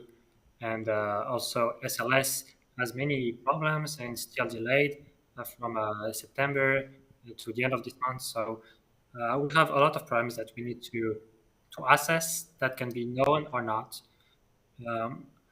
And this will depend on how many times we go to the moon and when do we go to the moon for, let's say, a kind of independent settlement. I guess this will be the baseline for having a settlement on Mars. So let's say if I'm optimistic, I hope to see at least first people going to Mars by 2040, having great technology for that. And maybe for settlement, I hope it will be, well, before my retirement, maybe even by 2060, hopefully. Okay. So just like a sum up maybe question for all of you, if you could, we can just make a round table and internet table, let's say, round. When you started to work on Mars-related topic or in general space-related topic, what was the biggest surprise for you? What is something that really strikes you as a thing that is cosmic, in a sense? I don't know who wants to be first with that. So. I was surprised that there are people that we can already call Martians because they are dedicated their life to put those people on a red planet, and really they have a big dedication to this other world that no one yet visited. So, and they are creating this culture that you can really experience. So in some sense, you can already meet some Martians because they are mentally already living there. So anyone else? I had a personal experience on my first mission at the Mars Desert Research Station back in 2003, so it was many years ago, when we had the chance of doing a nighttime extra-vehicle activity, aka spacewalk, which is a rather rare thing because of safety considerations, but we're able to do this. So 4 of us would venture out to staying in the station. And when you are in the spacesuit, in the desert at night. You see the brilliant night sky above you and all the lights pinned up in the sky. The difference to doing this without the spacesuit is that the stars are not pinpointed far away on the firmament, but they're literally projected on the visor of your spacesuit helmet. They are about 10 centimeters from your nose, which means you are taking literally a bath in the middle of the stars. And that was for me and for some of my crewmates, and we had a lot of discussion about this in the post-flight debriefings, that we realized that, no, we're not doing here a high-tech live-action role play. We're doing the real thing here. This is preparing what can be considered the largest, most ambitious, furthest journey we've ever undertaken as a society. And we're in a damn privileged situation to be part of this. And the realization we had was, this is nothing abstract. It's actually literally palpable because the stars are dancing 10 centimeters from your visor. And so to some extent, I would say Mars, to some extent, is within us. This is what I was talking about. He is a Martian. I think that one important aspect that you need to consider as society is that I am sure that to adventure to Mars is very risky. Now, as I mentioned before, in the medical area, it is really a huge challenge. But we need to put in perspective. If we go back in time and go to the 1400s or before that, people were adventuring with in ships or horses even before that. And so the risk is there. Now, and maybe we know more now today about the risk, and we have a different, let's say, ethical or moral code for this type of adventure. But I mean, it's going to get to a point where either we take the risk, or we don't go, because I just heard that maybe in 2040 or 2060, with the pace that medicine or the health area of space missions has been evolving, we are going to take much longer than that. I can assure you. I mentioned at first that when I was presenting somehow the risks of, or the medical risks of a trip to Mars, that we know much more now, but for sure you know that we don't know enough. And every time that we find something else, now, in terms of the health of male or female astronauts and so on, it puts her further away from Mars, not closer to Mars, because there is a huge new area that appears in front of the scientists and the doctors and so on. So I think that we are going to have to create a balance in terms of knowledge and risk, and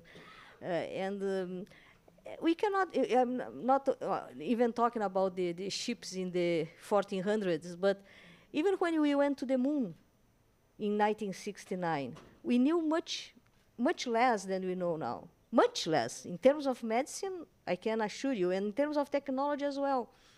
Somehow we took the risk. So this is something that it has to be somehow, we have to ruminate that somehow and start thinking, can we take this risk? Can we be, can we have the courage? Are we strong enough to do that? Because there will be never a precise moment in the area of medicine that will say, okay, it's safe now to go. Or if it happens, everybody here will be dead because it's going to be 100 years from now. You have to remember that Gagarin went into space in 1961. 61 years ago. We have so many doubts. We don't know a lot. This field, and I've been in this area for over 30 years. So what I'm saying now, believe me, it is true. We don't know anything. We have an idea of what happens to the mind and the body in space. And this is particular to astronauts that were selected, trained, and they were very healthy and fit individuals.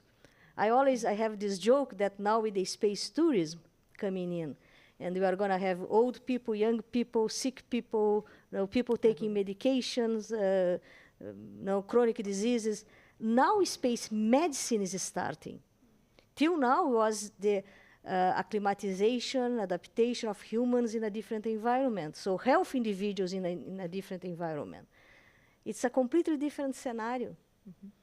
And I think that, as I'm saying now, and I will say that in 20 years' time, if I'm alive, possibly not, and 40 years' time, for sure not, we are not going to get to this stage.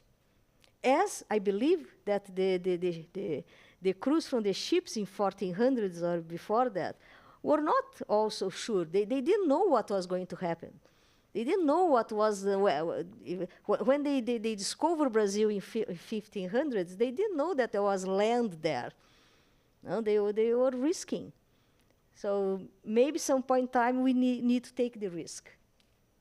And I think that the moon can solve some problems. And I say again, it was a pity that we lost 5 decades of living on the moon, working on the moon, dealing with psychological issues, with architecture, geology, everything. All these areas that must be integrated to make sure that humans can successfully leave our planet and live in space or whatever. Thank you. So, Nicolas, Romain, do you have any surprises that you still feel related to Mars that you experienced? I would say I truly hope that the first person setting the foot of Mars on Mars is already born. I really hope that, because that would mean that irrespective of the decade when it will happen, is that we have someone that has a future to go there. And I think in the current situation, it's really important to go back to space and to say, look, we can do it. We send one people there, but we have thousands of people supporting it back on Earth. We have countries, we have societies around the world motivated to have this person that will be taking all these risks, and that the rewards will go beyond the individual.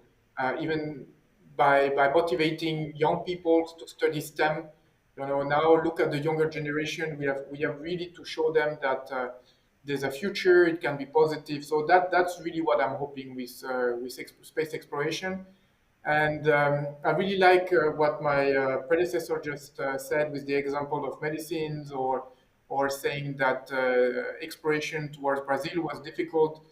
But most of these, endeavors, the great explorers, circumvent navigation of the Earth, discovering new lands, they were done because you had individuals in leadership position that were either deciding upon themselves to develop the technology, Henry the Navigator in Portugal, or sponsoring Columbus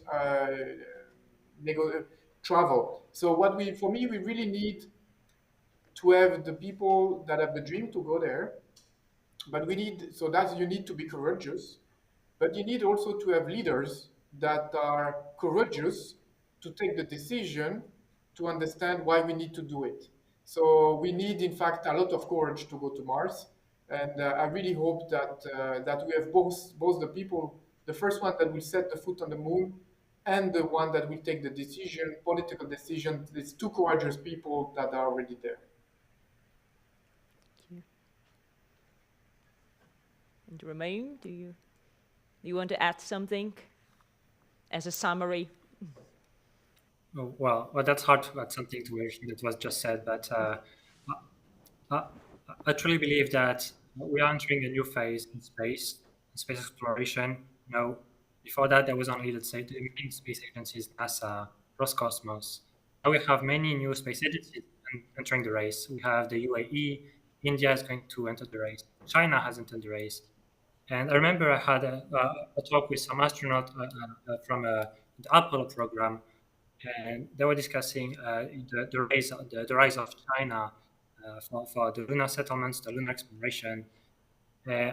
As great Americans, they were like, we won't let them be the first one to go back. We won't let them to be the first ones to create a settlement. So I believe that if there is, let's say, a new opportunity for the US to show that they will be the first one to create a settlement, it may be sooner than later, especially with the new private companies that can play a role in that and speed up the processes in the governmental agencies, just like it's the case with SpaceX, but maybe we'll have many new more in the future.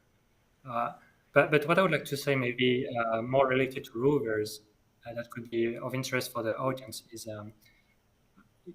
working on rovers, well, it was a dream coming true for me when I was a child. I was dreaming of like, oh, I want to work on Curiosity, and it came true.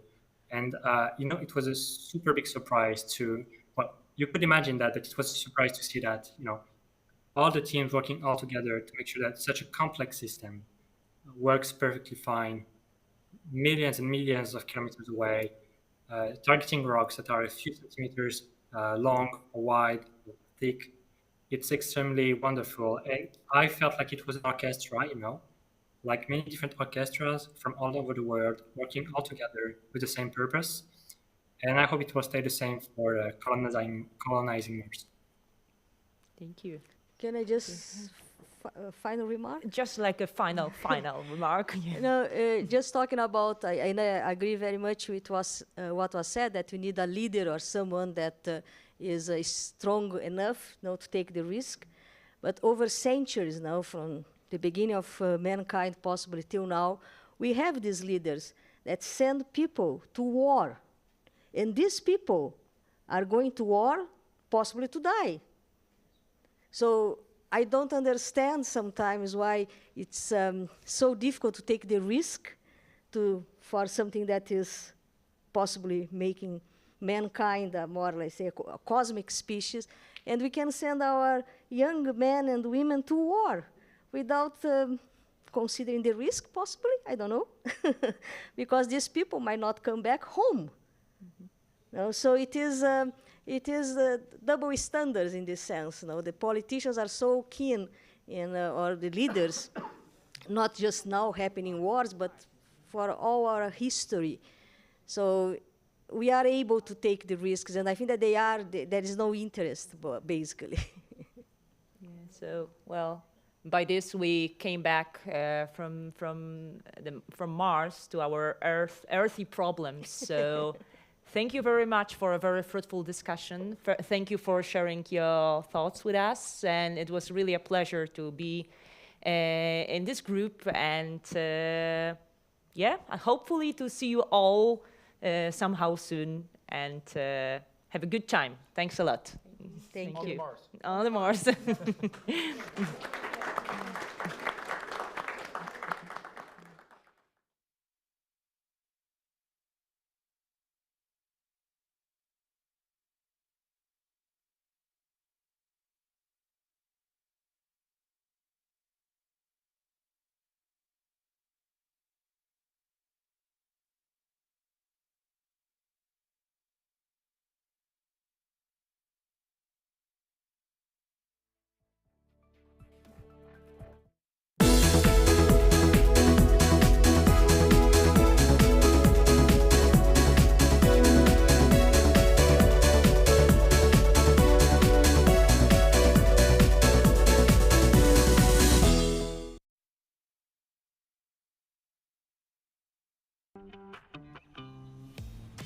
Here you are close to big business, both Polish and international.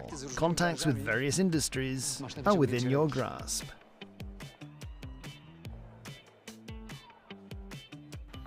Nearby, professional research laboratories are growing. Here, science supports development of the newest technologies. Well-educated specialists are easily available. All that in one region. Come and invest here. Świętokrzyskie, close by.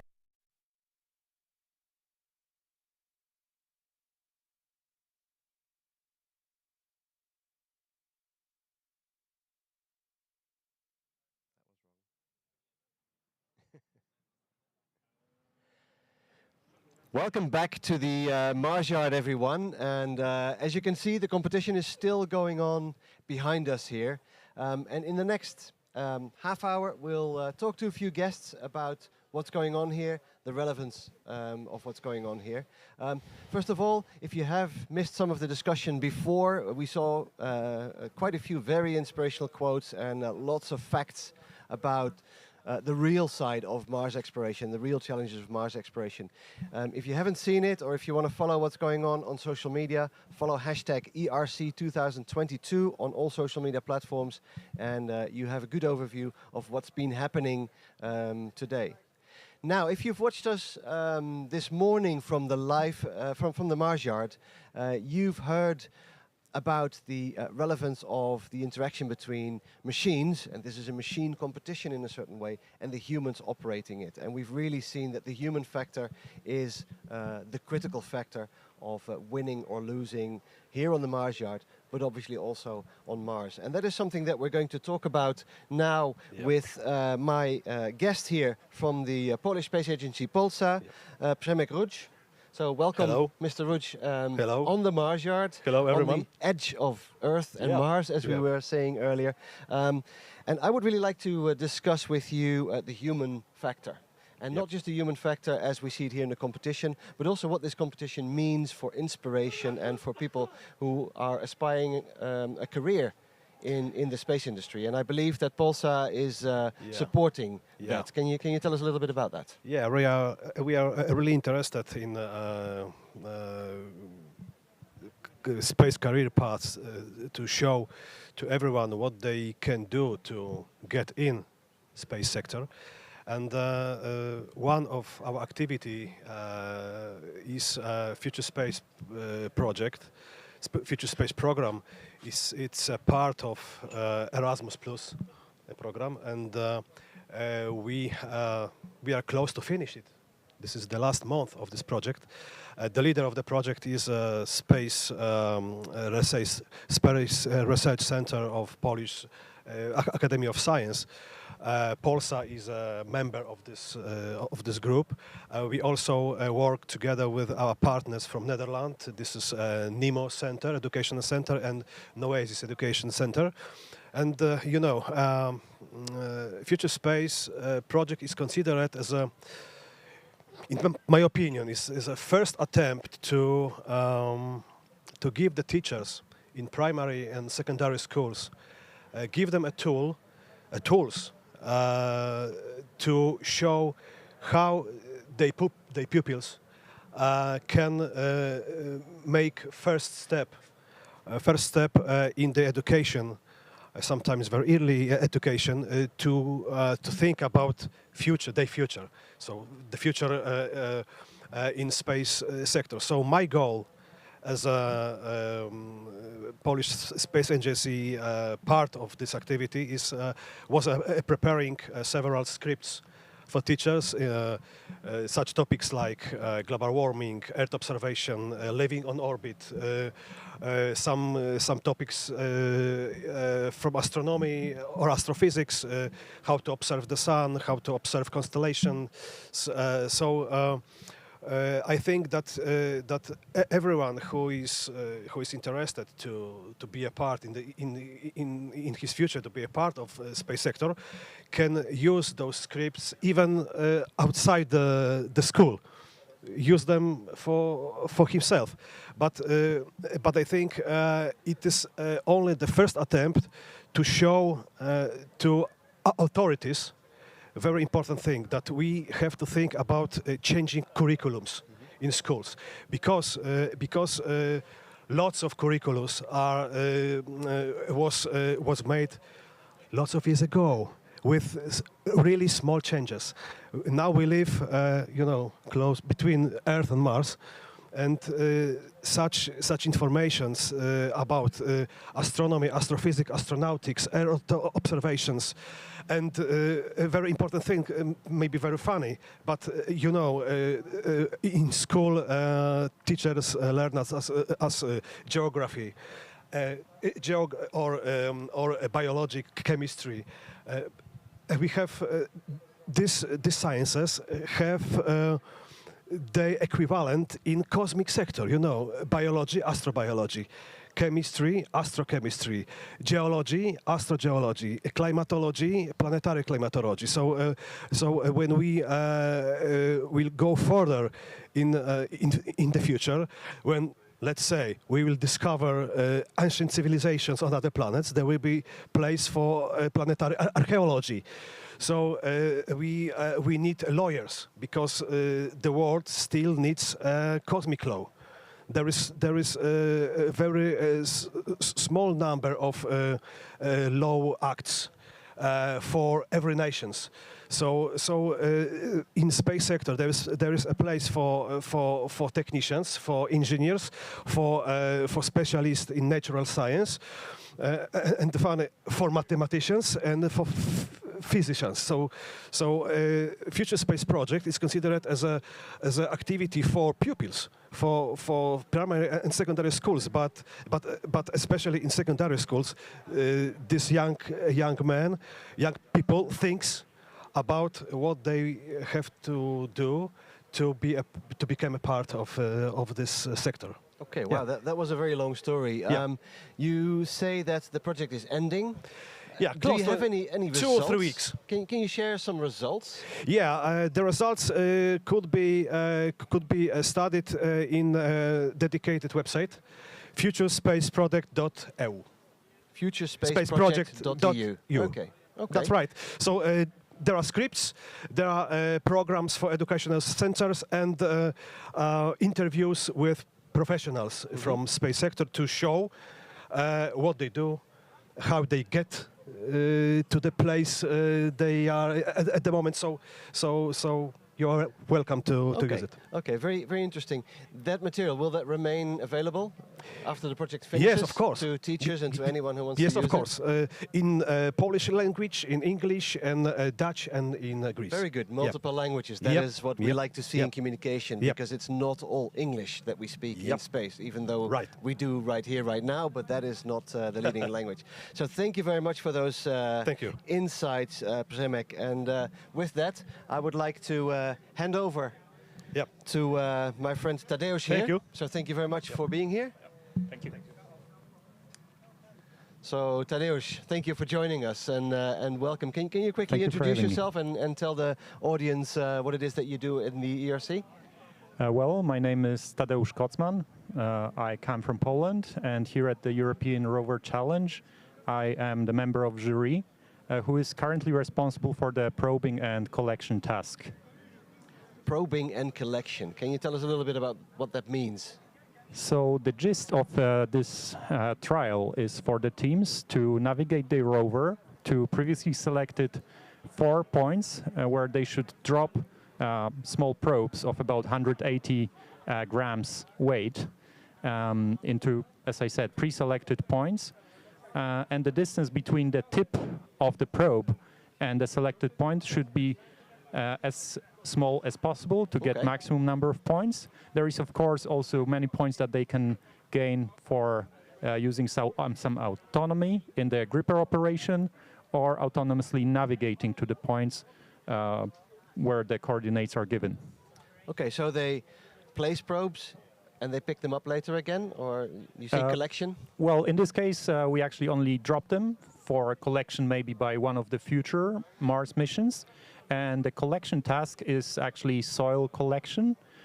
So teams using their rover might use their gripper to collect a sample of the terrain, of the soil that is there on Mars Yard, and place it in a specialized container that is part of the rover. Later on also, sometimes, this was very impressive from the German team Frost, doing some extra science. And there, again, you can get some points for using autonomy in placement of the soil sample in your container, and also for taking the sample as close as possible to a pre-selected coordinate point on the Mars Yard. Okay. Well, that's very interesting. And that's actually what the Perseverance rover is doing on Mars right now, isn't it? Pretty much so, yes. Yeah, because that's collecting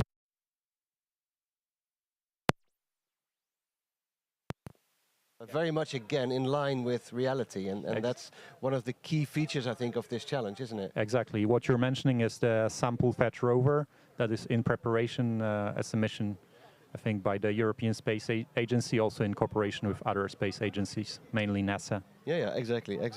Okay, that's very interesting. How are the teams doing so far? Well, there are ups and downs. We just recently had a very eventful run by another German team.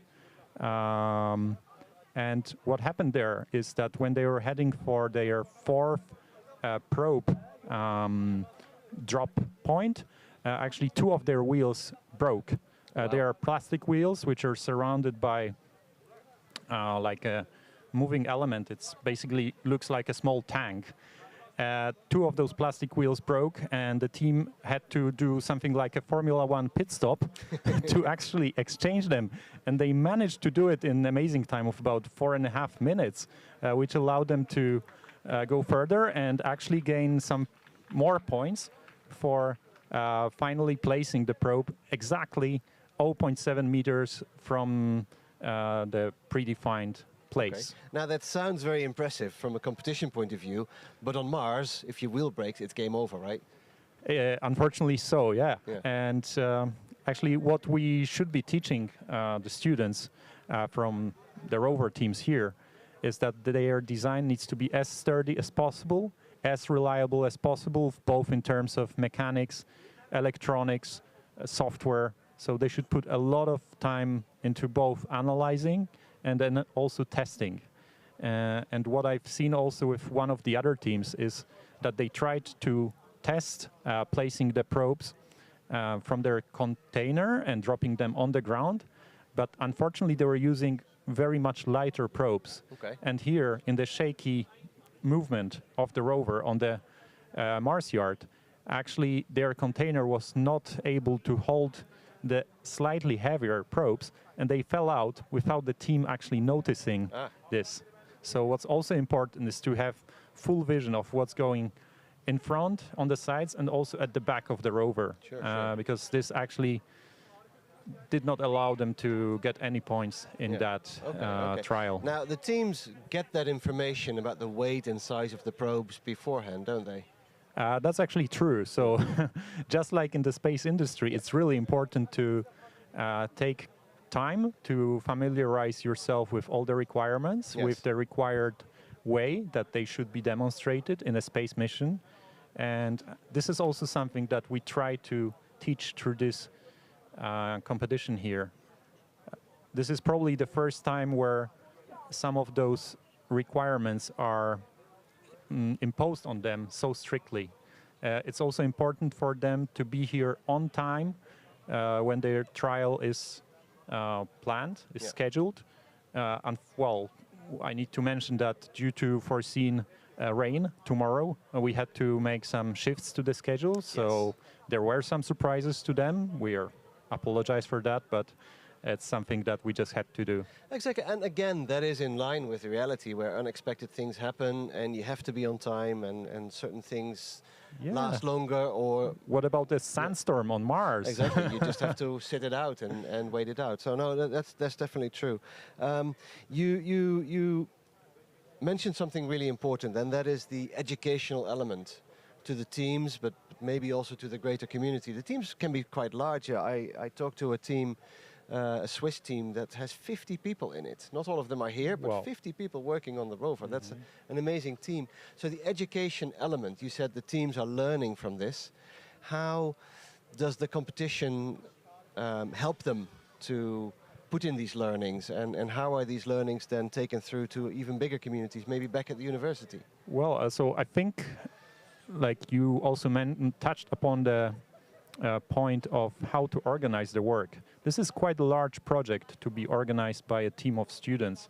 And project management, project structuring, tools like work breakdown structure, we also try to implement those as part of the presentation task within the ERC. Presentation task?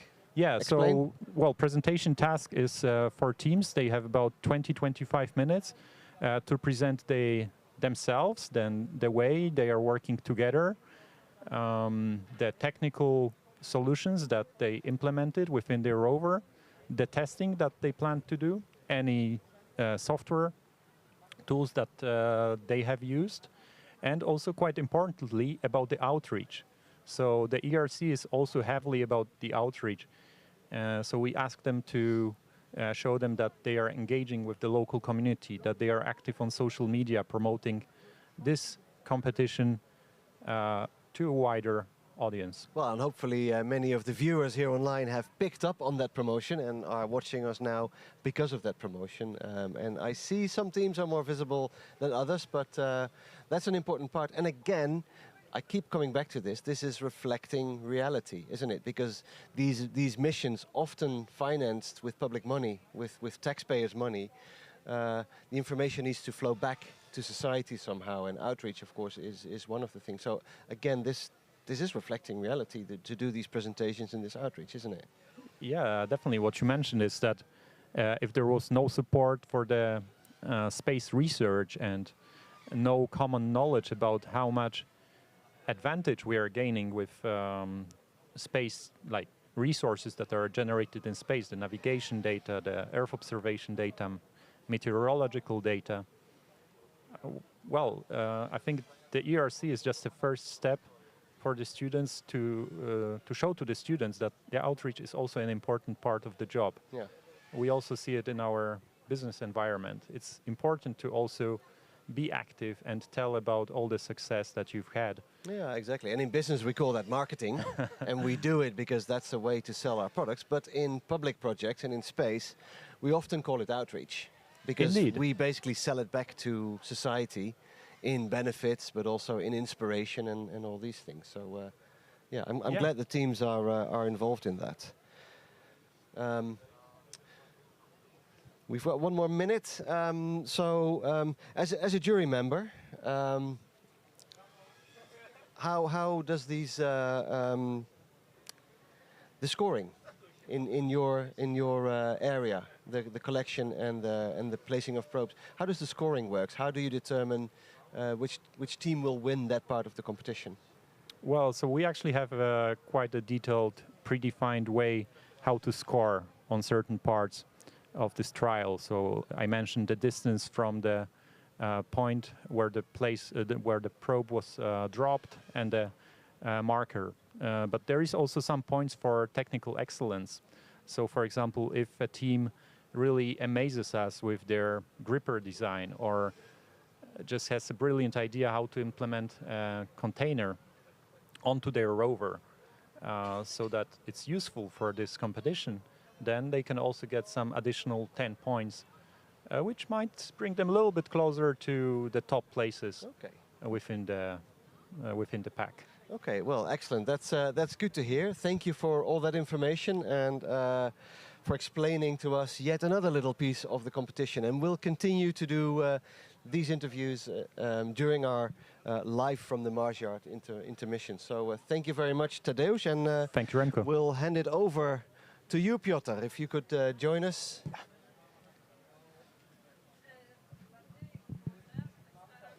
So, Piotr, welcome to Mars and to our live stream. Hello, it's nice to meet you. You're part of the science team? Yeah, I am. But instead of talking about the science here, we may have some time to do that in a few minutes, but I found it interesting because you don't you're not a rocket scientist, you're not a space scientist, are you? No, I am actually not. I am a geographer from University of Warsaw, and it is quite confusing, I find, and I was confused myself when I found out that I could study space, study Mars after geography. But it's actually pretty logical because geography is divided into 3 subdivisions. There's physical geography, socio-economic geography, and then there's something that's called remote sensing and GIS. Of course. And it's strongly connected to cartography. And from there we can jump to space basically, because cartography is something that will be crucially needed in the future of space exploration.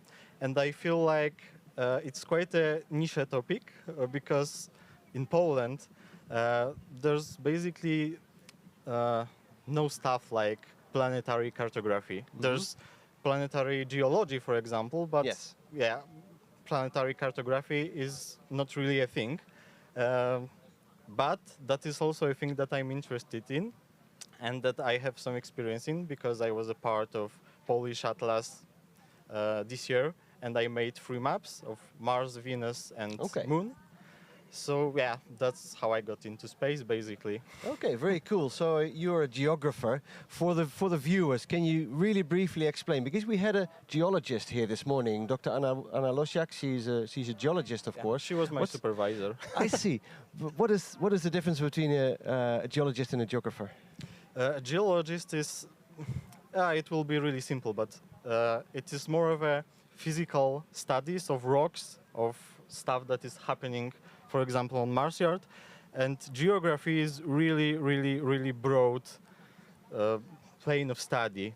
As I said, there are 3 major subdivisions, and geology is kind of a part of physical geography.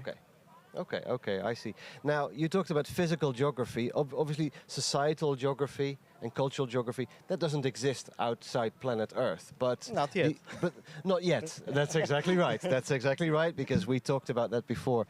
But physical geography and also remote sensing and Earth or planetary observation, of course, are. So how well known is it to the geography community, if you like, in Poland or maybe in Europe, that there are careers in space for people like yourself? I feel like basically not at all. I found it myself after 3 years of studying geography by pure chance, by checking out website of my department because they had propositions of master thesis there, and I saw like, oh, there's something related to Mars. Why not take that? And that's how it started to Okay, me. but how about your curriculum? Is there nothing extraterrestrial in your curriculum at all? My studies actually were the start of my space studies, related stuff, because from the science point of view, I started writing some articles, some papers related to my master's thesis, and I actually won an award at LPI this year. Oh, very good. Congratulations. Thank you. It was connected to latitude-dependent mantle on Mars. Yeah, just for our viewers, LPI is the Lunar and Planetary Institute. Yeah. And LPSC is a conference of that institute. Yeah, exactly. And my studies were connected to latitude-dependent mantle, which is a possibly water-holding layer covering a part of Mars. Okay, but your master's thesis was about Mars specifically and not about Earth, and I can imagine that most of your fellow students do look at Earth because that is the obvious thing. So generally speaking, remote sensing is quite widely present at universities at the moment, and of course we have many satellites across planet Earth, across which we can study our planet, and that's actually the thing that I am doing in my work, like in my day work. But we do have, just to mention it to the viewers, but also asking you, we do have planetary observers, satellites, orbiting the Moon and Mars, for example. Yeah, we do have, absolutely. Yeah. For example, we have MOLA sensor that's present on Mars and LOLA sensor that is present on Moon, which I used for my base maps for my maps because they are laser sensors which are great for estimating height of certain points on planets. Yeah, exactly. So really we're calling out to all geographers to consider a career in space, because absolutely, it's awesome. There is a place in space for everyone, as we always say, and that includes geographers. So thank you very much, Piotr, for joining us. Thank you. And it was a pleasure. Thank you very much for your story, and we'll hand over to Camille.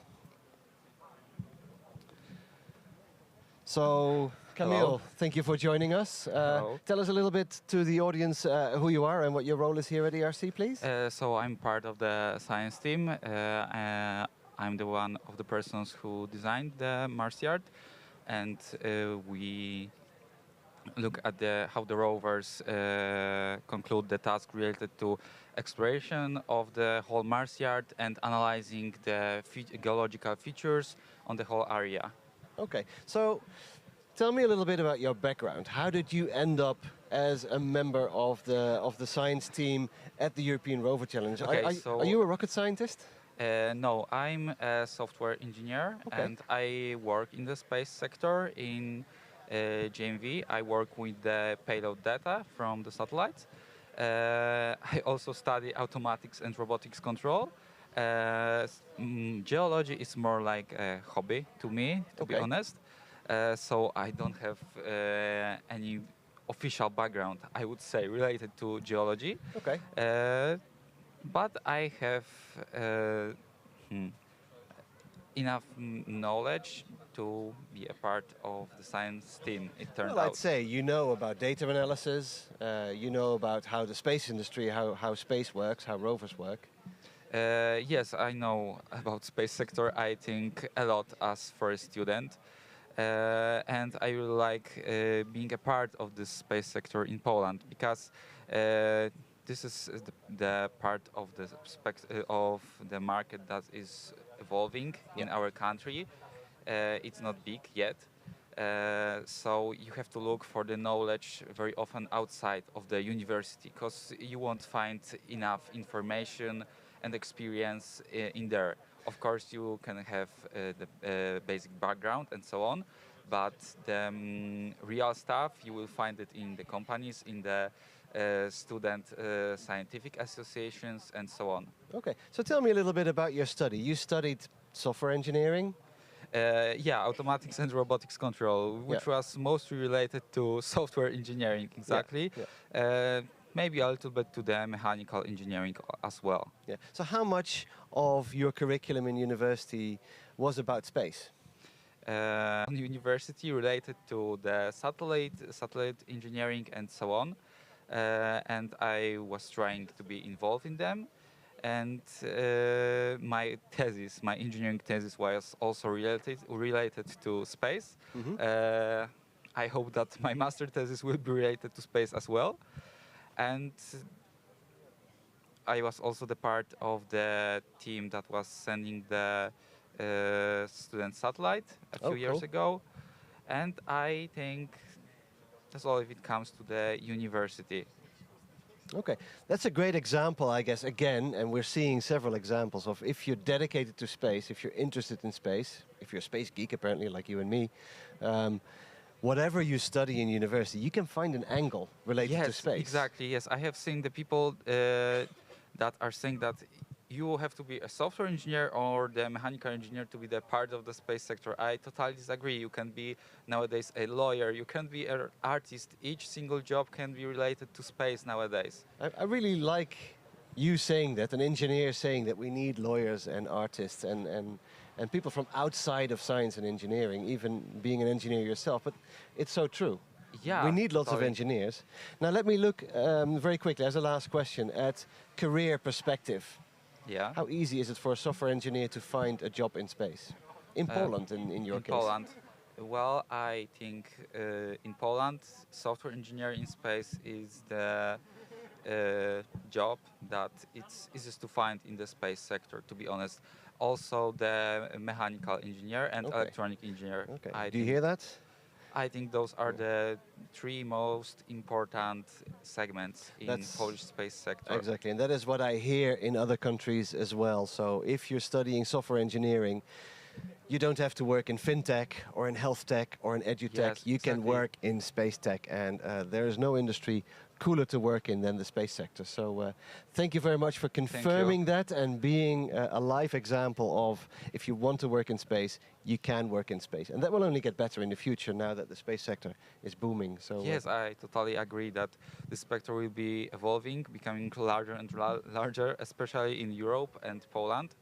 So the new jobs will be also an option. Excellent.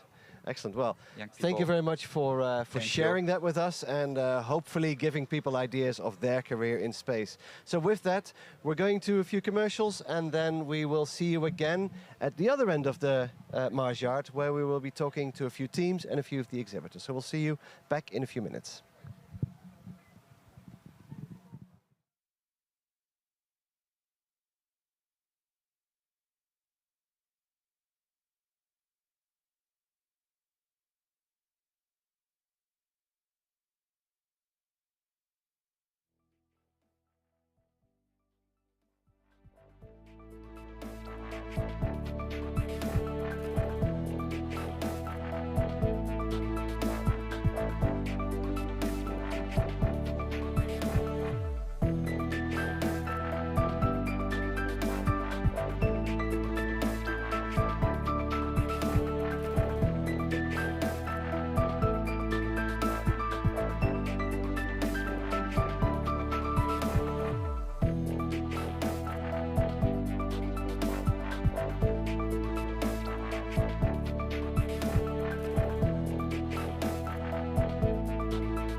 All right, welcome back to the Mars Yard. We walked around the Mars Yard to show you a little other corner.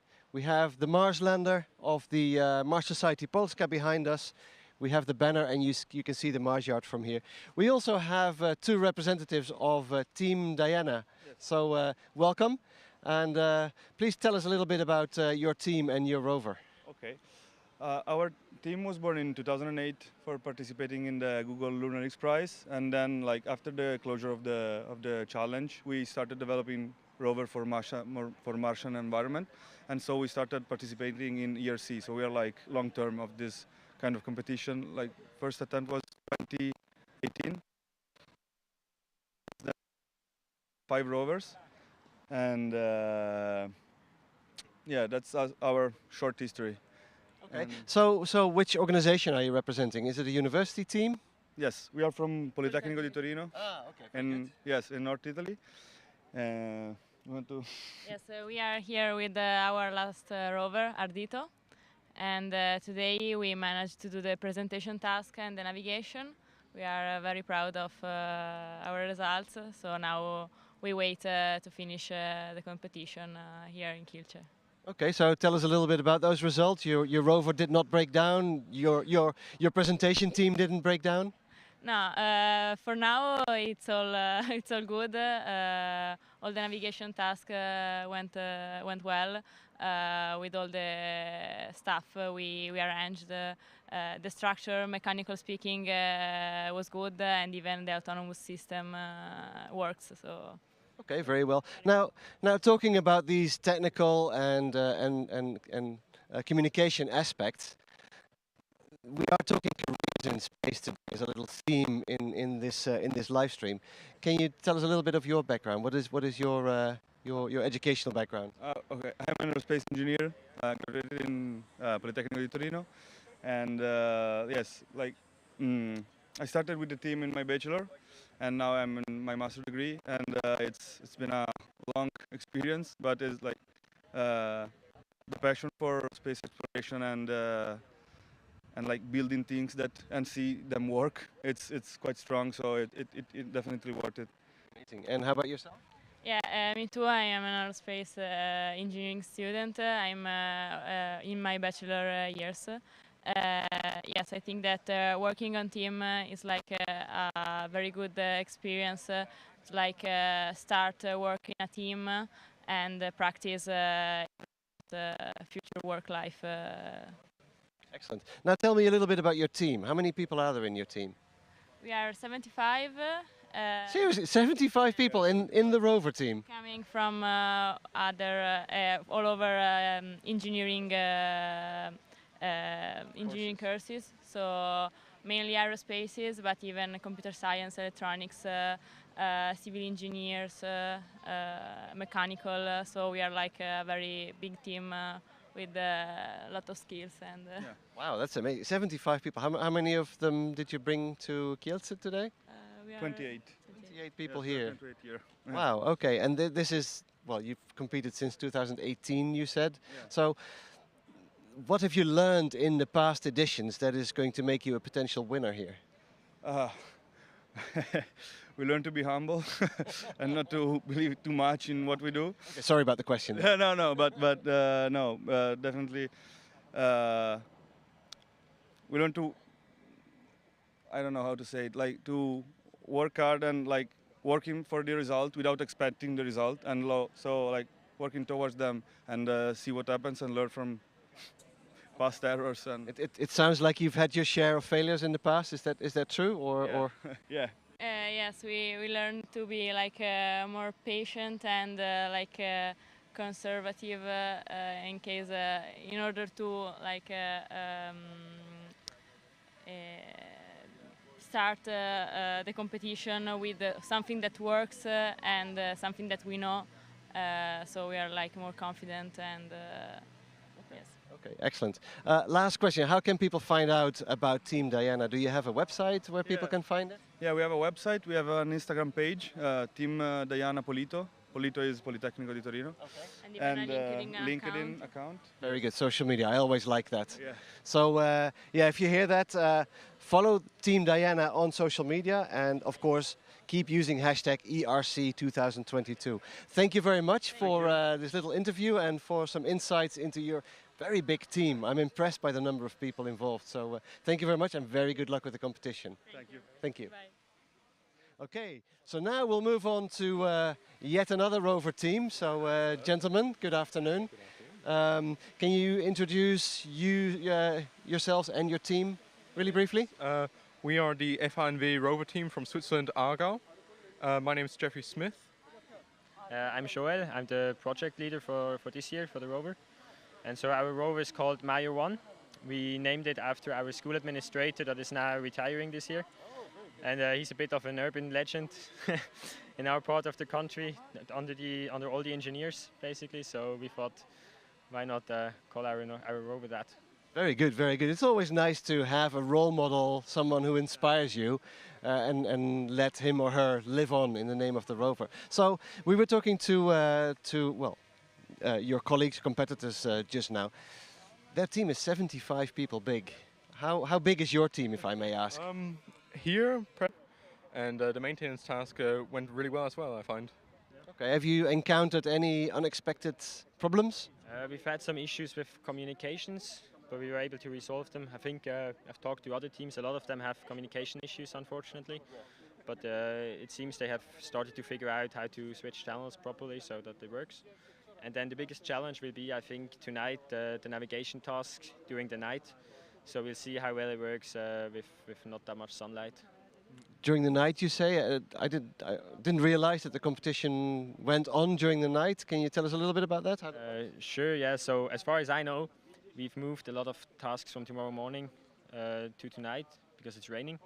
So it looks like we were supposed to do our tasks tomorrow. We're now doing them from like 8 p.m. to midnight. So a couple of teams will stay until midnight, I think. We're off about 10, I guess. So it'll be interesting to see, but I guess it's better than doing it in the rain tomorrow. So. Yeah, exactly, because Mars rovers are not really prepared for wet conditions, I guess. So yeah, fingers crossed for the weather. The weather is the main concern here on the Mars Yard for tomorrow, because rain is not a very realistic thing that you'll see on Mars. So okay, so you're going to finish all the tasks by tonight if everything goes well. Yeah, looking forward to it. It's going to be really interesting to see how that turns out. Again, when everything gets postponed, you have to also adapt to it because you have the expectation, oh, we can prepare this for tomorrow. It's like, you're doing it tonight. Good luck, have fun. Yeah, exactly. Okay, well, good luck to your team. Real quickly, where can the viewers find more information about your team and your Rover? I mean, I see you carry the URL on your cap, but is that where people can go for information? Sure, that's our school.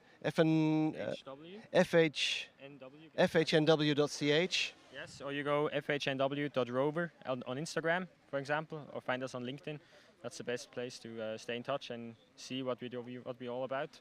Very good. So your team is on social media. That might score you some points with the presentation and the communication work here. So again, good luck with the competition, and we'll follow your efforts on social media, of course, and also during the competition in the next 2 days. So good luck to you. And thank you very much for your time. Thank you. All right, we're going to move on to the inspiration zone, where we will meet some other teams, but also some other elements on inspiring people about what's going on here on the Mars Yard. Before we walk on, though, I'd really like to show you quickly, if I can, this map. Excuse me, people, but we'd like to really quickly show the map here. So what we see here is basically the information that the teams got in the beginning. This is the design of the Mars Yard this year, and the interesting thing about this map is that it refers to things that come from real and recent science on Mars. So some of the elements that are built into the Mars Yard are features that scientists have studied and found on Mars. So Anna Wozniak this morning talked about the fact that there's water ice on Mars? Well, there is a water ice feature built in to this Mars yard. So we'll talk about that more in the coming days, but I just thought I'd show you the map on our way. So we'll now move on to the inspiration zone. And perhaps we can show it from the other side, where we have the exhibitors and all the visitors looking at different elements of space technology. And specifically, we will move to a very famous person here in Poland from a communication point of view. And if you are not familiar with Astrofaza, then I'm really happy to meet Astrofaza himself. So Piotr. So flexible, flexible path to Mars. Very good, very good. And I like the background here. Yeah. So tell us a little bit about what Astrofaza does and what your role is in promoting not just ERC, but space in general. Right, so I'm a little bit you, but here in Poland. And we do similar things. We have a YouTube-based channel, and it's 7 years old right now. And we're talking about space, about astrophysics, about astronautics, about going to space, about the wonders of universe, and we're trying to lit up hearts of people to show them that space is something sexy, that space is something that they can love, and it's very important. Thank you. So today we have spoken to several people about careers in space, and we're hit by a rocket. It's only on ERC here in Poland. Oh, there's a loose rocket in that tent there. Yes, you'll only find that here. Today we were talking about careers and competences that are needed for a career in space, and the fact that a career in space is something feasible. Even here in Poland, we talked to a software engineer just now, who is now part of the jury, but who is involved in space here in Poland. How are things changing in Poland, but also in Europe, for people who aspire a career in space? I think it's a vast place, there are many job opportunities, and it's getting more and more. Sometimes people are asking, what should I study to get a space job? And the answer is anything, because anything is needed, I'm not a physicist, but I'm talking about space, and it's also very important to spread the news, to tell people what is going on and why is it important.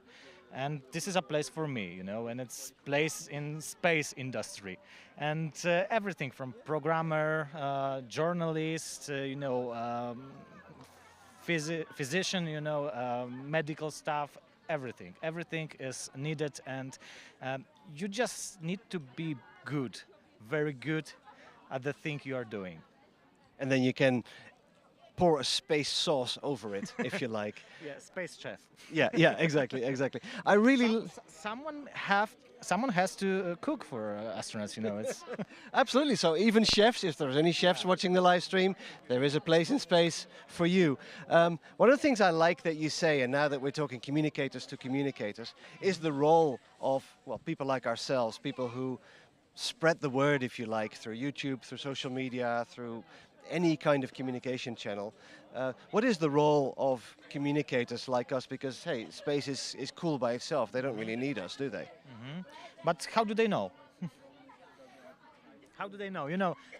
Traditional media are not showing the topic, in this sexy, as I thought earlier, way, I think. And people need to know that this is very exciting thing, How do they know? They wake up and go to work.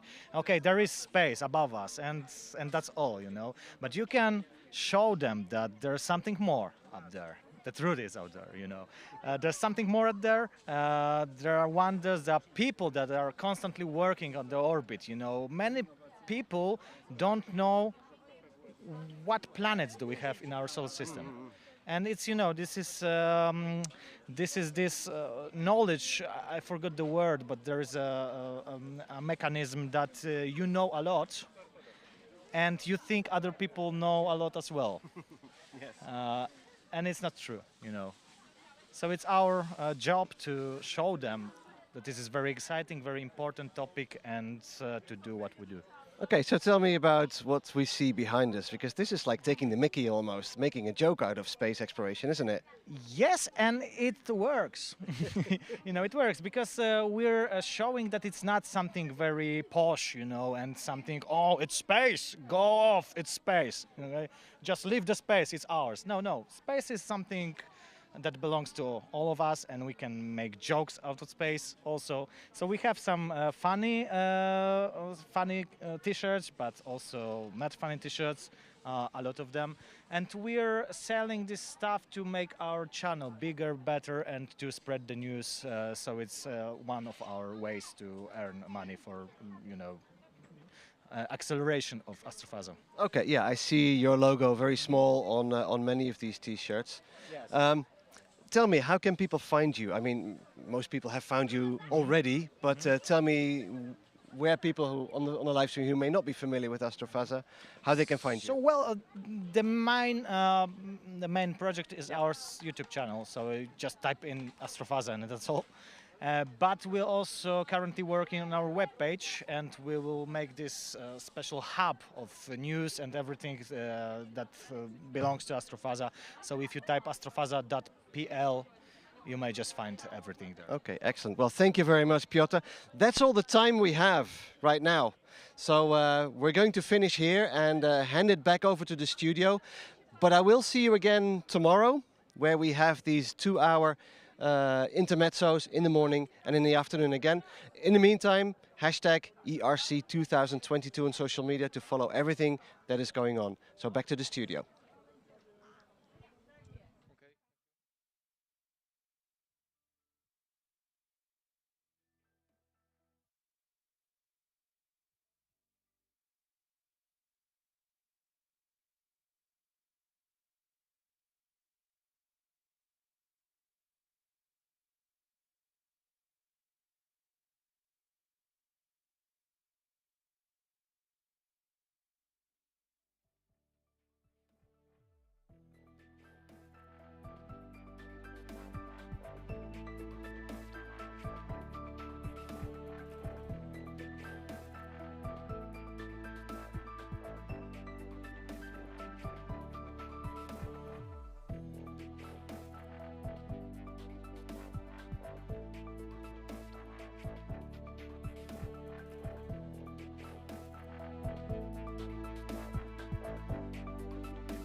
The first day of European Rover Challenge 2022 comes to its end.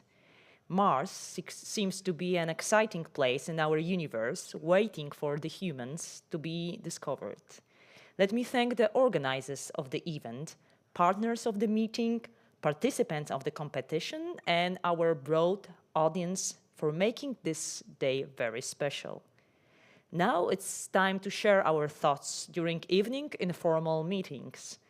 Let's meet here tomorrow at 10 a.m. to start the lunar day.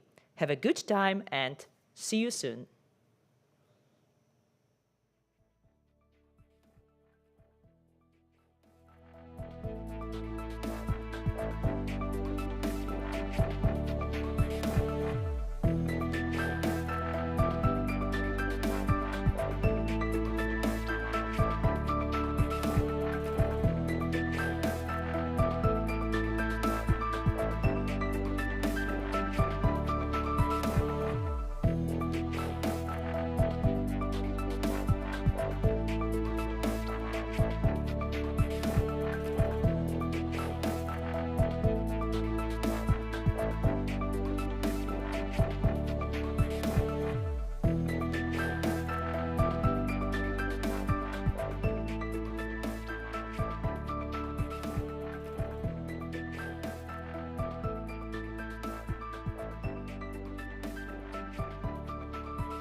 Here is a place where you can start your company.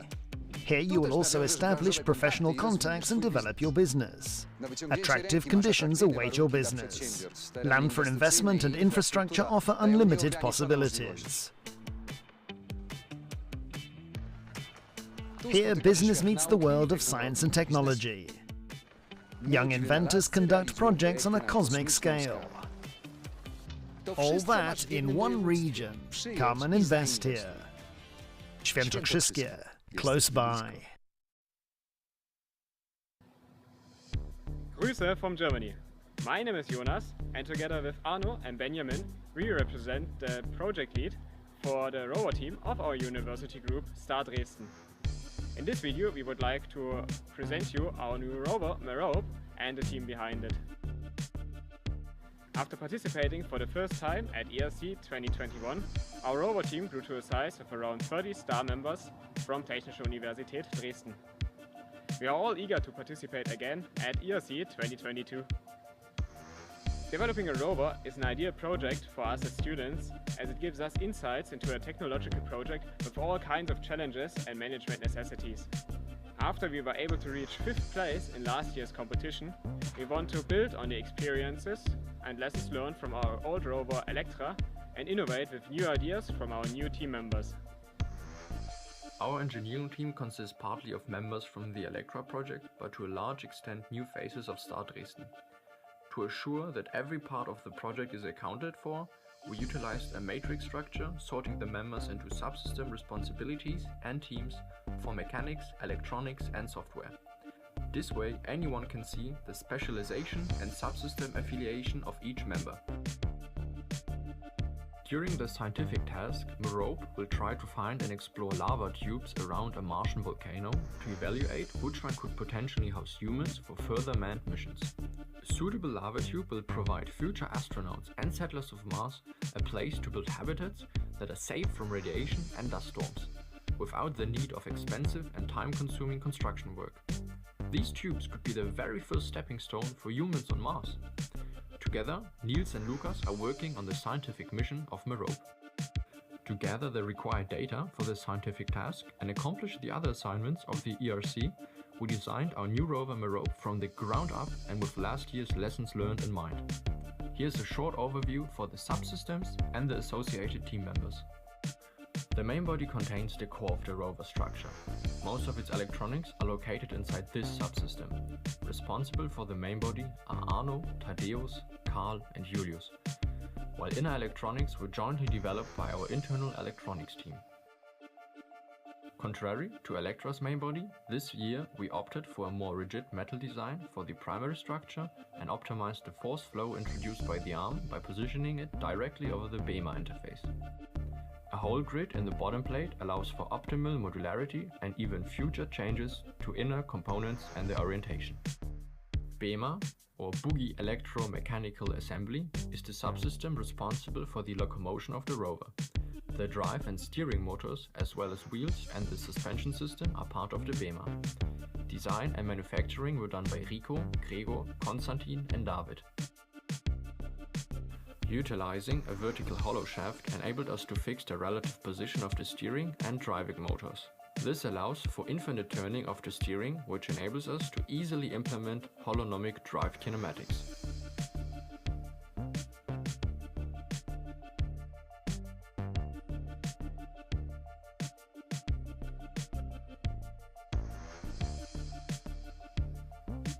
After encountering severe vibration buildups on Electra during the on-site mission in 21, we invested some mass budget and design efforts into a suspended boogie system with springs, dampeners and updated 3D printed flexible wheels.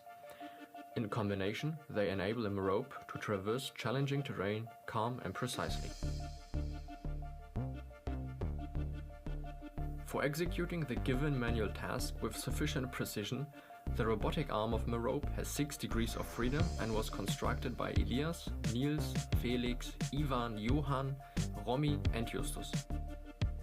Clever mechanisms in the different joints allow for optimized motor positioning, resulting in a minimization of the required torque and total mass. For example, joint 3 and 4 utilize a steel wire-driven pulley system with low backlash, whereas 5 and 6 are combined into one differentially driven hinge. For us, field testing these applications of different technologies is an important part of this year's robotic arm design.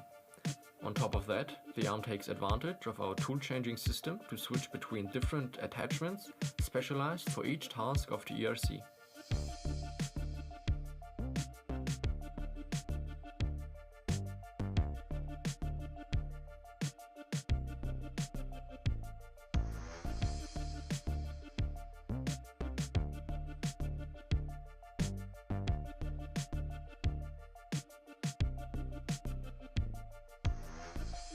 To navigate the Mars Yard and visually inspect its features, Merope has a total of 9 cameras, 4 of which are time-of-flight cameras for 3D scanning the rover's close surroundings. They provide accurate, high-resolution terrain data, which is crucial for our localization and navigation algorithms. 2 cameras with fisheye lenses, as well as a gimbaled camera with motorized zoom, allow for optimal observation and research capabilities. Hardware and software are still being developed and refined by our Navi subsystem members Benjamin, Jonas, Ellie, Martin and Robin. Maybe the most crucial requirement for a successful mission is a stable communication link between the rover subsystems as well as between the rover and the ground station. The task of acquiring hardware and implementing communication schemes was accomplished by 2 of our Alexes and Tobias. State-of-the-art Wi-Fi 6 access points and gigabit Ethernet hardware allow for resilient, low-latency connection with high bandwidths, while the use of remote procedure calls ensures independent communication with the different subsystems.